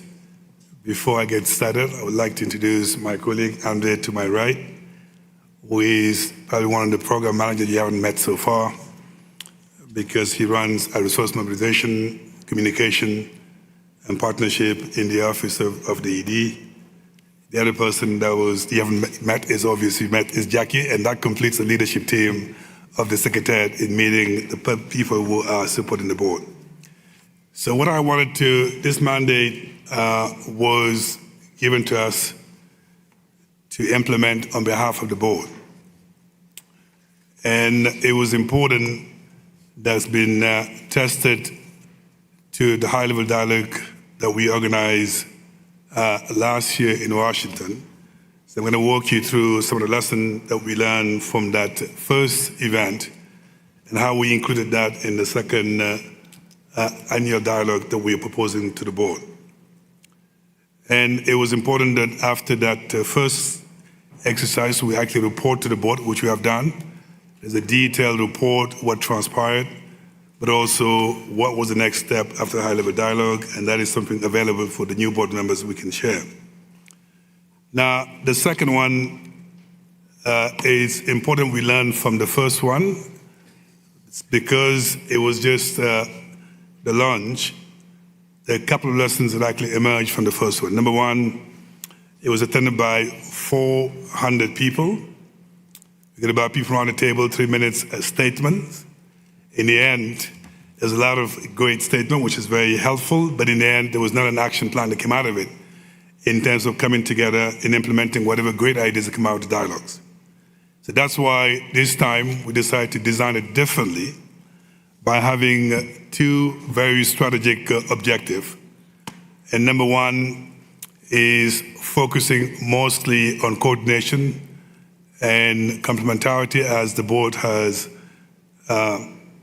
suggested that we actually focus on that, working with other entities in loss and damage. Now, it turns out that all the other funds have the same sort of mandate and complementarity and coordination and consistency within the fund dealing with loss and damage. I don't think this is an objective. It would be difficult to convince other funds to join us on this exercise. I think second, learning from the first high-level dialogue, what was missing that we came, we spoke, we had a great conversation, but there was not a coordination platform afterwards to make sure what emerged from that exercise is turned into implementation and action. And that is the correction that we're making for the second event sort of going forward. Now, when it was launched in November 2024, one thing to really share with the rest of the board, it was a two-step process. First, at COP29 in Baku, we launched the process in collaboration with the UN Secretary General's office. So there's a broader mandate in doing this with the UN office, both in terms of the scope, but also in terms of the process and how this could be launched. And the second part was the one that happened in Washington on the margins of the SPIC meeting, where we focused mostly on the ministers that came to Washington, but also other stakeholders who were involved in government action. This has always been a challenge. What is the best place to get the right people for the high-level dialogue? But in that particular case, we thought the SPIC meeting was an excellent platform to invite people to the high-level dialogue. And I said it was well attended, about 400 people. And then we have at least came out with a great conversation about how we can work together in enhancing response loss and damage. So what is that we're doing differently this time and proposing to the board is, unlike the first one, which is obviously a pilot, this time we would like to change the format a little bit. And that is, instead of putting everybody in like the one room and having a great conversation, we're going to be having some different roundtable discussions and some very specific team with the right people around the table, with the hope that some ideas will emerge from this different roundtable before we come to this big plenary session for the high-level dialogue number 2. Second, and I remember the co-chairs where the previous co-chair did indeed indicate that if you have a dialogue and there's no prior commitment to what you will do after the dialogue, it almost looks like we had a great conversation, but nothing comes out of it. I think this time, we would like, before we launch it, to really be able to have that commitment that we're going to be establishing something out of which we're going to be coordinating our exercise. I think second, we also want to make sure, given that each of the funds and the actors that are coming to this dialogue, we share really the same ambition about coherence, but the question, what does that coherence framework look like to be able to at least enhance effectiveness among the funds and other players in loss and damage, but more importantly, to really foster collaboration between the different actors. We also wanted to innovate this time and not wait till when we have to come to the board with a high-level dialogue number 3, but this time to have a roadmap toward the next high-level dialogue with the possibility, or at least the ambition and the plan to make sure not only we coordinate among ourselves, but also we brief the board on what we have achieved after the dialogue, because it's a huge investment to be made for the FRLD. I think last but not least, that innovation is that we'll report on what happened, but this time we'll come up with some very specific recommendation which will help the board at least understand the investment they made for the high-level dialogue is leading to actually something. And then, as I said on the format, the plan is to do it differently in a way that we can have a conversation on the specific issues, the themes of interest to FRLD, so it's not just a general conversation, and that is what we're proposing as innovation. It is important, as I said, and the last point I wanted to make is just to insist on the venue has to be right and the timing has to be right. And here I'm going to ask my colleague Andre to come in and look at the different options we looked at within the Secretariat. Where is the best place to actually organize the high-level dialogue? So through you, Georg, I'm going to ask Andre just to look at the homework, what is done, what is the best options, the best place so that we can go back to the board. Go ahead. Thank you, Brahima, and thank you, Co-Chair. Indeed, this is my first FRLD board meeting, so I'm very happy to be here and hope to contribute to the great work that the fund is doing. We have looked at various options for venue and timing of the second high-level dialogue with the idea that we would like to see the presence of the parties that we would like to interact with at some sort of a global event. They will be there, and we can organize the high-level dialogue on the margins of this event. There aren't too many events of that nature. We have looked at various events like London Climate Week and others. Two came out as the best candidates. One is the annual meetings of the World Bank Group and IMF that are going to be conducted the second week of October, actually the next week after the currently planned B10 meeting in the Philippines. And the second candidate is COP31 in Antalya in Turkey. So we feel that those are two best contenders at the moment. We have the slightly higher preference for the World Bank Group IMF annual meetings, but we will stand guided by the co-chairs how to conduct the event. Thank you. And we did, our preference would be the World Bank annual meeting for the reason that the COP tends to be quite busy, and having something so intensive that it takes about 4 or 5 hours, it may be very difficult to get the attention of those that we're targeting, but we'll stand to be guided by the board. Georg, over to you. Thank you, Ibrahima, and also Andre for that presentation. So you have the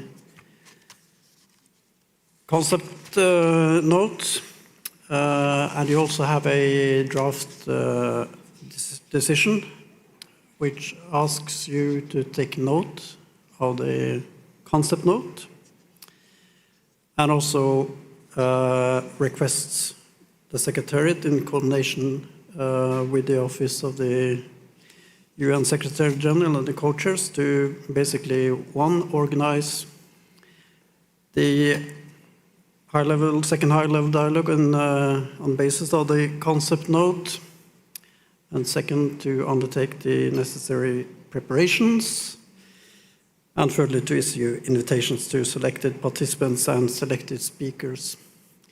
So, as you also have heard from the Secretariat, they're considering venue and dates, and I think it's good for flexibility, since that has not been landed yet, that this is left to the consideration of the Secretariat when this is further, the opportunities are further sorted out, so that we don't lock that down in the decision. So that's the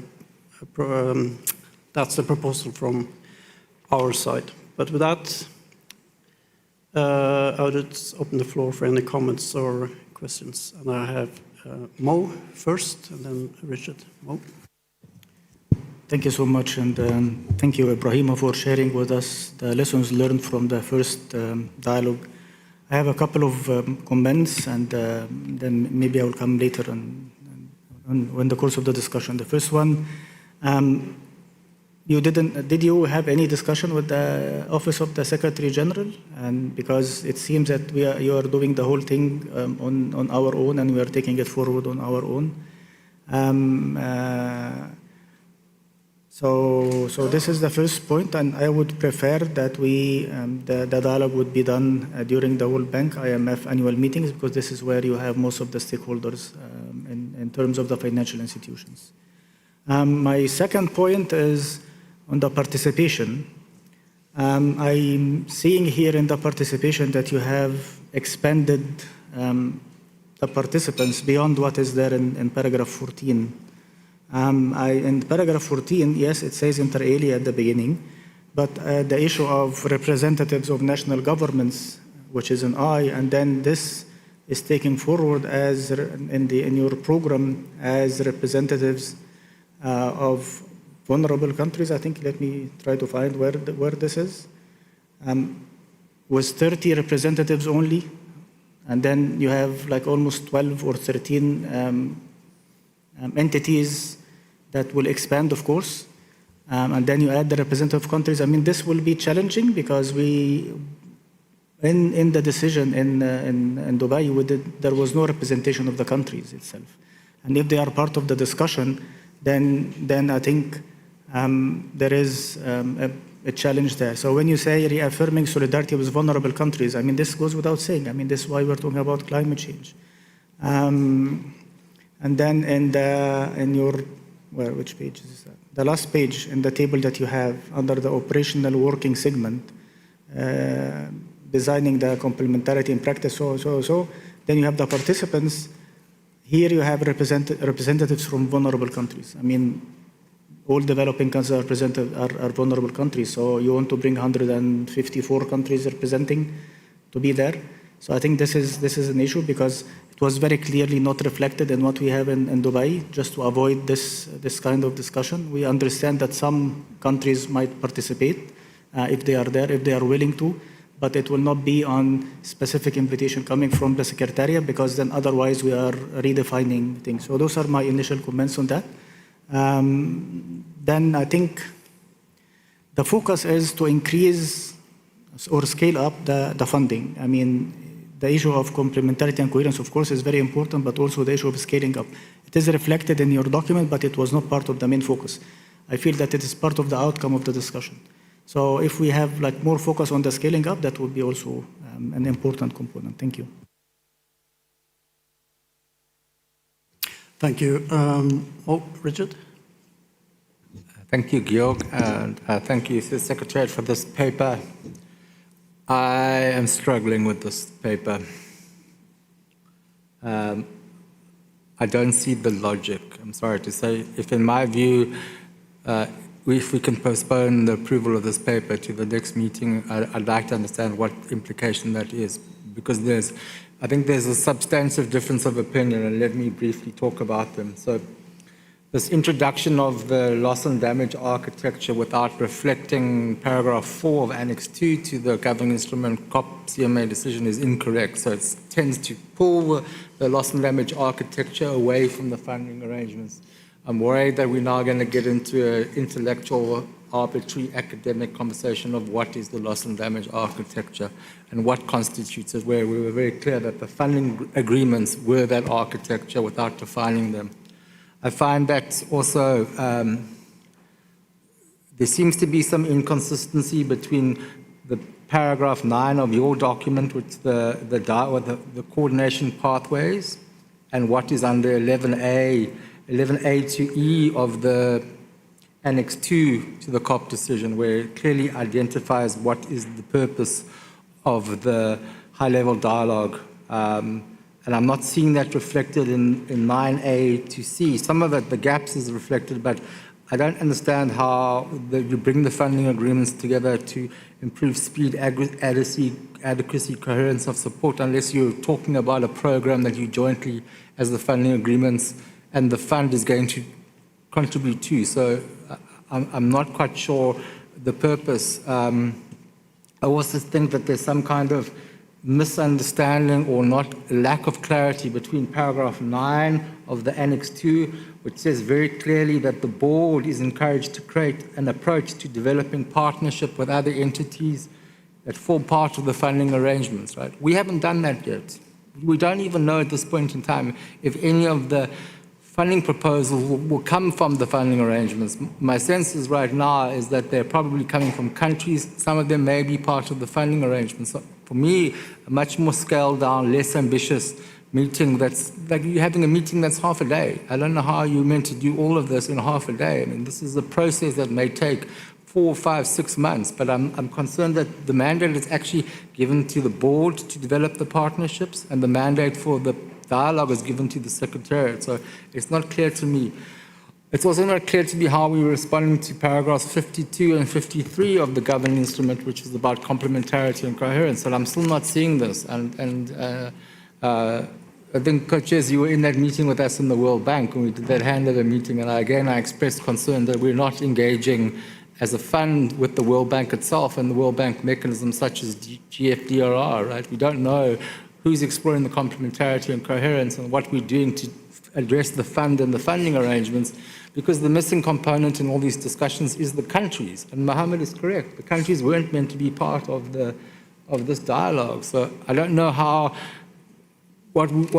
maybe I'm got it totally wrong, and I'm happy to admit that. Like I admitted that I got the host agreement with the Secretariat and the trustee wrong, right? Which Mo is reminding me that I got it wrong. But for me, I'm not in support of this approach. I think a much more focused discussion. I think at this moment, the priority for this fund should be establishing bilateral understandings with each of the main climate funds around how we can work together. I'm very interested in seeing how we could combine a FRLD funding proposal with an adaptation fund proposal, noting that each fund does something differently, and is it possible to deal with multiple components of loss and damage? The same with the GCF, and the same with the GEF, right? That for me is the priority. Then there's another priority about how do we work with the list of funding arrangements that we always were skeptical about in the transitional committee days. Those are the ones listed in paragraph 17 to 26 of the Annex 2. I mean, these are things that the developed countries were promoting, but we don't know what they're doing. Have any of them actually done anything that they went to Dubai and asked developed countries to put into the governing instrument or the annex? I don't know. So I'm not seeing follow-up to this decision. So I'm very reluctant to agree to this document here without significant revisions. If they needed to be done now, I mean, we can try, but my sense is this is a better thing that's left to consultations for a later period. I'd also be happy to, if needed, we could use the decision without a board meeting if we need to have something in place before we get to B9 in order to allow for the arrangements of the meeting. Camilla, you were actually at the first dialogue. I think only you and I were there, although you were there for the WIM or the Sanjak, one of the other bodies.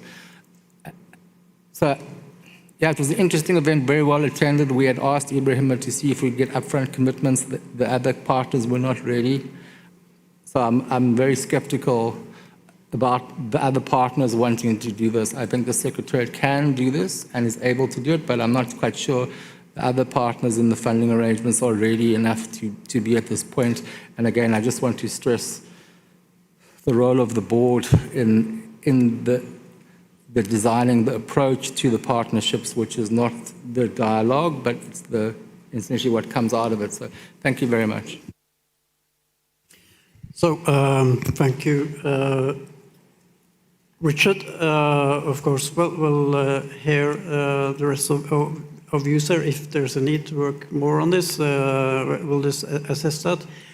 That the timing of this, the time to take this decision, of course, the later it comes, the less planning horizon the Secretariat will have, certainly if there's an event that will take place this fall. But let's move to the next. I wasn't actually, I think it was Madeleine before Ola, so Madeleine, please. Thank you, Co-Chair. And also, just allow me also to thank the Secretariat, the ED, for his presentation and also for reporting back to us what was the first high-level dialogue report was. I just want also maybe to have some question regarding the first dialogue. Do we see the impact of this first dialogue on our work and on the FRLD expectation? I think this is important. We also want to know if there are some recommendations that was been made during this first dialogue and how you take on board this recommendation for the organization of the second dialogue. We do think that this momentum, high momentum, is needed. I think we all know that there is huge gap on the finance of loss and damage. So it's maybe an opportunity to really share what we're doing under this fund first. And I think it's also an opportunity for this second dialogue to show the step we have been able to make in short time, but also with small amount of resource, showing that there is really really a matter of urgency, of doing action on the ground, and also looking for scaling up the fund. I think it's also a great momentum for that. But as been said, I think the thematic you have proposed to us for me is also relevant. I think the loss and damage finance architecture have to be more and more be known. I think we see countries suffering, but we don't know what are the different solutions we're providing to the country. So we know that we have a FRLD, we know that we have some other institution, but we need to see how all these institutions are working together. And we are talking about complementarity, coherence, to help countries who are really suffering. And we know that this will increase. So having this kind of momentum, I think, is important.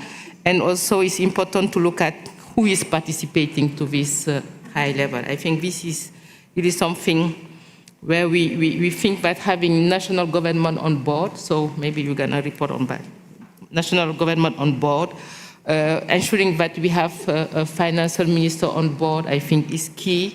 So really having regional high-level representation is key for us. So just to really create this space of discussing on the funding around loss and damage. I think this is really key because the need for more fund, for more finance is important. The need also to really help countries to better organize the resource for responding to loss and damage is really important. And we all know that many of our countries are facing debt burden due to their response with domestic, to the response to the need of loss and damage. So I think we do think that this thematic is important, and we do think that there is a need really to look with you how we can ensure that we will make it effective. Thank you. Thank you, Madeleine. We have quite a number of flags up here now. We're at 6 p.m. We only have one day left tomorrow for all our work that we need to have done. And we are going to bring back some other items for you before we can close today. So I just ask you to be as brief and succinct as possible in your interventions. Ola, next, please. Many thanks, Georg. So thank you very much to the Secretariat for the paper. Great to hear that the 400 attendees at the last meeting, and hopefully we can attract as much interest at the next high-level dialogue. I mean, this is a very important agenda item for this seat. Working together across the funding arrangements, we know, is the best way to respond to the needs of loss and damage. We have previously argued for the high-level dialogue to be structured and actionable with clear deliverables and a follow-up mechanism. With regard to the papers, we fully agree with Richard in the context that the proposed half-day discussion is overly ambitious when we consider the expected outcomes. If you add in high-level opening segments, closing roundtables, it's all reducing the time. So being able to have high-quality conversations with clear outcomes is quite limited. Given the experience of actors across the MDBs, UN agencies and other stakeholders that are working also on coordination across different thematic areas, we think it would be valuable to learn from them ahead of the high-level dialogue, to talk to them about their experiences so that we can propose a tailored approach under the FRLD. And this could look at maybe developing a draft paper with suggestions on how this would work ahead of the high-level dialogue. We also agree with Richard's point about better reflecting the purpose of the dialogue as per the governing instrument, but we would have a preference for trying to improve the paper at this meeting rather than postponing to the next, just to be able to move forward with it. I'll leave it there. Thank you. Thanks, Ola. And I'm sorry if I didn't get the order right when the flags came very quickly up here, but I have on my list Simon next. Yeah, thank you very much. First of all, I think we do welcome the discussion on the high-level dialogue here, and the discussion to set up the next dialogue. And we also welcome the idea to make the high-level dialogue more outcome-oriented. On the concept note, I join comments also from others that we think it should be improved, and I'm also happy to share some comments from our side. So first of all, I think we should make sure that ideas to develop a standing coordination platforms with work streams and deliverables should not create duplications. So for example, we have the WIM expert groups. On the HLD2 themes and titles, we are of the view that a thematic focus that allows a deep dive in one of the features of the FRLD, for example, loss and damage in fragile contexts, or non-economic losses, or slow onset events, that might be something to consider, and of course we are ready to further strategizing on that. Also, just to mention that against the background that at the times of the HLD2 will be in full swing of BIM matters, so we could also consider to put more attention on one of the thematic areas that are touched upon the BIM funding requests, and this would allow us also to demonstrate a bit what the FRLD already does and to which dimension it supports vulnerable countries. In the same spirit, We do think that this focus should also be reflected in the title. We would favor a title that speaks to the current development of the FRLD, which are closely related to the BIM phase, and how it supports vulnerable communities. For example, making the loss and damage system work, but that's just an example. We're open for other proposals. Same applies to expected outcomes. We're not sure whether discussions on creating new funding arrangements will do the job to reflecting the fund's current priorities. So also on your presentation, I would welcome the idea, Ibrahima, to develop a roadmap towards HLD3, but maybe we could go a step further, and for the sake of coherence and consistency, we could also establish a regularity for the HLD, so to decide on which recurring event the HLD will take place every year, be it the World Bank, the UNGA, the COP, but to have some sort of agreed regularity. And I'll stop here. Yeah, I'll stop here. Thanks. Thanks, Simon. Abdelrahman?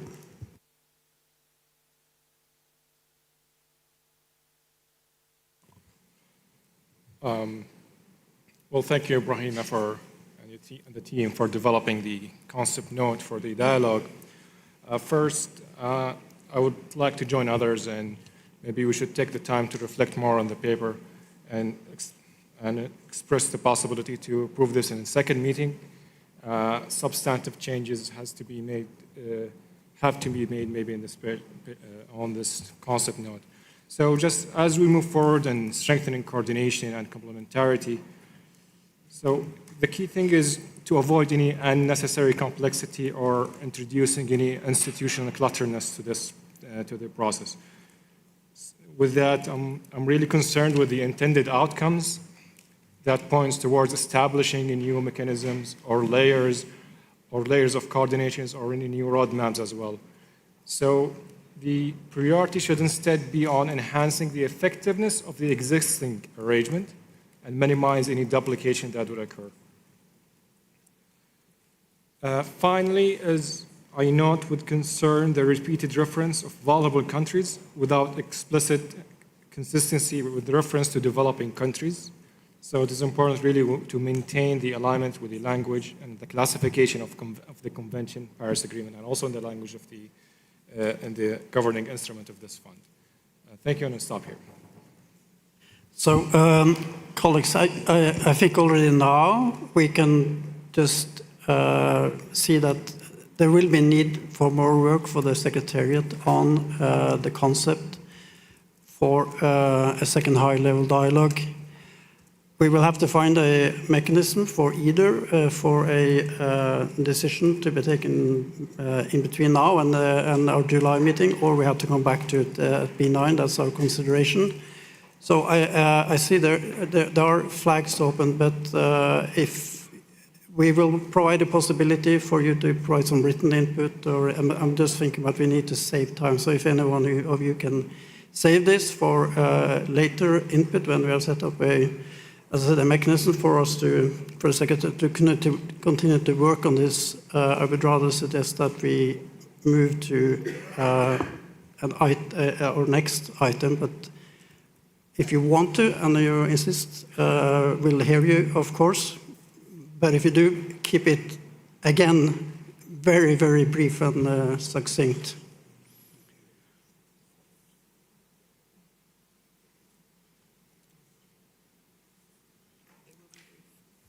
So please behave, yeah.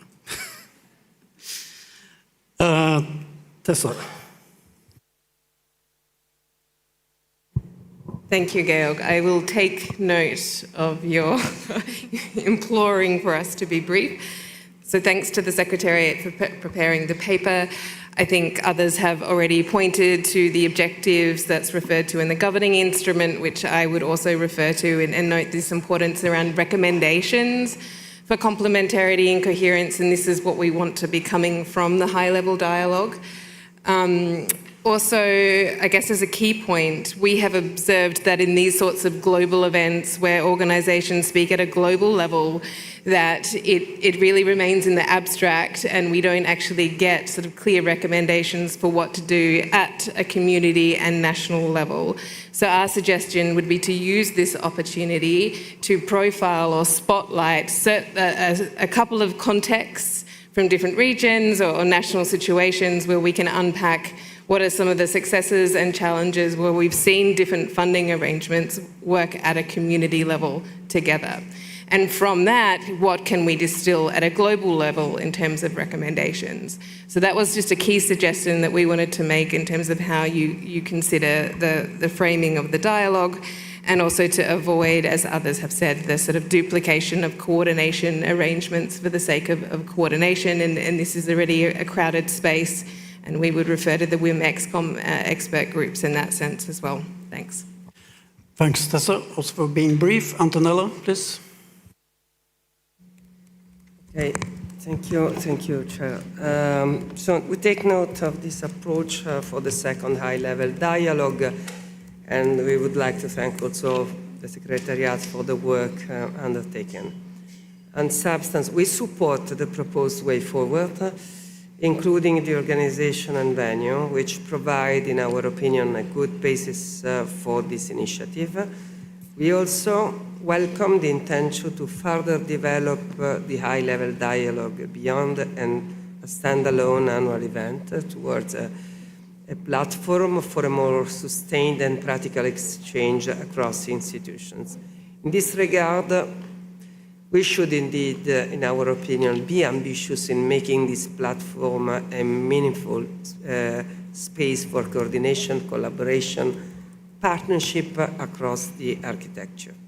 At the same time, as this evolves, it will be important to ensure that the platform remains focused, operational, and clearly complementary to existing coordination mechanisms, avoiding duplication and maintaining a strong link to concrete outcomes for countries.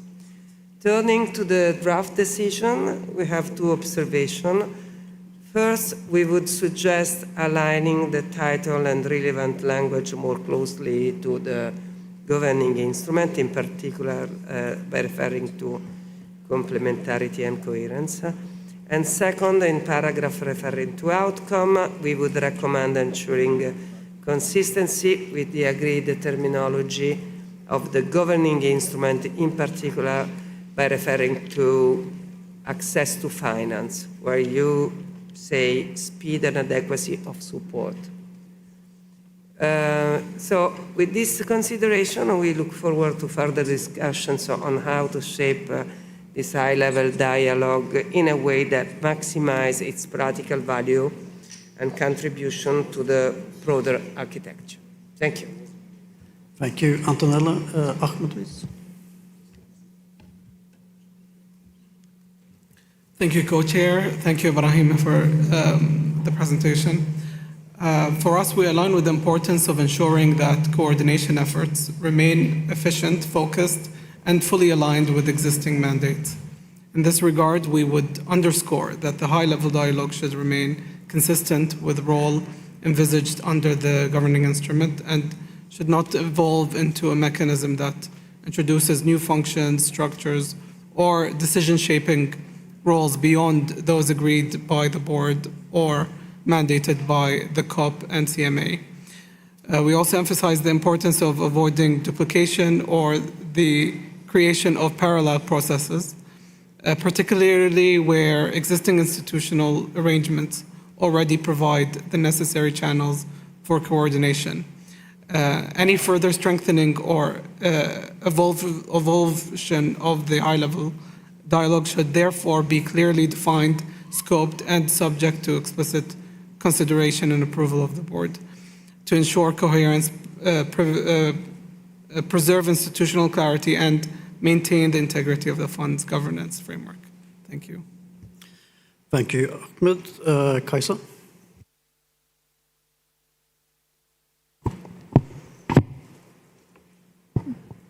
Thank you very much to the Secretariat for your work with the high-level dialogue that we already had, and also with producing this paper. And I know you urged us to lower our flags on this topic, but once again, I think this is a topic that many care a lot about because it's crucial for the work of this fund, and it's one of the most important topics I believe we deal with. And when I first read this paper and the new approach for the high-level dialogue, I must admit that I was a little bit skeptical. In a way, it sounds like we're duplicating coordination mechanisms and approaches that are already out there, especially the WIM XCOM. I saw many similarities in the work that they are already doing and what they have in their mandate and with the attempt here.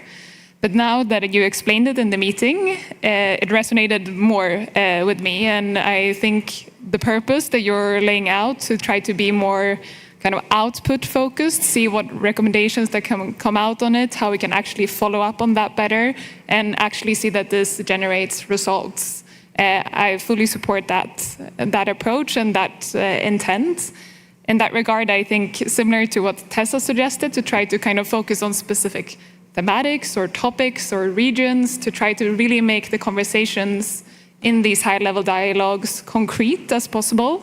I think that would be very useful. But at the same time, it's very important not to duplicate what's already out there, so try to work as closely as possible with actors that are already working in this space, such as the WIM XCOM, in forming this new approach.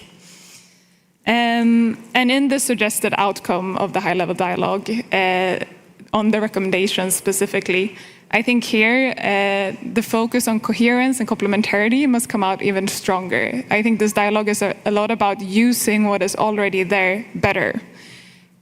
I think there's elements of creating new things and finding new solutions, but it's also very much about seeing what's out there and how we can better utilize that system. So I think that can be strengthened in the title and in the framings in the document. And I also think it's important for us to remember that this is a dialogue that is not only for us as the fund, but it's a purpose that goes beyond the fund, and it's useful for the whole funding arrangements and for all actors in this space. So to really have that with us, while it's this fund together with the Office of the UN Secretary General that is convening the dialogue, the beneficiaries of it is all the actors in the funding arrangements and ultimately the countries and people facing loss and damage. I also want to emphasize the importance of having a broad participation in the dialogue. I think it's important to have actors beyond the climate space in this dialogue, beyond the actors that necessarily frame their work as loss and damage, but that are very active and very relevant for the coherence and complementarity of our work. When it comes to the venue and date of the dialogue, I think we can be flexible on that and leave that in the hands of the co-chairs and you to find a good date. But I think it's important to decide on the venue and the date early on and communicate that clearly so that actors can prepare seriously to attend the dialogue and be ready for it so it actually can produce outcomes. Yeah, so to summarize, we are open to explore this new approach, but I think it's important that you carry with you the importance of coherence and complementarity, the focus that it goes beyond the fund, and not to duplicate other mechanisms that are already out there, and really focus on producing recommendations and following up on those recommendations and actually seeing steps on improvements done in coherence and complementarity. Thank you. Thanks, Kaisa. Lorelei. Thanks, Georg. First, let me thank both Secretariat and the co-chairs for developing this comprehensive paper on this important topic. We echo Mo's comment on wondering how and if it was already consulted with the UNSG office, even if we know that sometimes it's challenging and that you might want to have those consultations later. First, we want to strongly support having the high-level dialogue at the margin of the annual meeting, as most of our funding arrangements will be present there, and it will ensure high-level participation, as we were lucky enough to have for our first high-level dialogue. On the substance of the event, I'll try to be brief as we were asked, but I just want to highlight that I fully agree with what was mentioned regarding the need to align with agreed language in the GI, the workload that seems way too important for an event that's supposed to be half a day, and regarding the risk of duplication as well, especially regarding the WIMEXCOM. On the proposed outcomes, we welcome that they are concrete, and we think this is a great proposal. We especially welcome the idea of developing a roadmap for the high-level dialogues. It could be not only for the third high-level dialogue, but we could try to have a future-led thinking on what we want for each step, for like the 4 or 5 next years, to ensure that we have a dialogue and not just events, to also give clarity to our partners that are invited as per the GI in all high-level dialogues.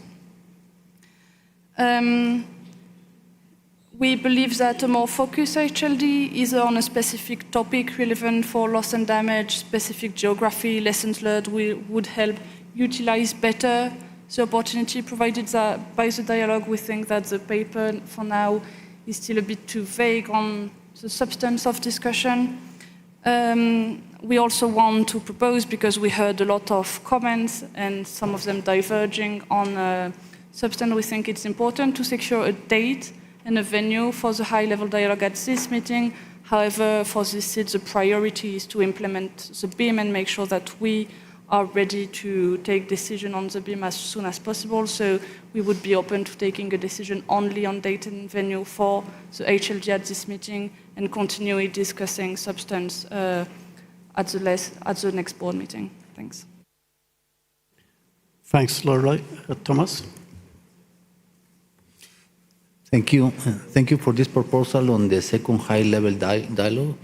Going through the document, I have several comments and concerns.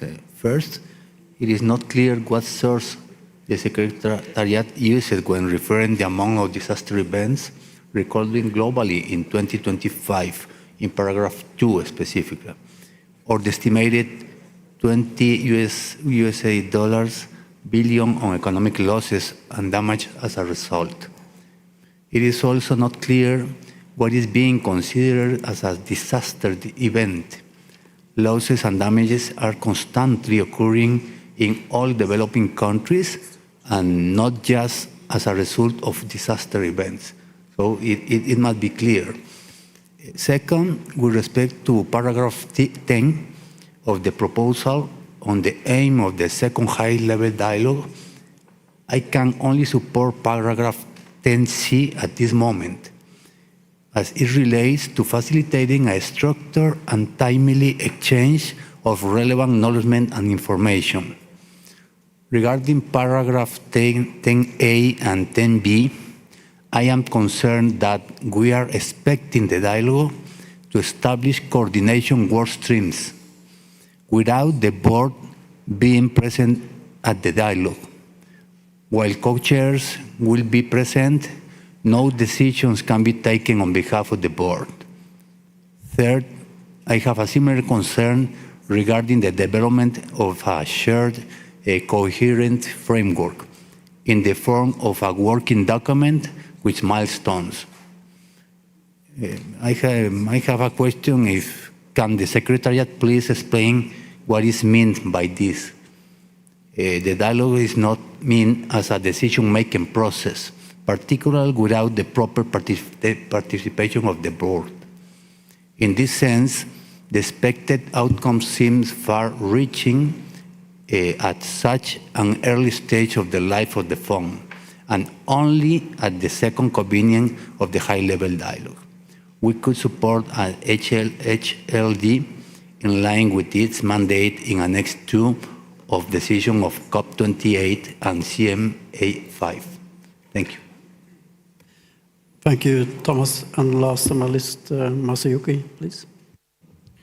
Yeah, thank you so much. So this is my first intervention, but very brief. We have some comments on the concern, but Japan would like to support this dialogue. The importance of coordination is being discussed at the G7 and G20 meetings. Yeah, so support for loss and damage must be provided through the coordinated and complementary use of all financial measures, both within and outside, and UNFCCC and the Paris Agreement. And in this regard, so this dialogue plays a crucial role. So Japan would like FRLD Secretariat to show your presence further and seek actively coordination to other funds and other agencies. So ensuring coordination and complementarity among relevant agencies is expected to lead to effective and efficient support that enhances long-term resilience within the context of continuity with adaptation efforts. So again, Japan would like to strongly support this dialogue. Thank you. Thank you, Masayuki. You provided a lot of input for the Secretariat to consider on the whole concept of the second higher-level dialogue.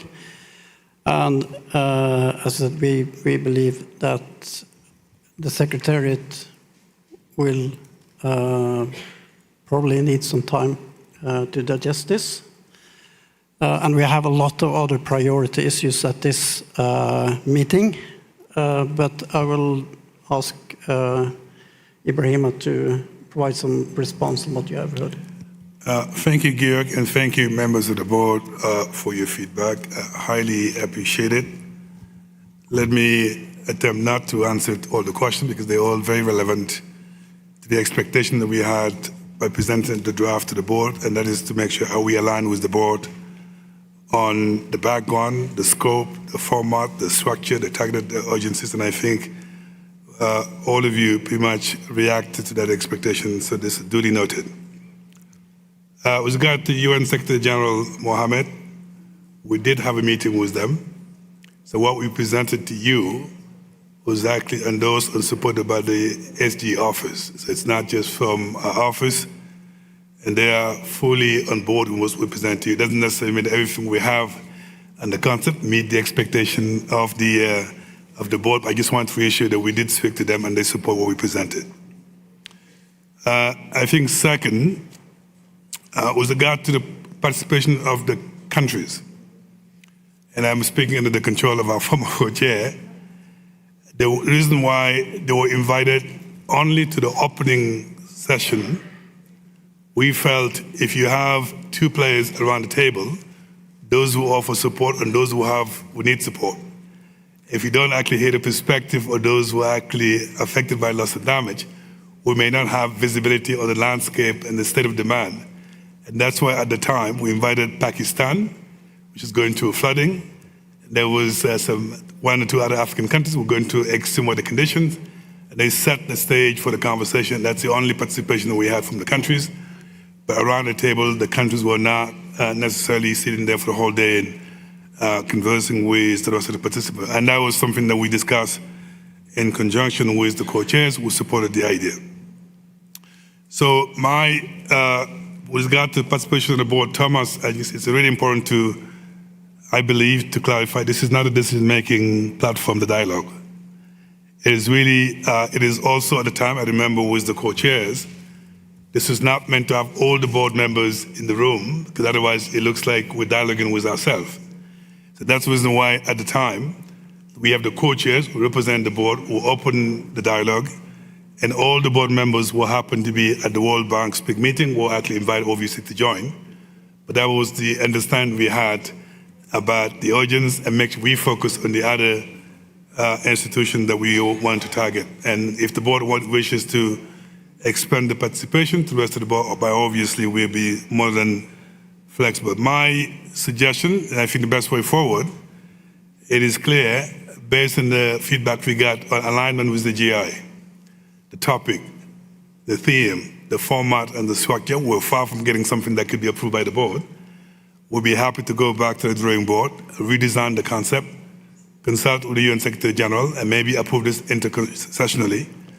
The only challenge, if the board wants to organize this on the margin of the annual meeting of the World Bank, we need to get heads up at the Secretariat early enough for us to get to developing an implementation plan so we can begin to reach out to those who can come to the high-level dialogue. So we're very comfortable to go back in a very short period of time with a quick turnaround and get this to be approved intersessionally and taking into account all the comments you have on the theme, on the structure, on the format, because I don't hear anybody saying this is not a good initiative. It's just it has to be designed in a way that responds to the need of the fund, and that will be my suggestion and the way forward. Thank you, Ibrahima. So I suggest that the co-chairs and with Ibrahima and the Secretariat, we digest this and we'll come back to you with a suggested approach. And for now, we'll just close this agenda item.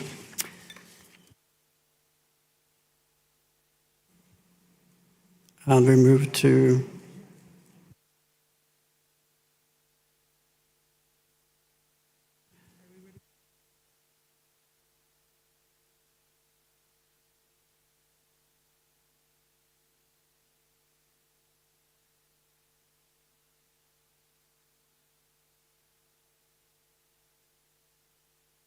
Hi, colleagues. Good evening. I know it's already 6:30, but as you are aware, we have a lot of agenda items that we are yet to close. So we're trying to make our day tomorrow as realistic as possible.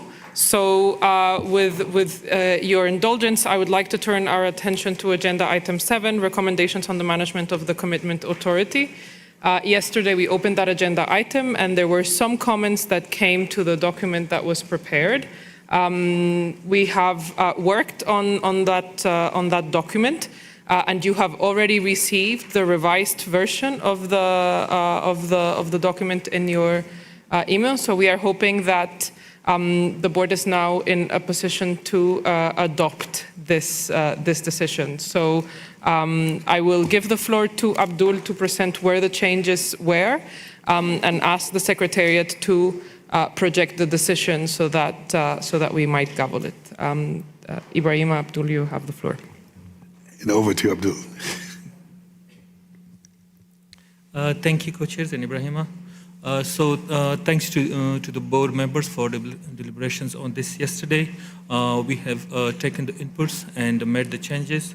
The main changes we made is we removed the reflows.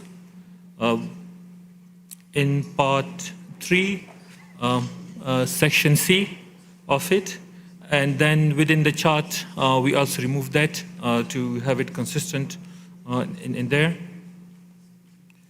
Then on paragraph 18, when regarding the delegation to the Secretariat, we have added in accordance with the relevant policies and governing instrument. Then in the decision text, I would request the colleagues to display decision text.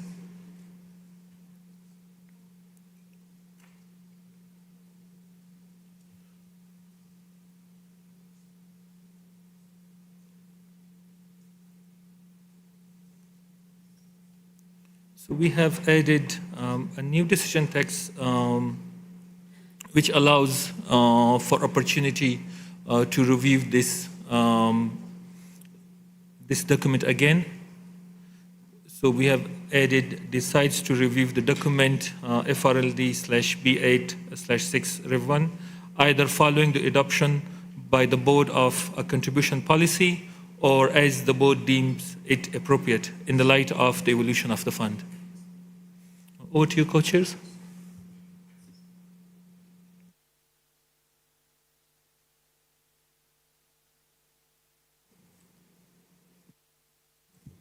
Thank you, Abdul, for that.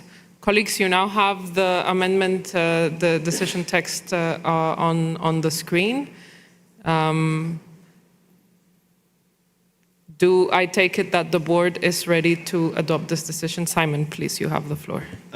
Yes, thanks a lot, Camilla. Just again for clarification, the amendment in para 10, where is it reflected in the decision?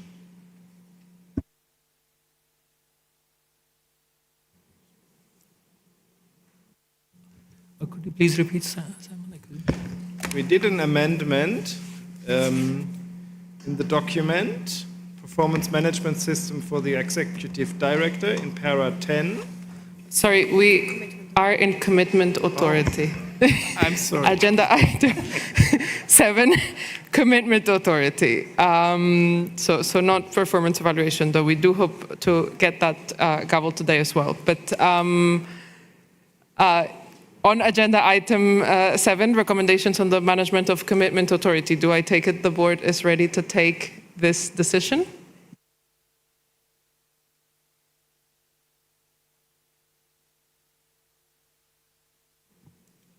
Seeing no objections, it is so decided.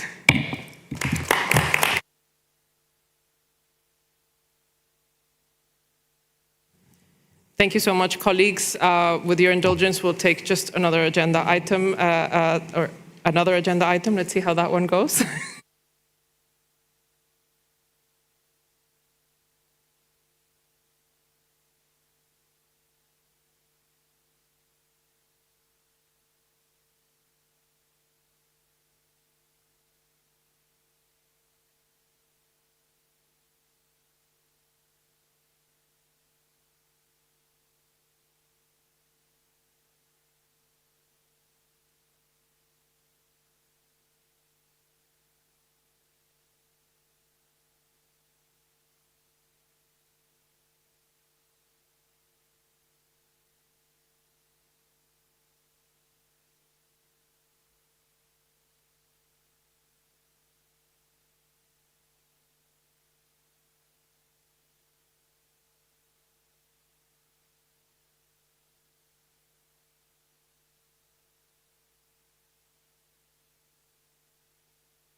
Okay, so you see, so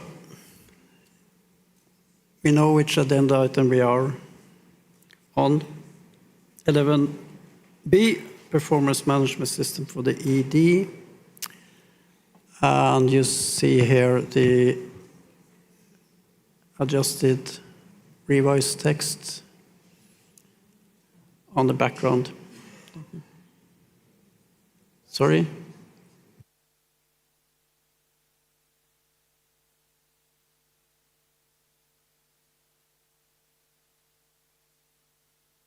So let's go to the decision text that we discussed earlier this afternoon. If the secretariat can put that up.